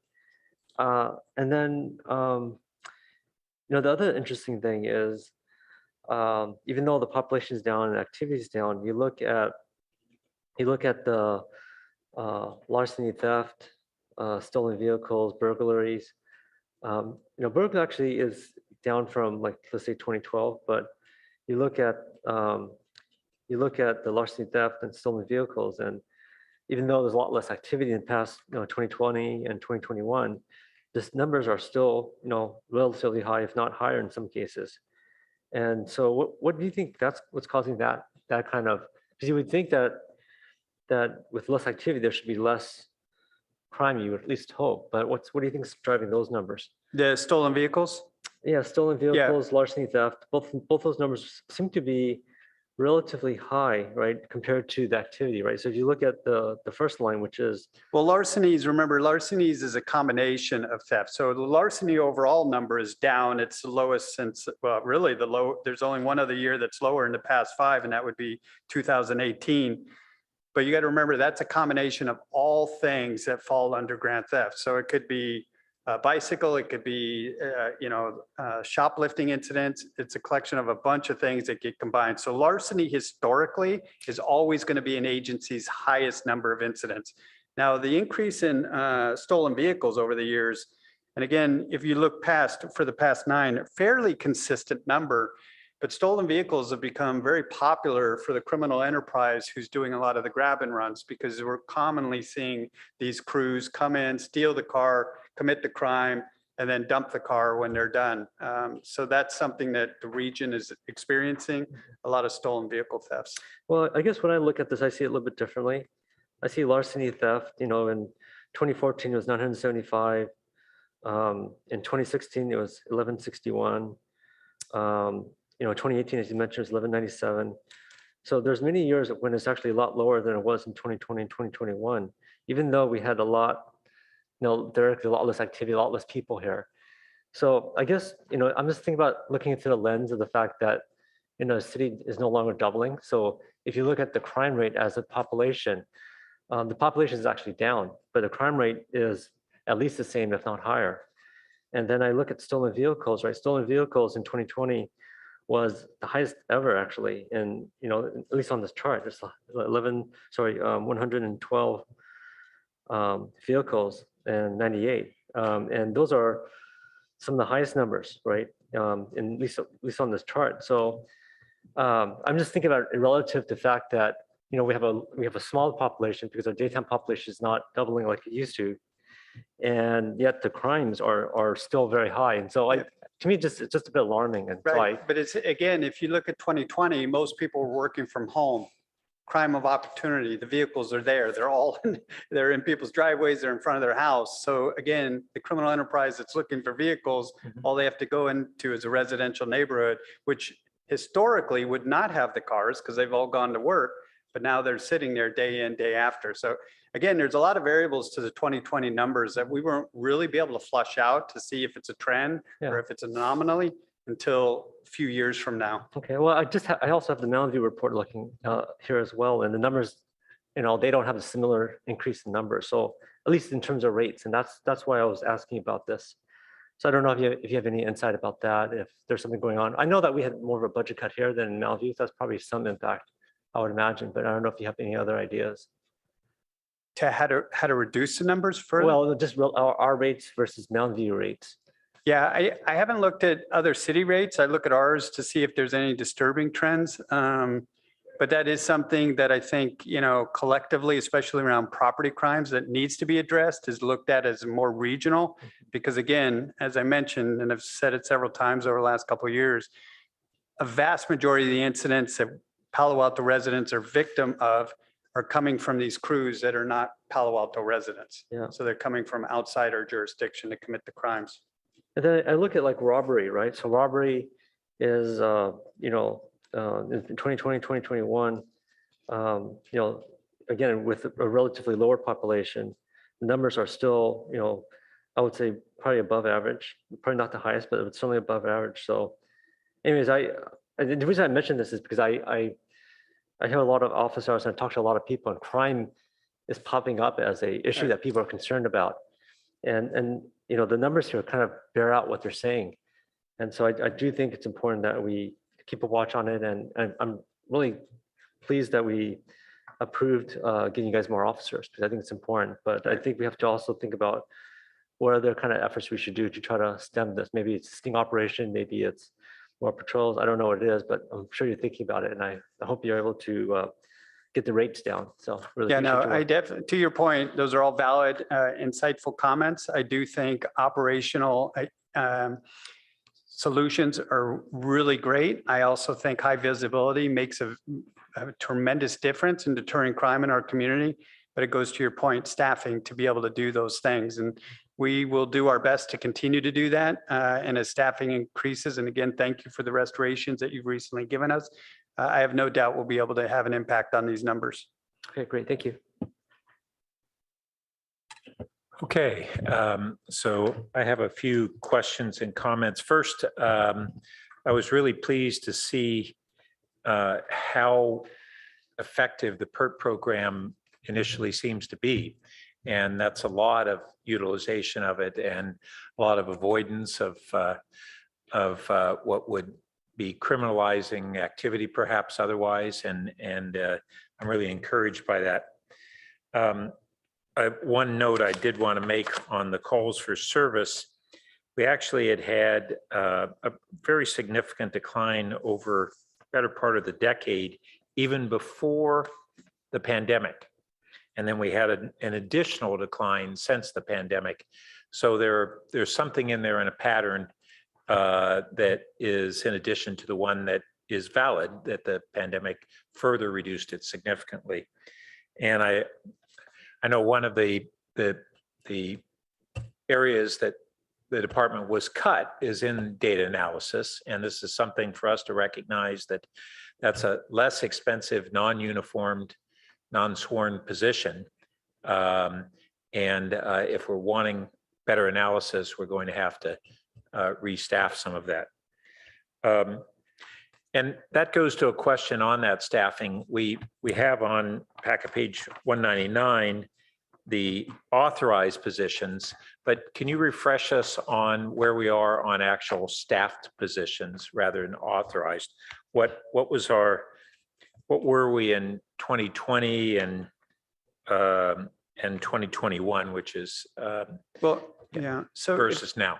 So when I got here, we'll start with 2018. I'll just cover it briefly because it stayed consistent for 2018, 2019, where we were staffed for 158 positions. And if you remember on the sworn side, we had a conversation with council members. We had 13 vacancies at that time. So now we're down to 125 full-time positions, FTEs. And we have actually, as I mentioned, been able to stay pretty full with that. We've been doing really well in hiring and filling those vacancies. We're still battling with the factor of attrition because that's just a natural thing that's going to occur in an agency. People are going to leave, they're going to retire, they're going to have medical out, whatever it may be. So right now we do have many vacancies coming up. So even though we're filling our vacancies, it's going to be catch up for a little while because we also have several people that are out on medical that may be retiring in the near future. So it may be that flush again to where all of a sudden we'll get caught up and then we may be 5 or 6 positions down. Where we've been extremely successful in filling are the non-sworn positions, to your point in your comment there. We've had tremendous applicant pool applying for our non-sworn positions that I spoke to earlier, the animal control, the record specialist, the dispatch manager, and we're going to be filling the technical services director position soon too. So those positions I have no problem with. It's just a concern over the sworn positions in the future. And then I want to address the use of force reporting. Right. Ms. Dellenbach had given us a thoughtful memo on this. And first, her report says what I believe was correct, and she even cited verbatim, that the council had directed staff to include use of force information to the regular supplemental report submitted to the council as a cover memorandum of each IPA report. And where the IPA reports are biannual, twice a year. So shouldn't we be getting a twice a year use of force report? Yeah, and I think Chief Binder's on, but I think this was the first one we were required to do, so that's why we did it. But Chief Binder, I think he's still there. I see him. Yeah, I think he could speak to that because he prepares that report, but I have a feeling that you will be getting them biannual. Good. But again, or there might have been a conversation. Well, I'll let Chief Binder talk about it. Chief? Go ahead. Yeah, good morning. Good evening, council. Yeah, it's almost morning. We're almost there. You're right. And Ms. Dellenbach is correct too. What we did here, we got to remember that council gave direction to increase the scope of IPA services at the end of 2020. There were also some updating of the contract that had to occur with OIR, which is our IPA. And I would say that 2021 was a little bit clunky. And one of the things that we decided to do, because if you recall, the report that OIR gave us in January covered the time period between July 1st, 2020 and November 1st, 2021. So it was actually over a year's worth. And so we did take a larger data set for a year for 2021 and give it with that report. Moving forward, if it's the council's decision, which you guys already provided that direction, of course, we can do it with each and every report. I would just say that one of the things with use of force and that report is it's cyclical in the sense that we may only get 2-3 instances where we can report on. So if that's what you want to see, unless you want to see a greater data set, 12 months would certainly provide that. But we know that the IPA is going to be reporting sometime in January, February, and August. We can certainly provide moving forward that biannual report. It's really up to what council wants. And on that, that scope of what is reported, the current policy, police policy manual, Chief, I think you said it only requires where there's injury. Is that right? So, Chief, I can actually go ahead. Answer to that. That is one of the criteria. Remember, first of all, anytime an officer uses force, our policy requires that officer not only document that force, but that report is reviewed and signed off by a supervisor. And then what happens is there's certain criteria also defined by our force policy in which a supervisor's report on force is generated. So what the chief was explaining is there are instances where we may have to escort an individual, we may have to put their hands behind their back. They may give us resistance where during the handcuffing process, those are certainly use of force events. But unless it meets a criteria such as there is a complaint of pain, there is a visible injury, we use some type of police tool to include OC spray, baton, canine. I believe there's 9 data points that would trigger this supervisor's report. Then it's just logged into the police in a regular police report. So what you're seeing with these numbers in this 2021 use of force is those are the reports which generated a supervisor's report, meaning someone complained of injury, someone had a visible injury, we used a tool, that criteria that was set forth in the revised scope of the IPA. Okay, so we've got an important semantical distinction here between use of force and use of force that generates a supervisor's report. And we certainly, as lay people, just take that literally, as if force is used, it would be in the report, but apparently there's a different threshold for what's being reported. Is that, so can you explain a little bit more on why you interpret that reporting requirement not to be all use of force, but all use of force that triggered a supervisor's report on it? Yeah, Andrew, you want me to handle it? Okay, so to Chief Binder's point, all use of force is documented, meaning if an officer uses force, escorts somebody, overcomes resistance, they document it in their criminal report, because most likely there was a criminal charge and that's why they were taking a person into custody. So it'll be documented in that report. However, if we have an incident where we think could expose us to civil liability because there's an injury or complaint of pain, we generate a whole different report. I get that. But the question is, when we say that we're to get use of force information, you have a different threshold from what I think we thought use of force meant. So Mayor, this is what I think you're asking, because for us, we as managers, we can extract, we know exactly how many use of force, supervisor use of force reports, because it gets reported that it reached its criteria. So we log it, we start to track it. So that's what makes it easy for us as managers to give you this report, to attach it to the IPA. If you're asking us that you want all incidents, meaning the escort to the car, whatever it may be, that the officer documents it's his report, that is a little more back to the analysis question, because now we have to go through every report that ever, because it doesn't come up to the management level unless it rises to the use of force supervisor's report. Does that clarify a little bit? Well, I understood that. Okay.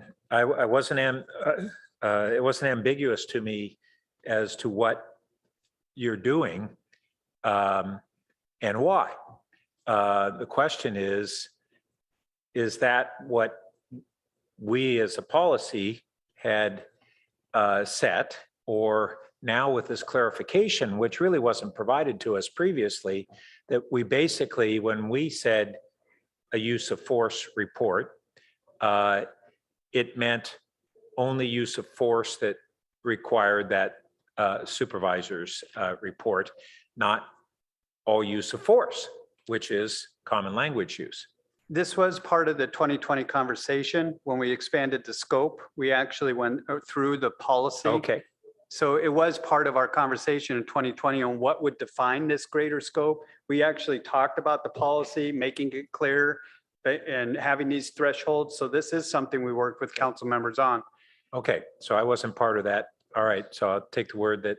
Sorry, quick clarification, like on Go your, ahead. on your, if I recall, is pointing a gun at somebody a use of force?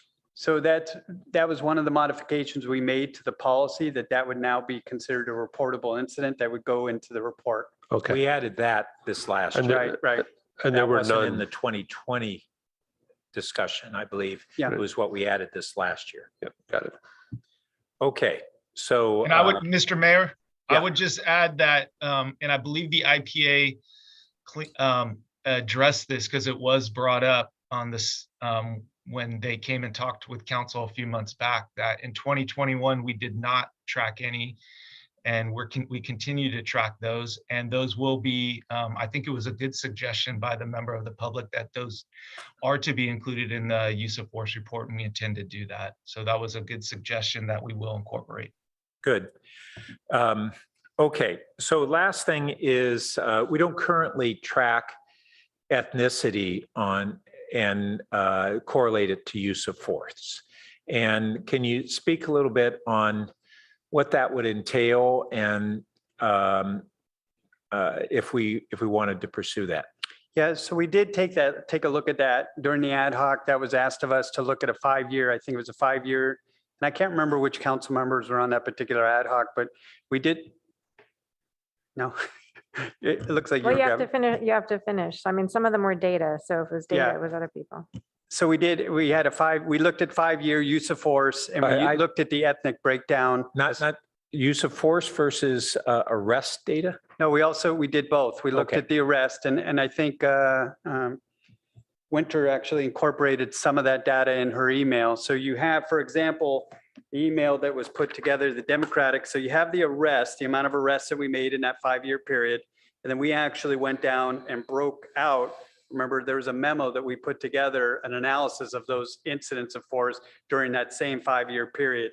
We had 69 incidents of force during that same period of January 2015 through June of 2020.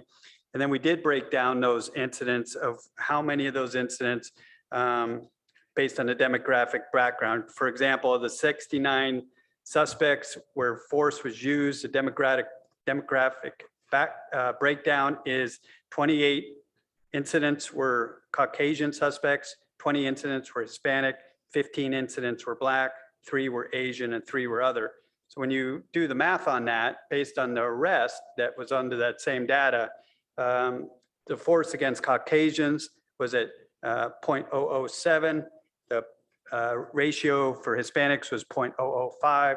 Ratio for force on African Americans was 0.004, and Asians 0.005. So there was that analysis done at that particular time.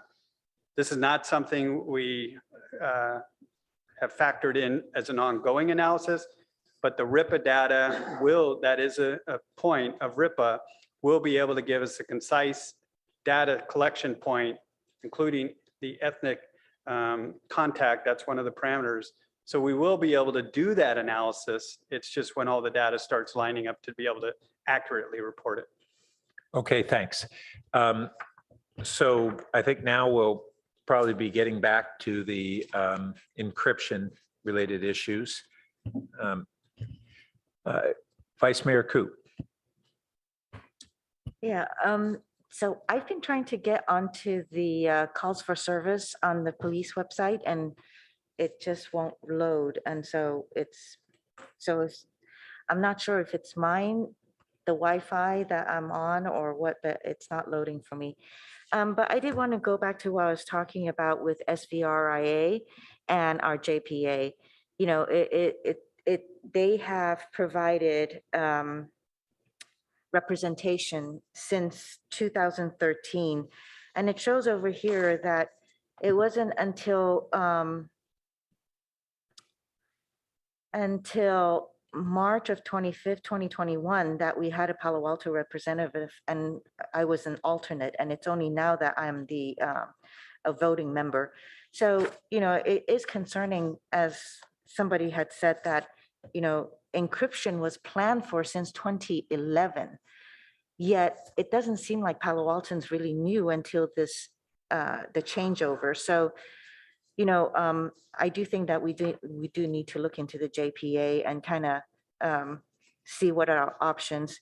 I do have concerns, though, when the Director Nichols writes in here that the authority will not take another member's non-compliance liability. And there will have to be a legal analysis, specifically as a condition of Palo Alto operating unencrypted on the SVRCS. They would take on the liability for the authority. So I think that needs to be explored and reviewed, because like Winter said, it just seems like this is held over our heads. I do also want to commend Chief and your department for the work that you did with the lesser number of staff members, police officers. I do have a question. Some of the examples that you gave in terms of use of force, if you're going to be escorting somebody or restraining them. And what I'm hearing from some of the officers is that there is the concern that they're holding back because they don't know how much they can do and if it's okay for them to do it, and they might get into trouble.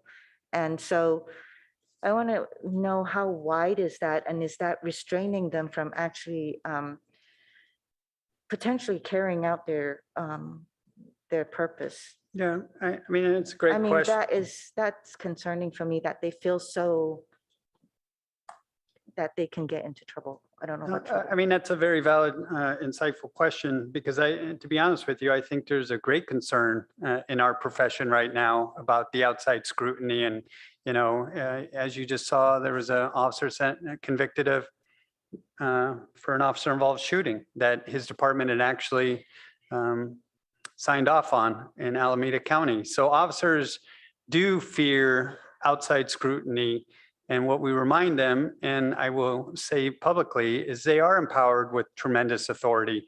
They have the authority to detain an individual. They have the authority to take your property. And as I just mentioned, under certain circumstances, they have the authority to take your life. So I hold that very high expectation that they understand that authority when they can do it. But I do feel that officers, and they have voiced that to us as well, and to me personally, that they don't feel it's worth it anymore to utilize the authority, even when they're justified in doing so, because they feel an outside body will question everything they do and scrutinize them. And that's hard, because what that potentially is going to do is put them at risk and put the community at risk if they're not doing what they're supposed to be doing when they're supposed to be doing it. So that's something we're working on. I think that's something that the profession is addressing. It's a concern. As you've seen, a lot of officers have been shot over the last couple of years, and that number seems to be growing and is a bigger concern.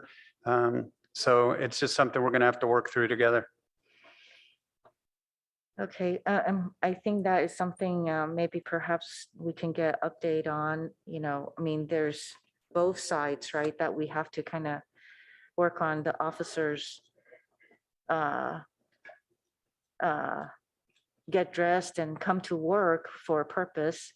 And we certainly want to make sure that on both sides there's safety involved. I wanted to ask about the Explorer program. Right. On the website, it says that it's not active right now, No. but you're taking applications. Yeah, no, that was a program that during the budget reductions, we didn't have the personnel to run that program anymore. And that was commonly connected with the SRO program, as you remember. Oh, yeah. Because that's how okay. they would recruit people, is at the high school. So when the SRO program was removed, we also stopped the Explorer program. It's an Explorer we definitely want to get back into play. I'm thinking we're going to have that possibility in the near future because it's a benefit for the community, obviously, and for the organization. And in the past, what numbers, how much was the hiring? Was there hiring that comes from the Explorer program? Yeah, so I mean, we've had, I mean, most agencies, that's exactly why they have Explorer programs in hopes of recruiting people into the profession. And we did have that opportunity here, but again, we just don't have it right now. The other issue with the Explorer program for this particular community is Palo Alto. We did see over the years it started to decline for various reasons. And because I know when I got here in 2018, I believe we only had a handful of Explorers at that time. And at one time it had been pretty, quite a few. Last question, I think, is there the need to determine, with our population here in Palo Alto, is there a need to determine the ratio for the number of police for the population, or even mental health officers, how many we need for nighttime population, for daytime population? Yeah, there's always that analysis to see the officer to resident ratio or the overall population base of we actually have always tried to stay within that. And I think we've actually been fairly well. I think right now we would be under that ratio because of the reductions. But again, it's one of those things, and especially to your point with why we got the PERT team is because that analysis was done. And the reason we were given that clinician is because we had a higher percentage of calls per service regarding mental health. So that's why we were allocated the position before some of the other agencies. So I think that analysis always has to be done from each community to determine whether they're serving their community in the appropriate fashion. So with our one, is that sufficient? I'm sorry? With that one PERT member, is that enough? Well, again, I think, I mean, we're so new to this. I think right now it's a great aspect for this community to have because we have 3 different layers that are coming together at the same time. So we'll have to just wait and see. I think, again, everybody will say they want more because it's working out really well. And why I would say I would love more is because we only have one team. That one team can't be here 7 days a week, 24 hours a day. So we are missing opportunities. But again, I think it's a model that will grow. But just to keep everybody's optimism in check, it took us 4 years. Yeah. It took us 4 years to get that clinician hired. So it's not something we can just say we want 4 more tomorrow. It's just not going to happen because it is a partnership with the Department of Behavioral Health. Well, thank you so much. Councilmember Philseth.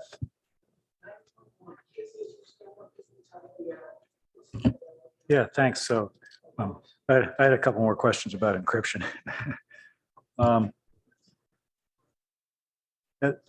As I read the SB 1000 draft here. Yeah, sorry. As I read the SB 1000 draft here, I mean, it looks to me like it says you really only have 2 choices. Either you can keep encryption and give everybody an encrypted scanner, or else you have to have 2 channels, right? I mean, that's what it looks like it says to me. Let me ask a question on the encryption with the encrypted scanner first. And it's the city attorney explained that we have this issue with federal. We want to follow federal guidelines with CLETS data and so forth. Why was this not a problem in the past when everybody was unencrypted? Surely we threw around occasionally data like that. It was. It was, but we never got sued. So city risk in this area does include the potential risk of a suit from someone whose PII is transmitted. Okay. I'm not aware, we've certainly never received that kind of suit, and I haven't heard one from other cities. I think it's quite unlikely, although not impossible. That I think the bigger risk that we face as a city is a regulatory risk. Okay, So this is the California DOJ got Right. engaged on this issue, okay, either came to an awareness or the technology was to a point where they felt they could sort of do something about it okay. to say, this situation is out there and we need to fix it. Chief, Okay. do you have some detail on that? Yeah, I mean, to city attorney's point and really Rebecca Eisenberg's point, it's always been an issue. It's just been allowed. And I think a combination of factors led to the point where other entities started getting involved saying, you can't allow this to continue. So the oversight got a little more forceful in making sure that agencies started complying to ensure that PII was not being released any longer. Aha, so that's an important point. So if we were to go down the path of giving Bill and Dave, which Bill and Dave has another context in Palo Alto history, right? But encrypted scanners, sorry, right? The fear is less that we'd be subject to liability from the U.S. Department of Justice, as the California DOJ wouldn't allow it. And they would say, we don't accept that as a solution. Yeah, Clerk would definitely say that is not an option. Okay, even though it used to be, but now it's not. Yeah, I think Clerk has always wanted stricter protocol, and it just no oversight body was, sending out a mandate. And that's what really now is the Department of Justice is just as that oversight is sending out that directive. And is that a California Department of Justice or U.S. Department of Justice? Yes. Aha.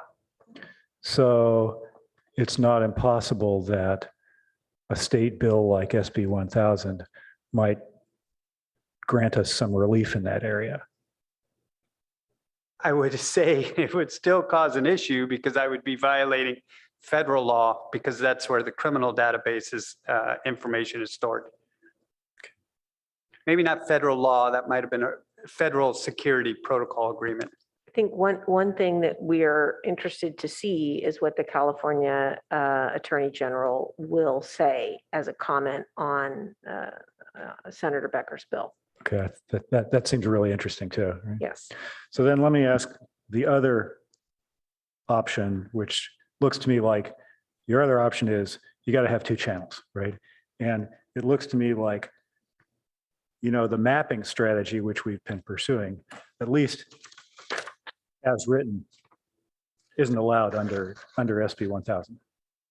So you got to have two channels. Well, we're the only agency, I think, really maybe in the state that's trying it. That's right? trying. Right.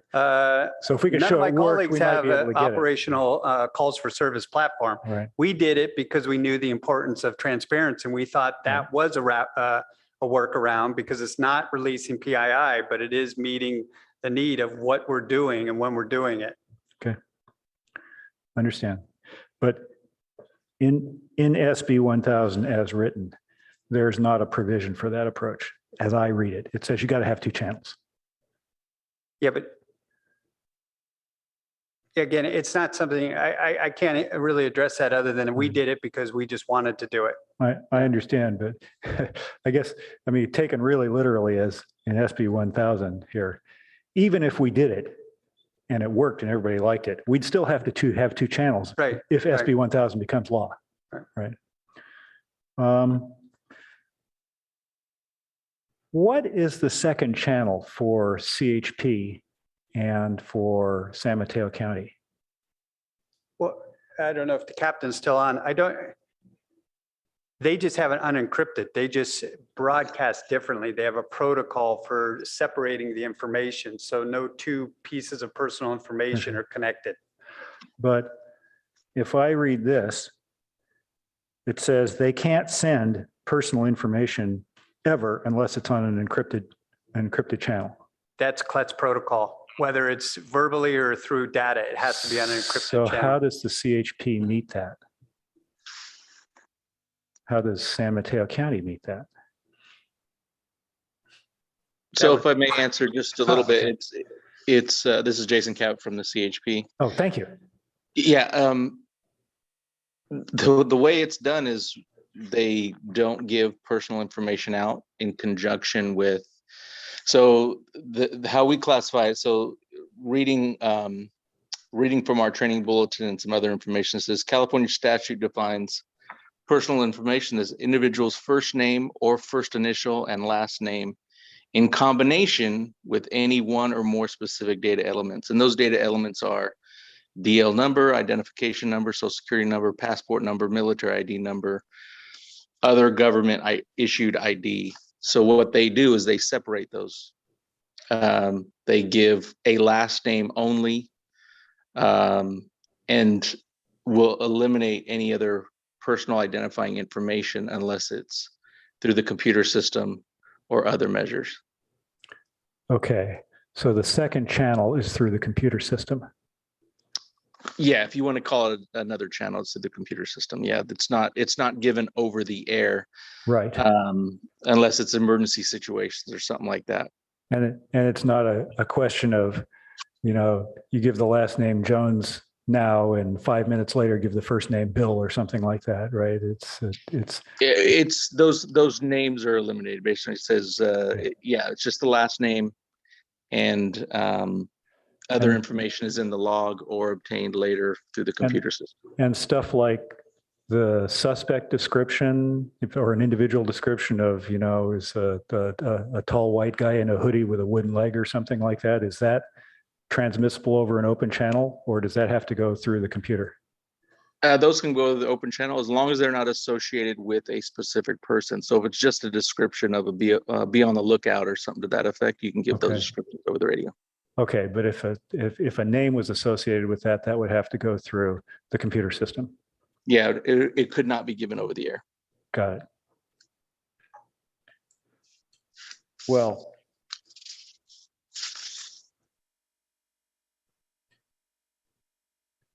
I assume the answer to this is no, but has DOJ told anybody it's okay to send this stuff over an open channel? It sounds like not. If that's for me, I would say the answer is no, but I don't know for sure. Right. Okay.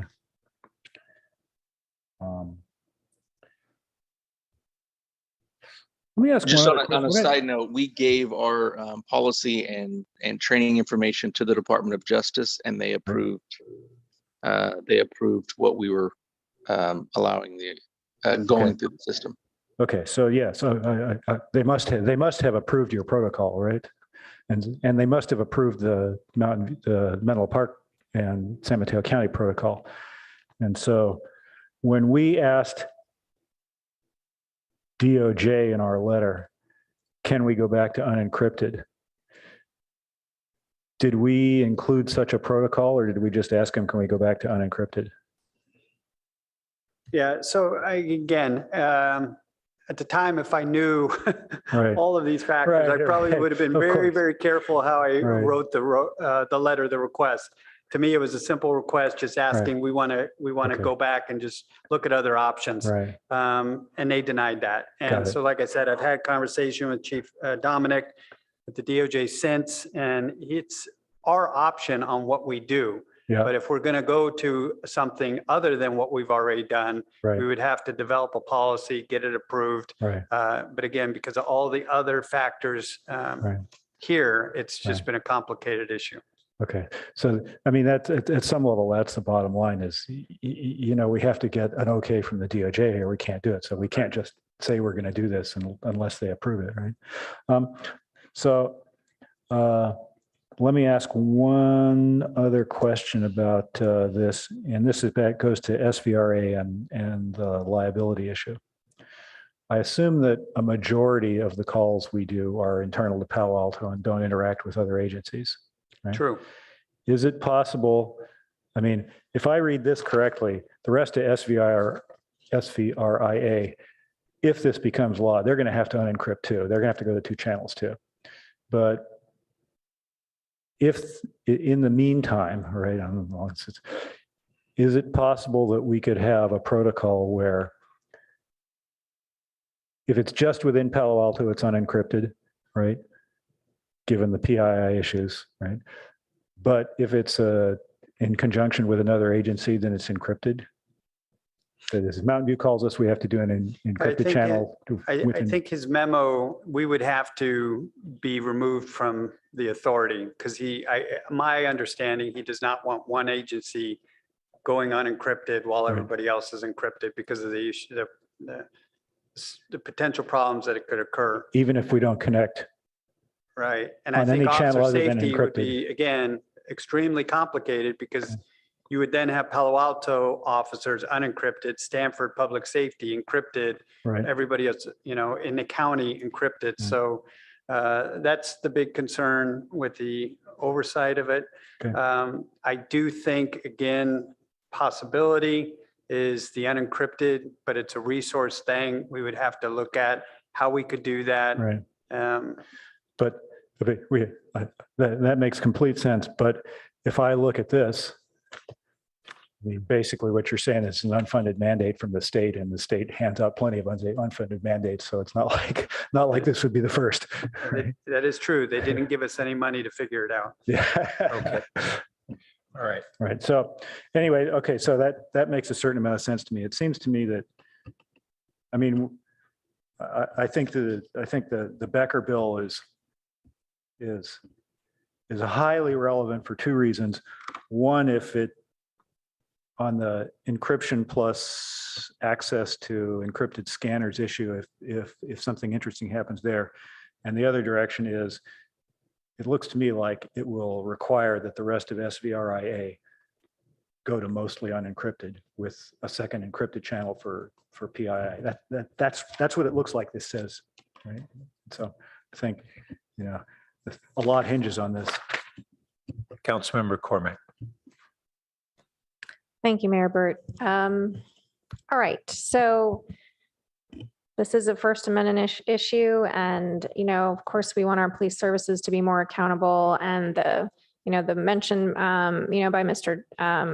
Johnson about the interest that the community has in knowing what's going on when something is happening. Those are all completely valid. And we haven't discussed yet the fact that there is another model in this country for how we do this. I had to go look up what the acronym was for HIPAA because I've forgotten it because it passed so long ago, Health Insurance Portability and Accountability Act. But there are authorized users under HIPAA, right? So maybe one of the things we should be doing here is not focusing, maybe it's great that Senator Becker has brought this item to our attention, but I think it's important for us to focus on what the problem is. And the problem is we're not allowed to authorize a small number of people to hear some of this information, right? That's one way we could get out of this instead of gerrymandering all this other stuff. Could take a while. I'm not sure it'd even be possible, but we do allow it in the HIPAA world. You are allowed, there are authorized users. They sign something. They say, I'm not going to share this information. I'm using it for research, this, such, and the other. So I just wanted to set that out there because that's another angle that we could take. Obviously not us by ourselves, but in conjunction with our representatives at multiple levels of government.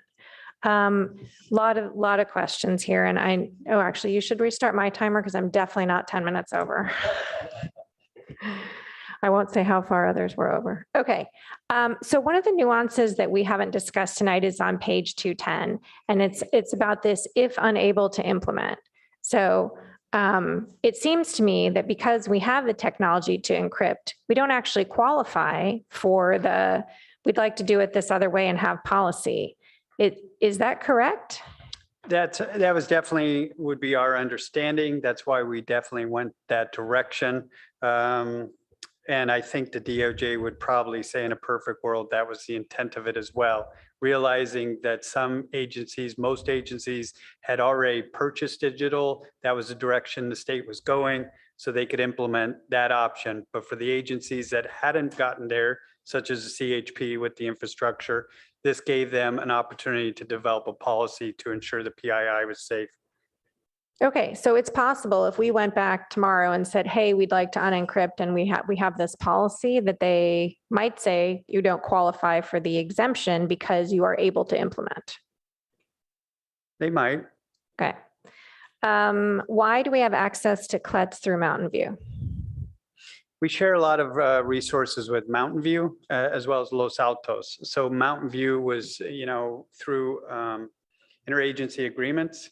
Sometimes we purchase and take responsibility for an infrastructure like we're doing with RIMS. At that time, they took the responsibility and infrastructure for the CAD. So do we put them at risk if we make a decision that is not consistent with what they're doing? We put a lot of agencies at risk. Okay, and now I'm on page 232, which I think is part of the letter from the SVRIA. How much do we get in federal and state security grant funding? That's a question I would have to come back with you Okay. for an answer. Because it looks like that encryption standard is required for that. Okay. All right, just in the brainstorming, category. I know the police department has a Twitter account, in addition to the map. How often is that updated? I know people turn to the Twitter account for updates. Is that done in real time or not? No, if we're being honest, our social media could improve. Again, we had a PIO, and that was one of those positions that was doing a great job getting all that information out, making it timely. But we have not been able to keep up with that, again, because of the reductions and the workload being disseminated. So our Twitter, I would say, is not to the level it was pre-pandemic. It's something we strive to get back to doing, both in Twitter, Nextdoor, all the different venues. We get tremendous support from the city, but again, it's a capacity issue. So, but with that said, for the critical incidents, we have always been very good at putting out timely notifications, whether it's Nixle, being able to get it out there, public alert notification. So for the really big things, we get those out immediately. Okay. And now I want to talk about the Roseville model, which seems super kludgy. It basically sounds to me like you have another person, an extra person who sits there and retransmits essentially. So let me let's just walk us through. They're going to stay on the encrypted channel, the police officers, to do the work they need to do. But somebody's going to be sitting there listening, and they're going to sort of like translate without the PII? Yeah, the safest model, taking that concept that I could see, would be just that. You have a separate individual, totally disconnected, not intermixing, but really, for lack of a better word, parroting what's happening out in the field. Sitting in the same dispatch center okay. with an unencrypted on the unencrypted channel. Okay. Putting out providing real time information to the public. There's a disturbance at 143 Main. There's a fire response at one. Okay. So again, it meets verbally kind of the same concept that we were hoping to achieve with the calls for service platform, but they're just not engaging in anything to do with PII. And also it's immediate. It's not 90 minutes after. True. It's not when the case is closed. Okay. So that's one person 24/7. Which is a lot of people. Okay. And this overlap issue, this like in and out of the text group chats that SVRIA was describing, is that eliminated in that scenario, or is it just less likely? It would be to Director Nichols' point of having a separate channel altogether that is not even allowed to patch in. Right. So you wouldn't have that issue. So it wouldn't trigger this, like if anyone's unencrypted, it's encrypted. Okay. And how does Roseville feel like this is working for them? I think, that would be a question we'd have to bring them in. We just asked it through the Cal Chiefs. I think Chief Bender Chief Bender, did you have a conversation with the personnel up there? We traded some emails. It is a challenge, and one of the challenges that we've identified and we've looked at when we've talked about this scenario is that you have your cadre of employees working, or your officers working on two different channels, and that presents officer safety issues. And one of the things that the chief I spoke with up there specifically pointed out was that they had an officer working on the encrypted channel running PII, and why that officer was running this person, the subject ran from the officer. And so there was a foot pursuit that ensued in which this officer on the encrypted channel was chasing a subject and everybody else was on the other unencrypted channel and unaware of what was happening. They had to basically come up with some new protocols to address that.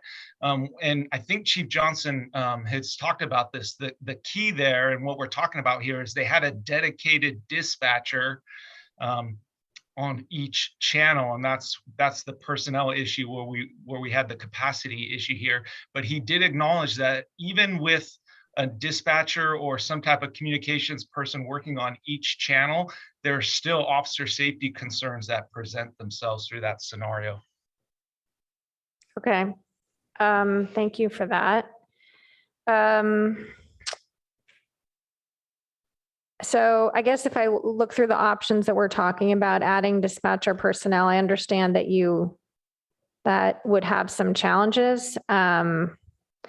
I'm thinking about this problem in 2 timeframes now, and what we will hope to do in the future that will work for everyone. And that seems like a kludgy solution to now that restores access not just to the press, but also to members of the public. With respect to SB 1000, I think my thought would be that perhaps we designate the chair of PNS to work with Senator Becker. I think if this is pretty fast moving, maybe we would want to have somebody, designated to partner up as we go through. I realize it's just been introduced, and I appreciate the city attorney's comments about waiting for the the analysis, and certainly for the attorney general to weigh in. So I don't think we should be operating as if this, as written, will pass. I think we should be working pretty closely with Senator Becker. I, of course, I thought it'd be so easy to just give them a license, right? That would have been a great way to do it. And it might be possible if we can get past just, the authorization for the PII, which really seems to be the hang up here, as opposed to the technology, which we're spending a lot of time discussing. So whether or not to restore non-SWOR personnel to handle media inquiries, I hear you on that, Chief Johnson. I will say that part of why, we all collectively chose to do that was to protect all the sworn officers, which we did collectively do. So I just want, that's a yes and. And if it's time to add that back, then, this is something that this council is going to have to consider in the budget. So I appreciate that the department has tried with the map. I recall one of my kids' soccer coaches used to say, when something didn't quite work as intended, right idea. So, credit for trying. And obviously, and then I just want to finish this round by thanking the city manager for inviting Mr. Price and Mr. Johnson here this evening, and thanking them for participating in our discussion. I think it's been really constructive, and it's a tough situation we're in. So appreciate the civil discourse. So actually, these are my first questions and comments on the encryption. So SB 1000 actually lays out 3 options: a 2-channel, online streaming, and access to the encrypted channel. And did I miss it? Did you already speak to the concept of restricted access to the encrypted channel? You mean to allow somebody that, yeah, like the media, like to SB, be encrypted? SB 1000 says upon request for a reasonable fee, providing access to encrypted communications. I was assuming that basically we're talking about at the foremost that we would allow the press, and it wouldn't necessarily be fee-based. It would be based on credentials, that they would have access to the encrypted channel under kind of HIPAA-like conditions. Yeah, I think that's exactly the intent of the bill, because we have asked and tried to clarify. And as I mentioned, I think it's Palm Springs did that with the DOJ, asked for that exception to allow media the key to the encrypted channel. And I think that's what Senator Becker's trying to do, is and they were allow turned down. Is that yes? Okay. So, and that's what that bill is Okay. trying to address. The issue I think will become, or the challenge will become, is who is journalist anymore? And do we know why DOJ, the state DOJ, right? Yes. Yeah, why they turned that down?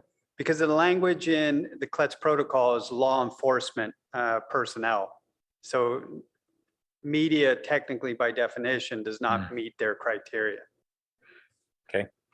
And the online streaming.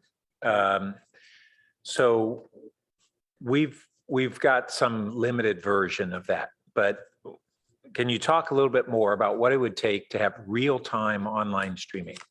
Yeah, some really smart people, because I do think this is a Silicon Valley, and we have said it from the beginning that the technology is probably very doable. It's just having somebody build us that model. And if you remember at the beginning of this, we reached out to Paul's Point because they have in concept the model for fire apparatus and really for people having cardiac. They say why they wouldn't do this? They just weren't interested in going into the law enforcement field. They are happy with the model they have for what they developed it for. And they were just not interested in building that out for anybody.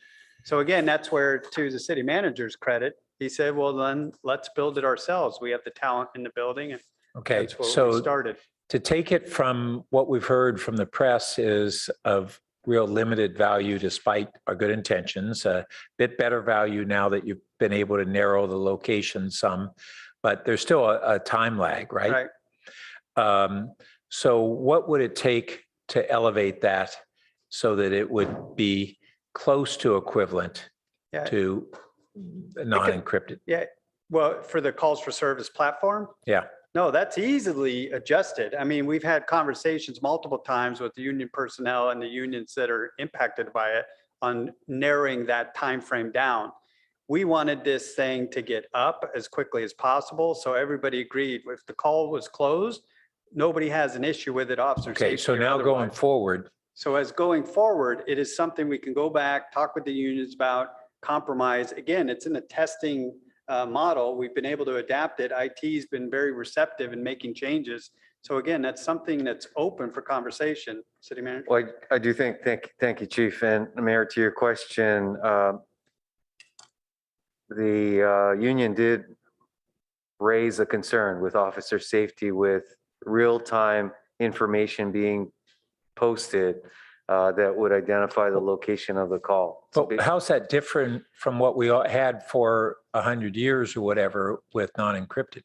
There's always been the risk, right? And I think officers historically have probably always preferred for things to just be encrypted for officer safety. I'm not going to take either side on that. Yeah, but we didn't have to go to them to encrypt. No. So why do we have to go to them to essentially reverse that impact of encryption? It's the same information, Right. even. I think it's just been the collaborative approach that we've really engaged with them over the last 2 years. They've been very much part of these conversations through the ad hocs of 2020, modifying policies and protocols. So I like to continue that collaboration and really try to find a win-win for all of us. Clearly, we have not reached that win-win as we've heard tonight, but I think that's something that. But what's their argument as to why they would be opposed if they always had something that was even more exposed until a year ago? I think right now in this moment of time, there's a lot of sensitivity. There's a lot of officers who are concerned about officer safety. As I mentioned before, the officers that are being shot and even killed in the line of duty has been trending upward. And so I think anything that has to do with officer safety is a very sensitive issue.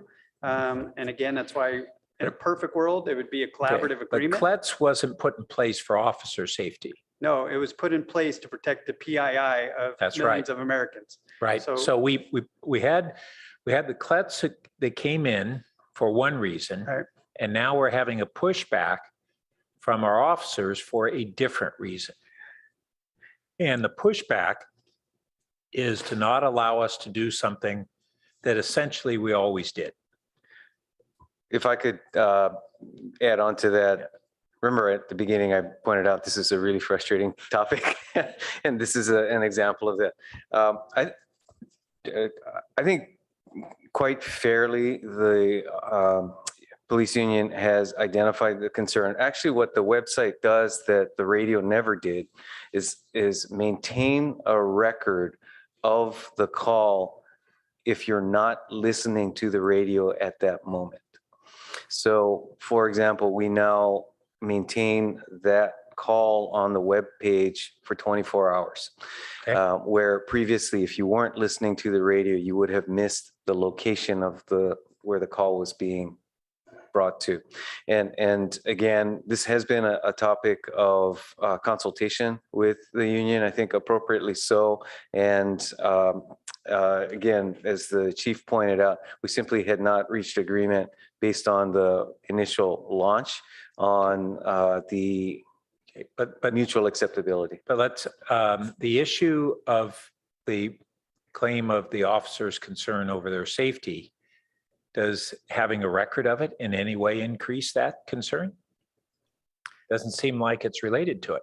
It's related to accountability perhaps, but I don't see how it increases a safety issue. No, it doesn't. The record doesn't increase the safety issue. They have no problem with there being a record at all. Well, I thought that's what the city manager just said. I was speaking to, so for example, if you look at the map, you can see with, let's say if it were real time. Yeah, I get that. But where they is are. that part of their objection? Is that what we're saying? No, their objection is in real time, they would still be on scene handling an incident and everybody could see geographically where they're at. But that is that different from non-encrypted?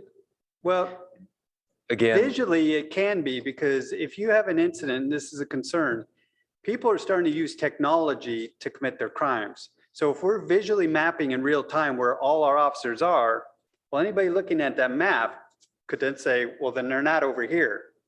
So that's why we chose to do it with a closed call for service, because now the officers are back in their jurisdiction where they should be, all over the place, wherever it may be.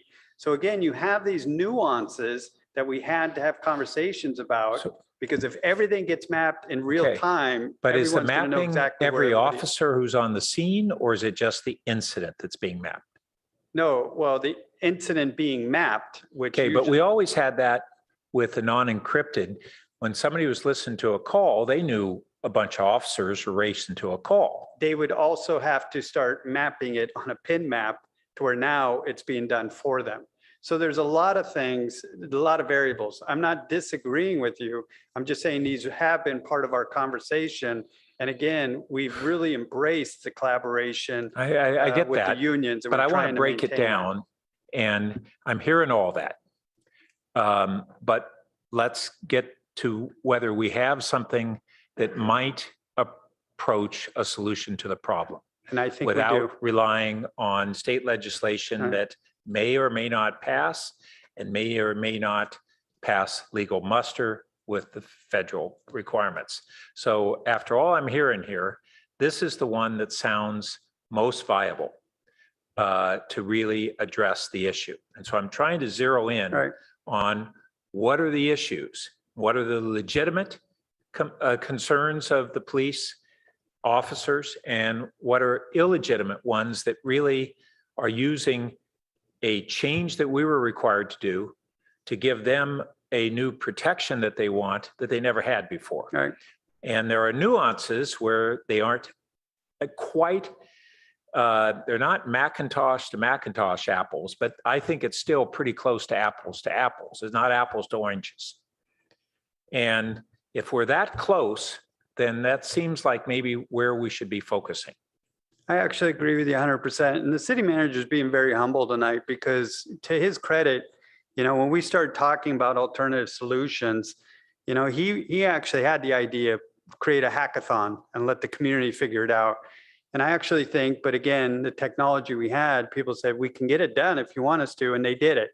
I think we're at a point where maybe that concept, that blending could be an even solution, is now take what we have, open it up to the media and some other stakeholders and say, how do we make this what we need it to be for this community? Because I do think it's a tremendous tool, one that no other agency has. And I think it could potentially be a solution. So we just have to work at it harder. And a moment ago, I thought Chief Binder was wanting to wade in. If he had something else to add, I'd welcome it. Thanks, Mr. Mayor. I just want to say that I think from the officers, one of the things that was expressed, and I think it's been said here, so I don't want to keep going over it, but that is just the fact that, with a police radio, it's happening over the air, whereas with the call for service map display, it's almost being memorialized on the internet. And we know with our phones and that kind of stuff, the officers felt like their movements, their location could be much more accessible and easily tracked than a simple radio transmission. Okay, although we also were talking about not memorializing it, but only posting it for a certain period of time. And that would, to a fair degree, address that concern. Yep. Okay, so. And I think I think, if discussions or, if the chief and I have to go back and speak to the officers, I think that's a reasonable thing to communicate. And, one thing that I think the chief is trying to get through is the chief and I are trying to make a balance. Obviously, we work for council and you guys can give us the direction, but we also have the department to run, and we're trying to strike that balance with officers feeling like they're being supported out there in what they do and feeling safe, and striking that balance with what the chief. Well, and the other balance that we're trying to strike is a balance between those concerns. And this isn't just about the public or the press's wish to know. It's about the tension between the CLEF's program, the CLETS, and the First Amendment of the Constitution. And it's not the 15th Amendment, it's the First Amendment. And we have that tension here. And as in many cases, it's not a black and white situation, it's unresolved. But it's not just about a wish of the community. It is about, are we striking a right balance between that set of rights in the Constitution and the interests of the officers and our capacity to reconcile those. So we're real late here.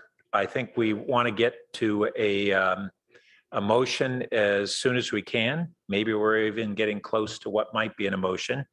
Councilmember Stone. Thank you, Mr. Mayor. First, I just want to go back and respond to an exchange between the chief and Councilmember Cormack, because I do think there is this, at least a disagreement I have with the conclusion of the discussion regarding whether the DOJ memo only allows for alternative policies beyond encryption if you can't implement the technology.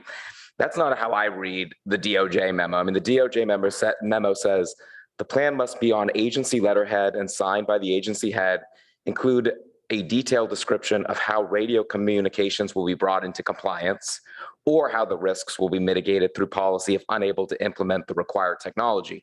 But you go back to that first part, brought into compliance, you look up at the 2 bullet points, and that's where the memo says compliance with these requirements can be achieved using encryption or the alternative policy that prevents the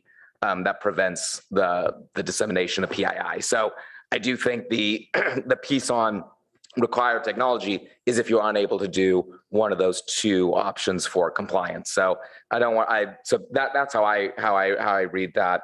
A couple just real quick questions, and then I do have a motion. The March 31st letter from the SVRIA states that Palo Alto could also lose most interoperable communication access to law enforcement mutual aid radios authorized to operate on the encrypted regional interoperability talk groups.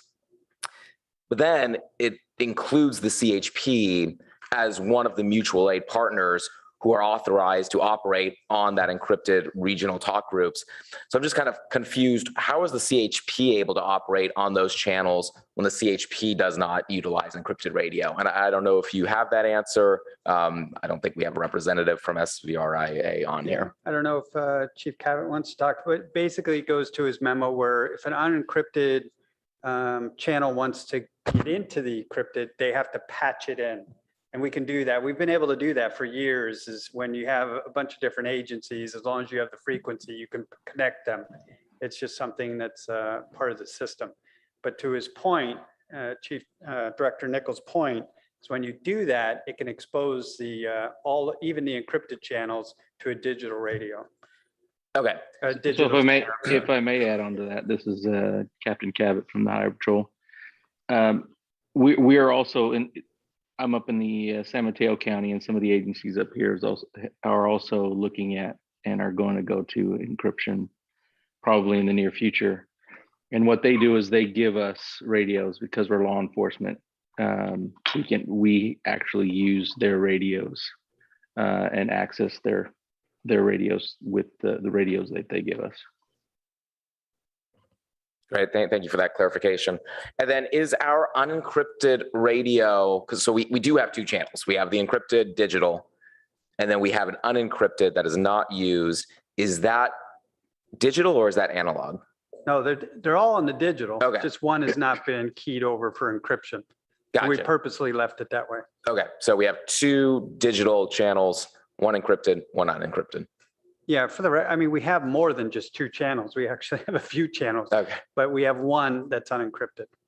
And I'm curious, Devin, I don't know if you have a radio on you to be able to maybe just kind of because I know there was concerns about the difficulty of switching between channels. I did security myself at Stanford University a long time ago and had to do the radio. And I remember switching between channels. I don't recall it being such a complex. No, I mean, it's a knob, but you can literally, I mean, on the handheld, you can just turn it and it switches over. You get to know where channel 1, 2, 3, 4, click, click, click, click, click, click. You're going back and forth.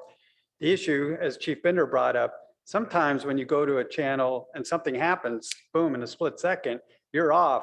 You don't remember to go back to the other channel. And that's where the complexity lies. Okay. So, I mean, it does seem like, I think the kind of recurring theme that I keep hearing tonight is we have the capabilities to be able to do this. It's just not, I guess it's just not the easy solution, but not always what's easy is what's right. So I am prepared to make a motion if the mayor is entertaining. Go right ahead. Thank you. If the city clerk, I already passed along a motion. Okay. Do I need to read this aloud? Is that the process? Yes. I think it's good to walk us through it. Go ahead. Okay. So first part A would be essentially for the police department to contact CLETS, inform them first of operational deficiencies that do exist in our current digital system. I think Mr. Price laid out well what some of those deficiencies are as far as lapses in coverage. I'd point out that the current system is not perfect, as well as to inquire whether PAPD can revert back to encryption, but making it clear only after policies are implemented that will fully protect personal identifying information. Purpose of A is to be essentially be able to kind of start that conversation with CLETS early on while working on part B of this motion. Can I ask a clarifying question? So these are referring to CLETS, but the directives coming from state DOJ. I'm happy to modify the wording if that's off. My understanding was that it was CLETS that would need to authorize. Well, CLETS gives essentially the directive that drove state DOJ to direct us. And what if there's clarification? Happy to make that word switch. Or maybe CLETS and DOJ. Well, would we be? Well, DOJ would be the authorizing authority. Yeah. Okay. Yeah, it's my understanding that the Department of Justice oversees the CLET system. Right. So. Okay, so that'd be the more accurate. It's really the same. It's really So the same. state DOJ. Perfect. Let's do that. Contact state DOJ, and we can remove CLETS. And that would be done at the same time as B, where directing staff and PAPD to develop policies in order to protect PII on unencrypted radio transmission. I didn't want to get into the weeds here, whether that's going to model CHP Roseville or other formats, but just to make it clear that the council direction and policy would be to move towards unencrypted radio transmission, and making it clear we're honoring both the letter and the word of the DOJ memo that we will protect PII. C, direct staff to study. Sorry, I don't think we need C in there anymore now that I've received that clarification. C, endorse Senator Becker's proposed SB 1000.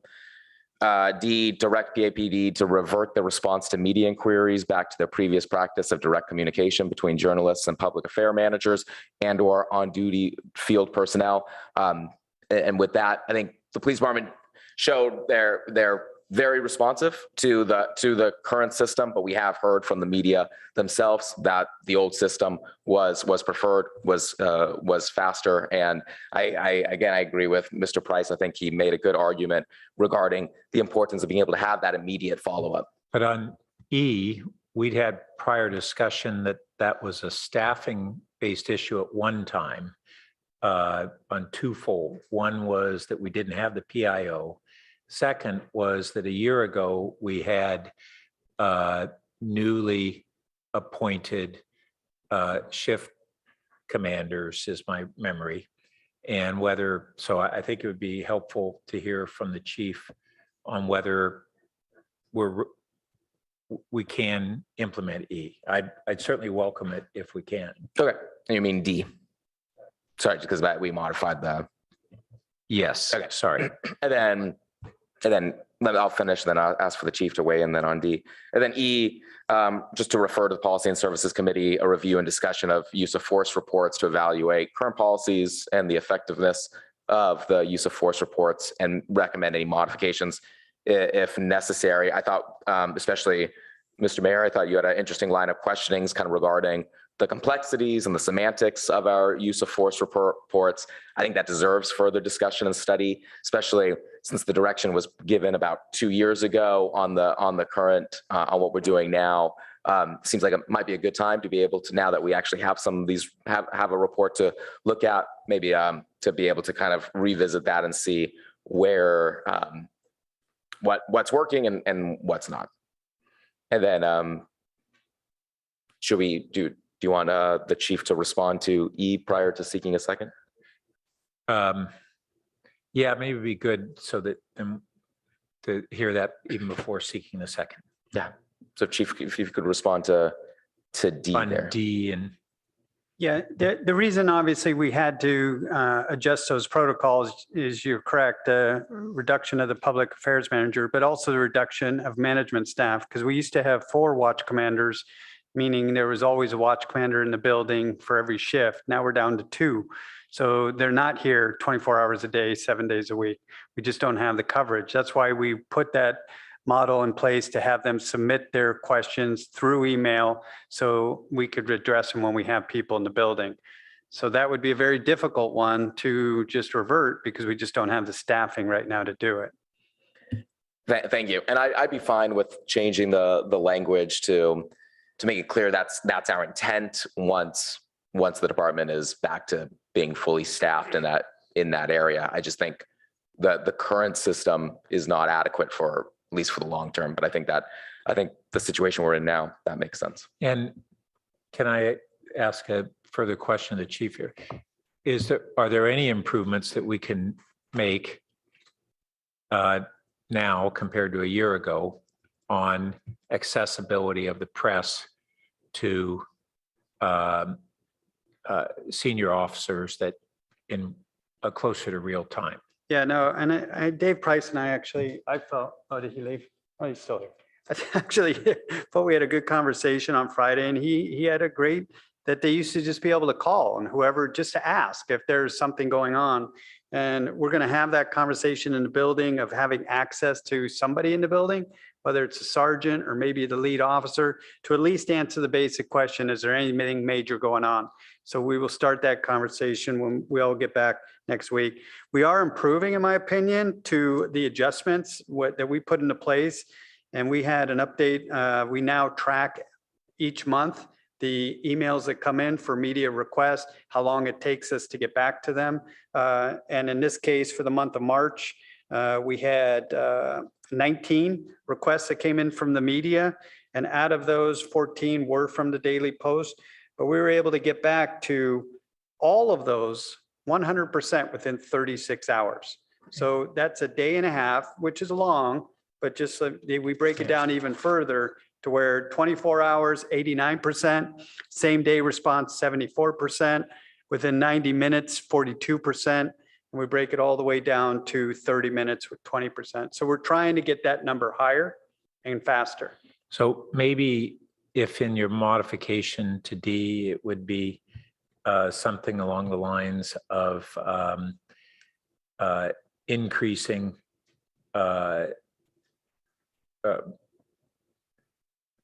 direct communications with senior police staff to the extent current staffing levels permit. That would be fine.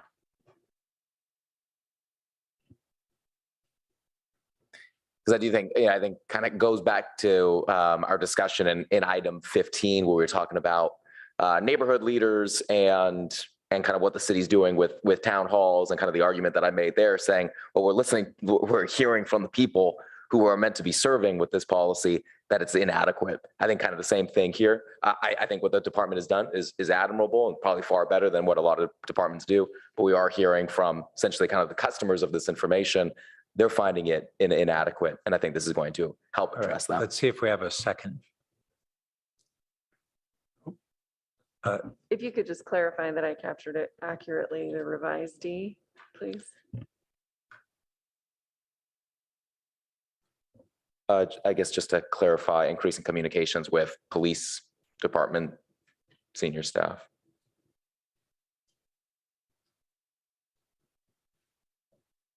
Thank you.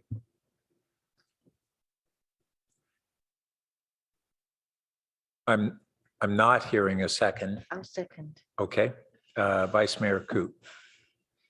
So did you wish to speak further to your motion?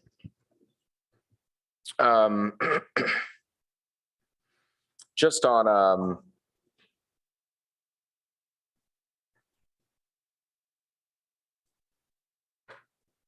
no, I mean, no, I think I guess my only thing I would say, I know there is a concern that, and I think the police department raised in their memo, that we could be, and the quote in the memo was, willfully disregarding the CJIS policies. I don't really understand how this would do that when the DOJ's memo itself provides local law enforcement the ability to continue to broadcast radio, so long as we're not disseminating PII. So this motion, and no one here tonight has been arguing that we would disregard the DOJ's directive. The DOJ provides us with the discretion to be able to do this policy.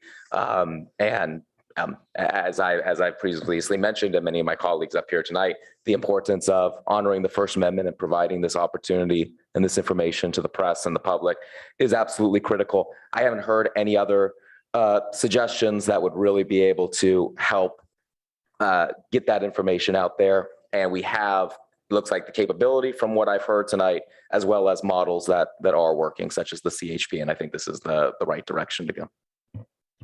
Vice Mayor Coop. I think it's been said pretty clearly, so I'm going to refrain. Thank you. Okay, Councilmember Du Bois, then I'd like to speak. So I like a lot about the motion. I'm really concerned about A and B.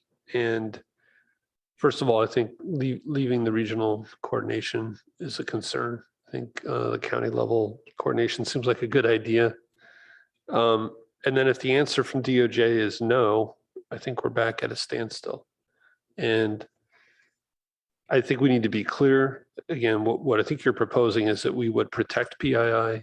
I think our original letter said, hey, DOJ, can we unencrypt and not protect PII? And they said no to that, which, again, I think it's an important distinction. So what I understand you saying is it would have a communication protocol that no PII would go out unencrypted. And, but I also think I was heading down the path that I think the mayor was going down, which, what would it take to fix a streaming app? And we got feedback from our 2 papers tonight that it's not meeting needs as is. I think we need to significantly decrease that delay to like a minute or 2, like not when the item is over, but while it's in progress. I think we need to show the precise location. And I can understand not wanting to say, 100 police officers are over in this spot, but I think we need some indication of severity. Maybe we come up with a scale of 1 to 10. But again, if we end up down this path of a streaming service with no communication that you could hear on the radio, I think we should have some indication of the severity of the issue. And again, I had the same questions about, well, why was the union brought into this? It seemed, again, we were introducing this new factor that had never been there with radio. And so that was a useful discussion. Another thought, I'd be okay with only registered users being able to access the tracker.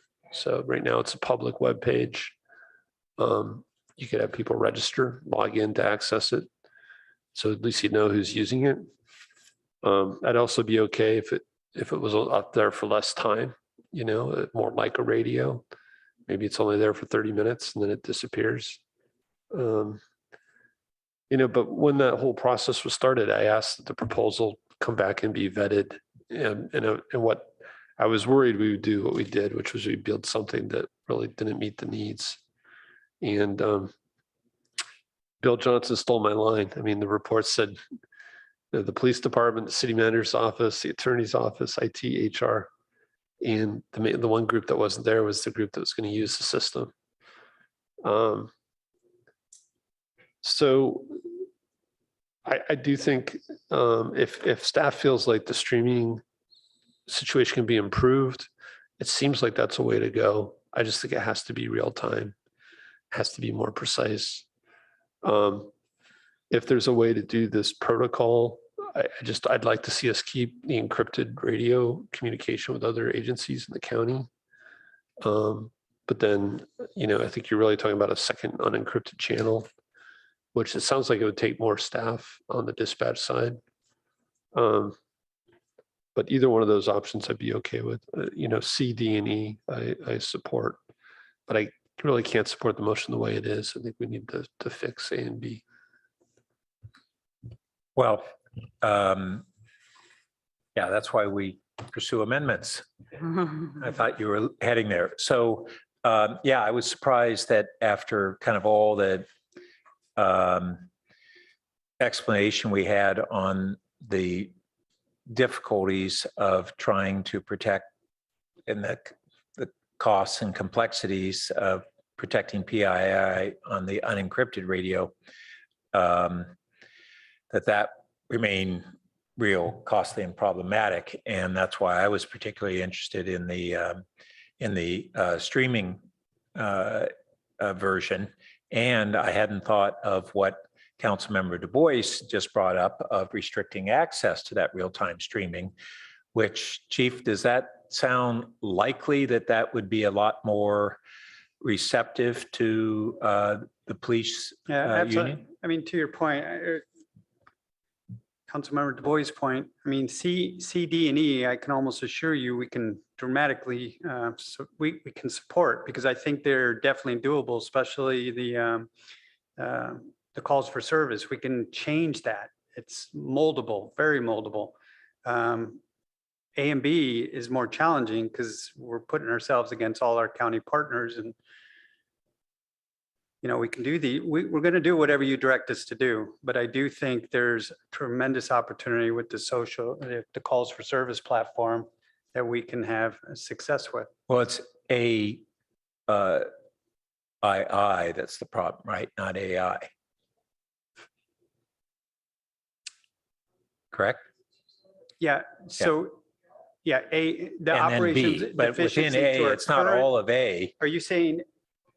Okay, just so clarity I thought you were referring to the current digital system, our digital radio system. You're saying the motion was the deficiency in our current calls for service platform digital system. No. In the current digital radio system. Right. Well, but AI is just inform them of the deficiencies. Well, some would say there's no deficiency in the digital radio system. It's complying with the DOJ mandate. And we haven't had one incident where PII has been compromised from there. So that's the issue with that directive is that motion is. Oh, so really not agreeing that there is a deficiency in that current digital system, you're saying? Right, because SVRIA and most agencies would say it's working exactly as it should. Yeah. I mean, basically A is saying to tell the DOJ that we just don't like their mandate. Well, sorry, I was trying to find there's apparently deficiencies within the digital system when officers are in the foothills. That did not exist with the analog system. I think he's good. Go ahead. Yes, I think you're referring to the article from the Post indicating service gaps in areas with topography. And I know that there was back and forth between Mr. Nichols and the Post on that point. I'm not sure we could agree that those are operational deficiencies so much as those are characteristics of radio signals, quite frankly, that would be different if there were more antennas or the dead repeaters. spots is what he's referring to. Right. Okay, so those would exist with an analog system as well? Yes. Yeah.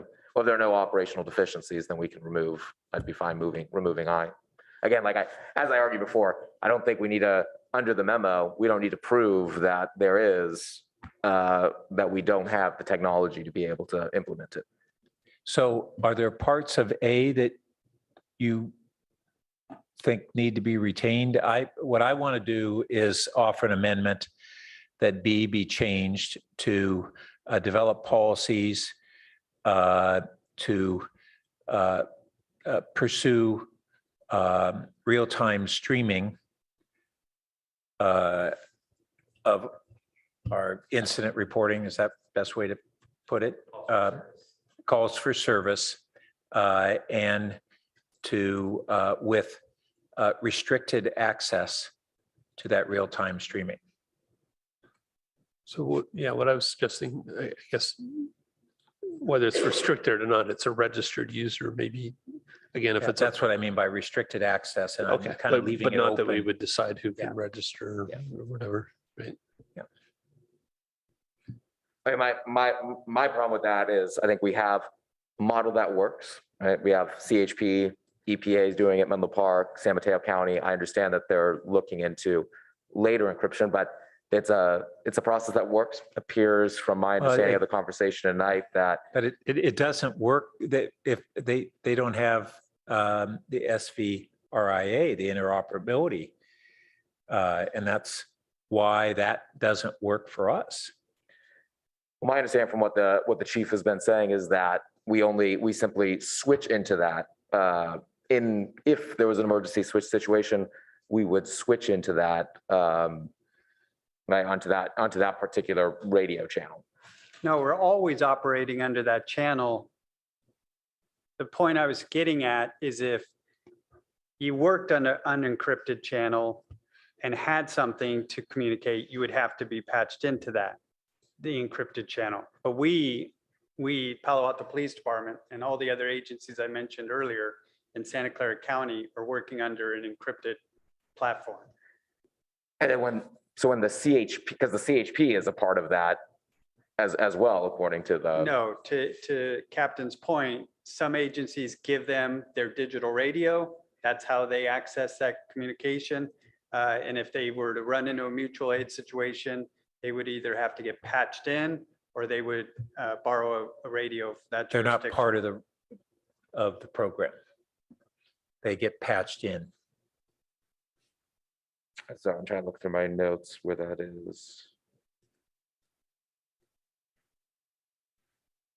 So my substitute would be direct staff and PAPD to develop policies to have online streaming of incident reporting with restricted access for, I'll leave it open-ended on restricted access at a minimum, the press is basically it. And whether it goes beyond that's another question, but that's basically the intent. So that's my amendment. And don't know if the maker and the seconder accept it. No, I don't accept it. Okay. I'll second it as non-friendly. Okay.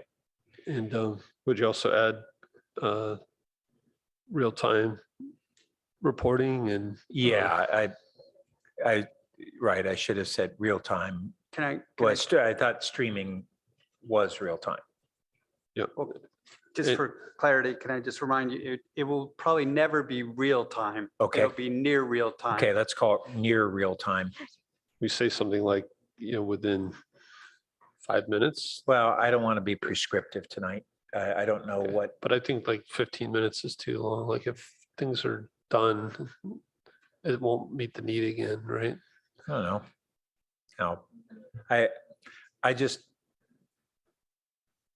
don't feel that I have the understanding to decide whether 5 or 15 is the right time. And how about as real time as feasible? Huh? As real time as possible. Yeah, when we're saying near real time and not being precise on how many minutes in the motion. And also accurate location. Yeah, well, we've already got within 100 meters. Is there a technical problem being more precise than that? I think there is. I don't remember exactly how close they can get it to be tech. Darren, we addressed that on one of the calls. You want to go? I'm not sure. Yeah, hi, this is Darren. Sorry for jumping in so late, but yes, we can narrow it down to a precise location as long as we get the address from the CAD system itself. We can narrow it down to a precise. We took a lot of efforts to mask the location because of privacy and not pinpointing it in a specific address, but we can pinpoint a specific address if provided that information by CAD. So do we still have concerns over the precision of the address? I think it would be fair, and I was trying to track to see where the typing is happening, but it's not on my screen. So I take it it's not on anyone's screen. So what I was going to suggest is I think appropriately would request that there be a reference to working with our labor groups on achieving the goals that are stated. We believe we do have an obligation to do that. Okay, so I got that, but I'm not sure that answers the question on how narrow we should be. Are you saying that on the location, are you saying that it's a PD staff concern over the location versus some other privacy? It is an officer safety concern on the precision of location. Okay. Provided real time. So then let's give guidance to say that to have narrowed location on the streaming to the extent that these matters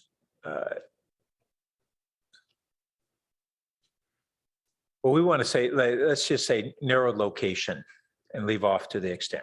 And then this whole thing is premised on that we're going to have a certain amount of collaboration with our union. Do we need that in the motion, or is it just implicit? I think it's helpful, quite frankly, to acknowledge that. I'm concerned we're designing a system that's not going to be usable again. I think we need to decide. I'm concerned that we should go back to the way it was before it was encrypted. If we're worried about location and delaying the time, we could end up with a system that's quicker than we have now, but it's still totally unusable. Totally? Yeah. I mean, Well, I'm not sure, the difference between 5 and 15 minutes, I would not consider that totally anywhere near totally unusable. so this I'd is, consider that near real time. I'm just telling you my concern. You can Well, ignore but me. let's make sure your concerns are valid. If you have the press, and we have, maybe we can even ask Mr. Price, if you wouldn't mind coming forward, if we had something that gave you the information within 5 to 15 minutes, how practical is that? Depends on the Yeah. It depends on the incident. And in many incidents, no, it wouldn't be adequate. We'd want to know about it right away. When you have a developing situation, a 5 or 15-minute delay wouldn't do. That's the advantage of being able to monitor radio transmissions because it's immediate. Well, I understand that. I know you're looking for a compromise, and I'm just telling you that, from my perspective, 15 minutes, what's the point? I mean, we're going to have so many situations that we won't be able to get to. And I'm appreciative this evening we finally got the truth out about what's motivating this, because it's felt like whack-a-mole. Every time we come up with a solution to this problem, there's a new issue, there's a new problem, and now we're finding out what's motivated it, and it's the police unions. Who the hell elected them? I don't know. Okay, so Okay. I thank Okay. you. Yeah. Let me just read this carefully first. Oh, okay.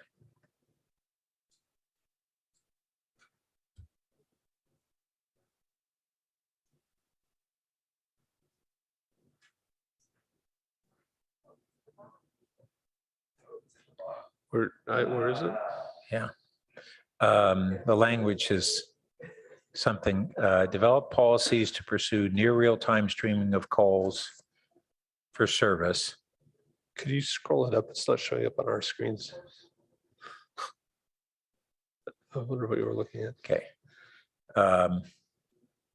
Calls for service. Let's say period.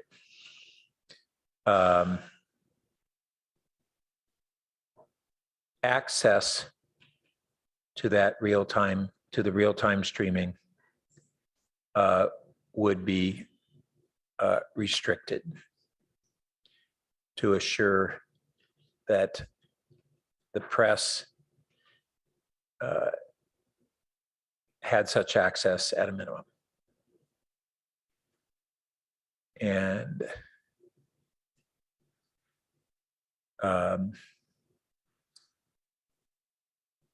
then period. And then lastly, that staff would confer with labor on implementation of this direction. I don't want it implied that they have a veto power. How about confer with labor and the press? Pardon me? How about confer with labor and the press? Well, we don't need to confer with the press on what we're already given. The barrier is, or the obligation is. You just heard the requirements can decide whether this is useful or just a waste of time. Yeah. So we're not going to talk to them? Sorry, but it's not a waste of time. It may not be everything that's perfect, but if we're within 5 minutes or something, that's a pretty quick car from outside of the press room to the I'm going to remove my incident. nice second now that I've seen the motion. Okay. I will second this. And I'd be happy when the maker's ready to modify the language briefly. You go ahead if you have a modification. I think we are talking about programs, not policies. This doesn't really sound like a policy. It sounds like a program. Okay. And I don't think we should be, I think the registration is probably better than the restriction if you listen to the public comment. So access, Access will be required to the platform. Sorry, we're now tomorrow, right? So will be required. Wait a minute, access isn't required. It's registration for access would be required. Is that what you're saying? Oh, yeah, sorry. Yes, thank you. Registration will be required to access the program. There, that's actually a sentence. Okay. Let me wait while we catch up here to access the platform and then period.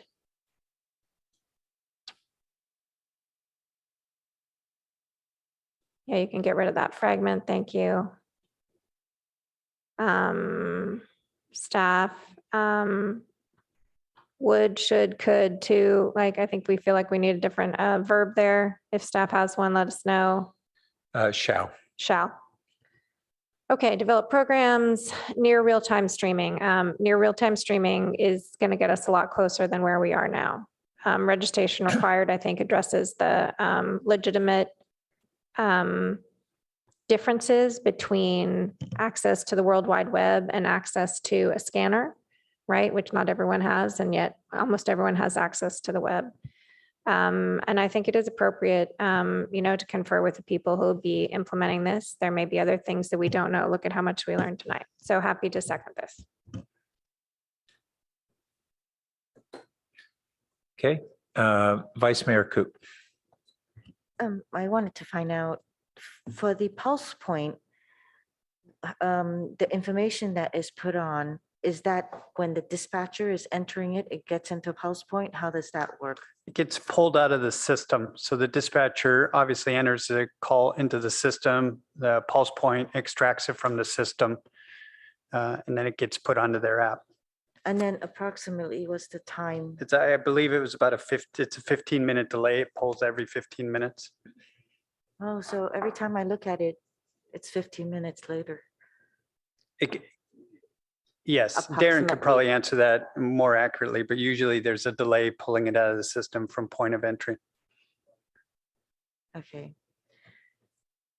Okay, well, I guess this is close to near real-time streaming then. Okay. Thank you. Go ahead, Councilmember Cormack. I realized that we don't have the request that staff also look at narrowing the location. So perhaps that'll be just a fourth sentence. Staff, well, actually, let's just put it as part of the first one because it's really relevant there. So at the end of the first phrase, streaming of calls for services and to narrow location of the calls.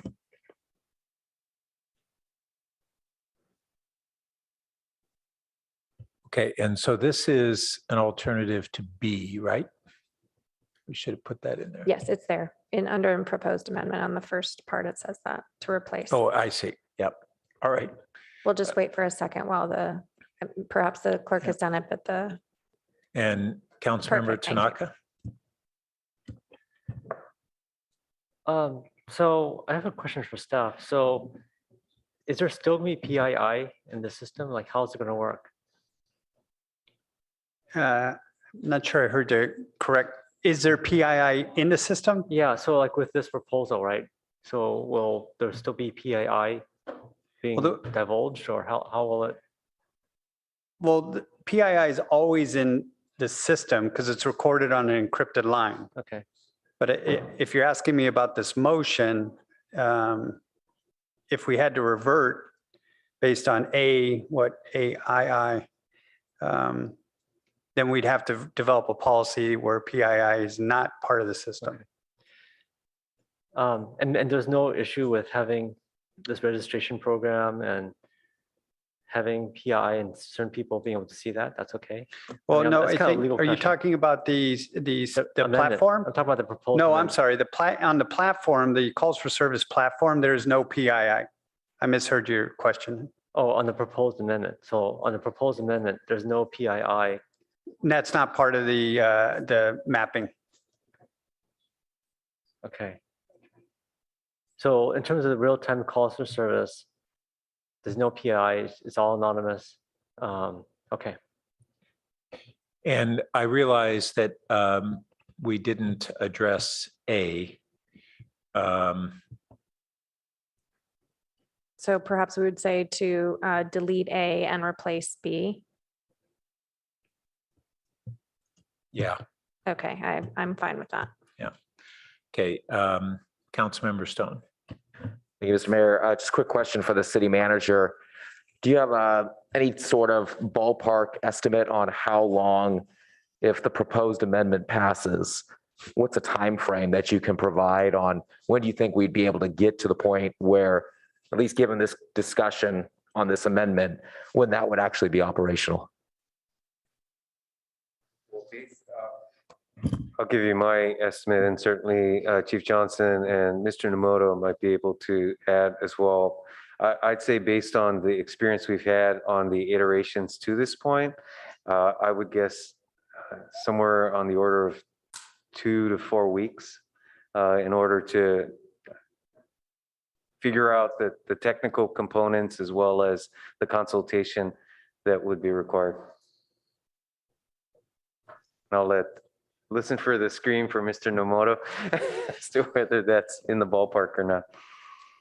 Hi, this is Darren, Director of IT. Yeah, it would be at least 4 weeks with the registration because that would have to be fully vetted and tested in our development system and then rolled into production. So 4 weeks is probably a good guesstimate, but again, just have to weigh in on the registration portion because that is the new functionality that we would be including.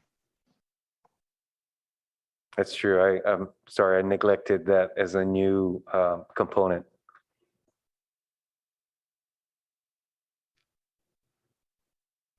Okay. And Councilmember Phil Seth. Yeah, thanks. So I think, the major difference between the original motion and the amendment here is the original one says throw in the towel on the streaming solution and let's go back to the CHP model, right? And the issues with that are various discussed interoperability and so forth. The amendment says hold off on going back to the CHP model and let's really try to make the streaming solution work, right? And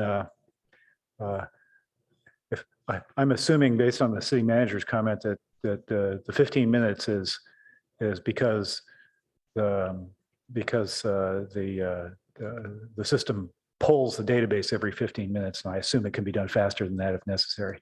But I think it is quite important to work with the press on this, and may or may not make it into the motion. I mean, obviously, we live in a collective bargaining world and so forth, but I think it really is important to work with the press on this, because if it doesn't meet their needs, then we haven't fulfilled the transparency part of this, which is the whole point of doing this, right? So I think that's just critical, okay? And so if 15 minutes is too long, then we got to find a technical solution to do it faster. And if we can't get there, then, well, it was a good try, okay? So then the question is, should we throw in the towel on the streaming solution and just go to the CHP model, or should we try the streaming solution for the moment? And I kind of lean for the latter. I'd like to see if we can make the streaming solution work, because it solves a lot of problems. That said, there are a couple of complexities, it seems to me. One is that SB 1000 as written doesn't actually, the language doesn't look like it facilitates that. It says online streaming of radio communications accessible through the agency's internet website, which I assume means you can listen to the radio on the web instead of on a radio, right? So I think in any case, we're going to need to work with Senator Becker on trying to get what we need in the proposal, in his proposal for SB 1000. That said, right, if SB 1000 actually passes, it may resolve some of the issues associated with going back to the CHP model, notably the interoperability one. It won't be immediate, but over time it will. So I think, that one, that one needs to keep, stay in our back pocket, right? As we may end up going that direction. So yeah, that would be my 2 bits. Is I think we need to keep. I like SB 1000. I think we need to keep working with Senator Becker to make sure that it does what we need to do if we're going to go this direction. Thanks. Vice Mayor Koo. Thank you. Since you added in to delete A, I can see deleting AI, based on what the chief had said, that when we go back, they're going to say that, the digital system works fine. But, now that we have Senator Becker's proposed SB 1000, going back and inquiring, two little I,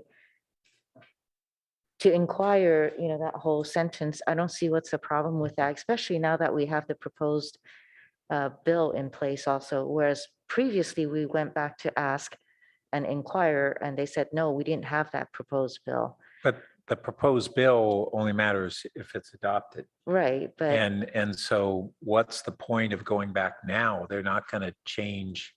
We've already basically made this inquiry. And so the only thing that matters is if SB 1000 passes, then it's a new ball game and we don't have to make that inquiry ourselves anyway. Everybody's in a new ball game. But if I may, Mr. Mayor, the original inquiry only asked, can we go to unencrypted? It did not clarify unencrypted while protecting PII. As the seconder, since we're all just sort of talking, we are encrypted. So I don't even understand what A2I is about revert back to encryption, because we are encrypted now. Well, I think A was basically part of go back to the CHP model. But it doesn't say that. It never said that. It should say unencryption. So I think, Vice Mayor,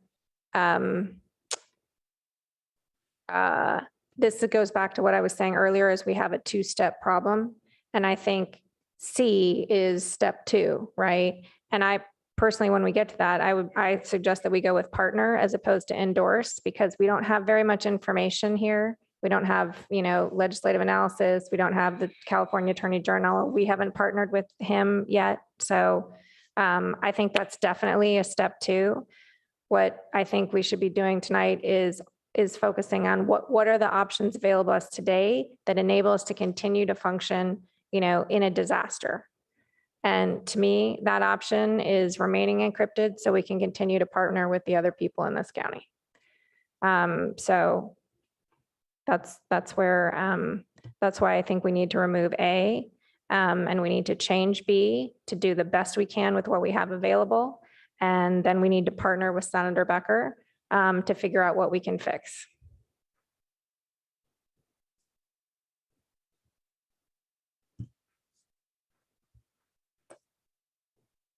Okay, let's take a vote. So we're voting on the amendment. Yes. Okay, voting on the amendment, Vice Mayor Koo. Councilmember Cormack, Yes.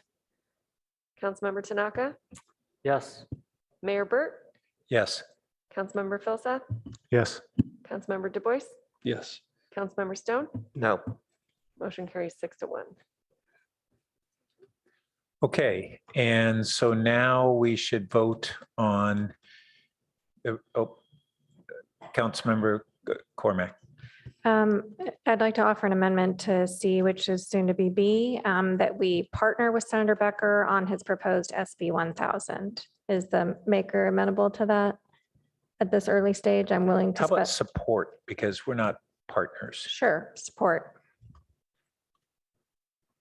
I'm sorry, can you repeat that? It's just, nothing's working for here. Use mine. Here, use mine.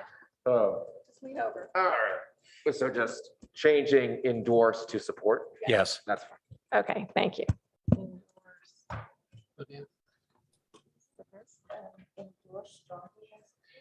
It Yeah. is, but we're so early in the process. It hasn't really gone through anything yet. We don't have the benefit yet of the staff evaluation that I'm a little nervous about endorsing something we don't have enough information on yet. I'm supportive. Yes. If I might make a suggestion, Mayor and Councilmember Cormac, if you wanted to pick up on Councilmember Philsith's point, it might be helpful if we are authorized to seek amendment to authorize the streaming solution that we'd be working on as part of the bill. It's your motion. Yeah. We're now back on the main motion, so I think it's to Councilmember Stone. There we go. Now it's working. Yeah, Yeah. so, I'm sorry. That's all right. I'm not, I mean, I wouldn't include that in here at this time. Well, one of the issues is what is referred to in the bill by online streaming of radio communications. I'm not quite clear. Are they talking about audio streaming? And in that case, we're talking about an unencrypted channel.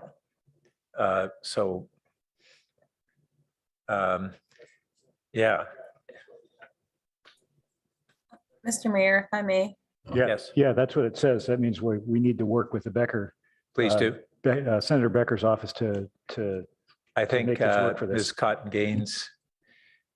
Thank you. I didn't want to interrupt, but this is one where it seems like there's enough questions as well about the legislation, where typically for a bill like this that is earlier phase where we do have questions, a letter of support could also include just some of these, a high level of some of the concerns that you all have summarized here. So we'll try to capture that in the letter, but I wanted to make sure I said that out loud so you'll know kind of the way we'll try to fashion this particular letter.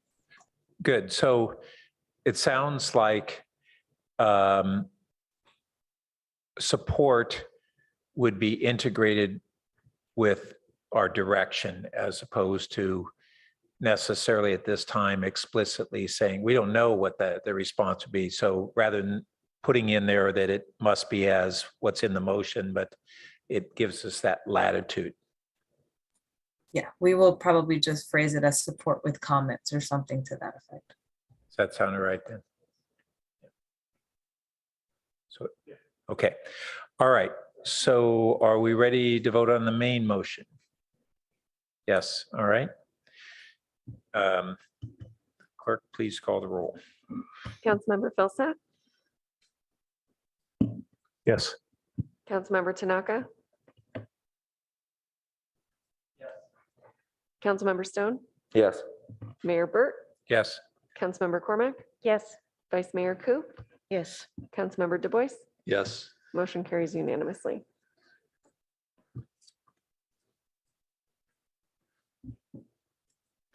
All right. That concludes this item. And our only remaining item is council member questions, comments, and announcements. Vice Mayor Ku.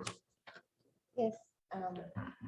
So we started planning, the community has started planning for AAPI Heritage Month, which is in May.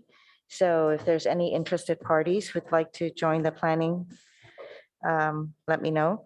Also, April is Volunteer Month, National Volunteer Month. And if any of the council members would like to serve hot, nutritious meals to seniors at La Comida, please let me know. I'll hook you up with the volunteer coordinator. Thank you. And then I'd just like to update the council. Senator Becker had a town hall on funding for grade separations and the recent basically tranche of federal, or the first tranche of federal infrastructure dollars that are being channeled through MTC for grade separations. And there was apparently kind of a scramble to define criteria that would be used for prioritizing the MTC's requests. And what they focused on were the projects that were closest to shovel ready. None were quite shovel ready. And at this point in time, the criteria are not quite clear going forward. But it does seem that first that there will be, it sounded like 4 more years of allocations, and these are significant federal dollars. And I haven't seen what might be the dollar amounts to given grade separations, but it does indicate that we should be moving forward with trying to narrow our alternatives. Burlingame was one of those selected, and one of the arguments for Burlingame, in addition to it being far along in the process, is that it is the #1 ranked highest safety concern of any grade separation in the state. I made the point that 6 of the 13 remaining top safety concerns are between grade separations. Highest ranked for safety issues are between Sunnyvale and Palo Alto, and numbers 2, 3, and 4 are in Palo Alto. So once Burlingame is funded, the remainders Palo Alto's would be numbers 1, 2, and 3. So I think that as the MTC flushes out criteria going forward, it's not only going to be shovel ready, but how important are certain grade separations, and we're rightfully going to be high in that list, but it does mean that we need to be moving forward with narrowing our alternatives. And so my second comment is that I did send a letter consistent with what we had discussed previously of requesting BTA to grant us latitude in our use of Measure B dollars for 2 purposes. One is for remaining engineering studies that would facilitate us being able to select a final preferred alternative at each location. And the second is that would allow us to use those funds to construct our related bicycle and bicycle and pedestrian separations that would tentatively need to be done preceding the vehicular construction. And it doesn't obligate us to do any of those things. It would just a request of BTA that they give us that latitude on how to use our dollars, not new dollars, just giving us latitude on how to use them. And we had already received preliminary support for that concept. So I'm pretty optimistic that we will get that approval, and that could help facilitate accelerating our process. So that's all I have to report. And on that note, we're adjourned.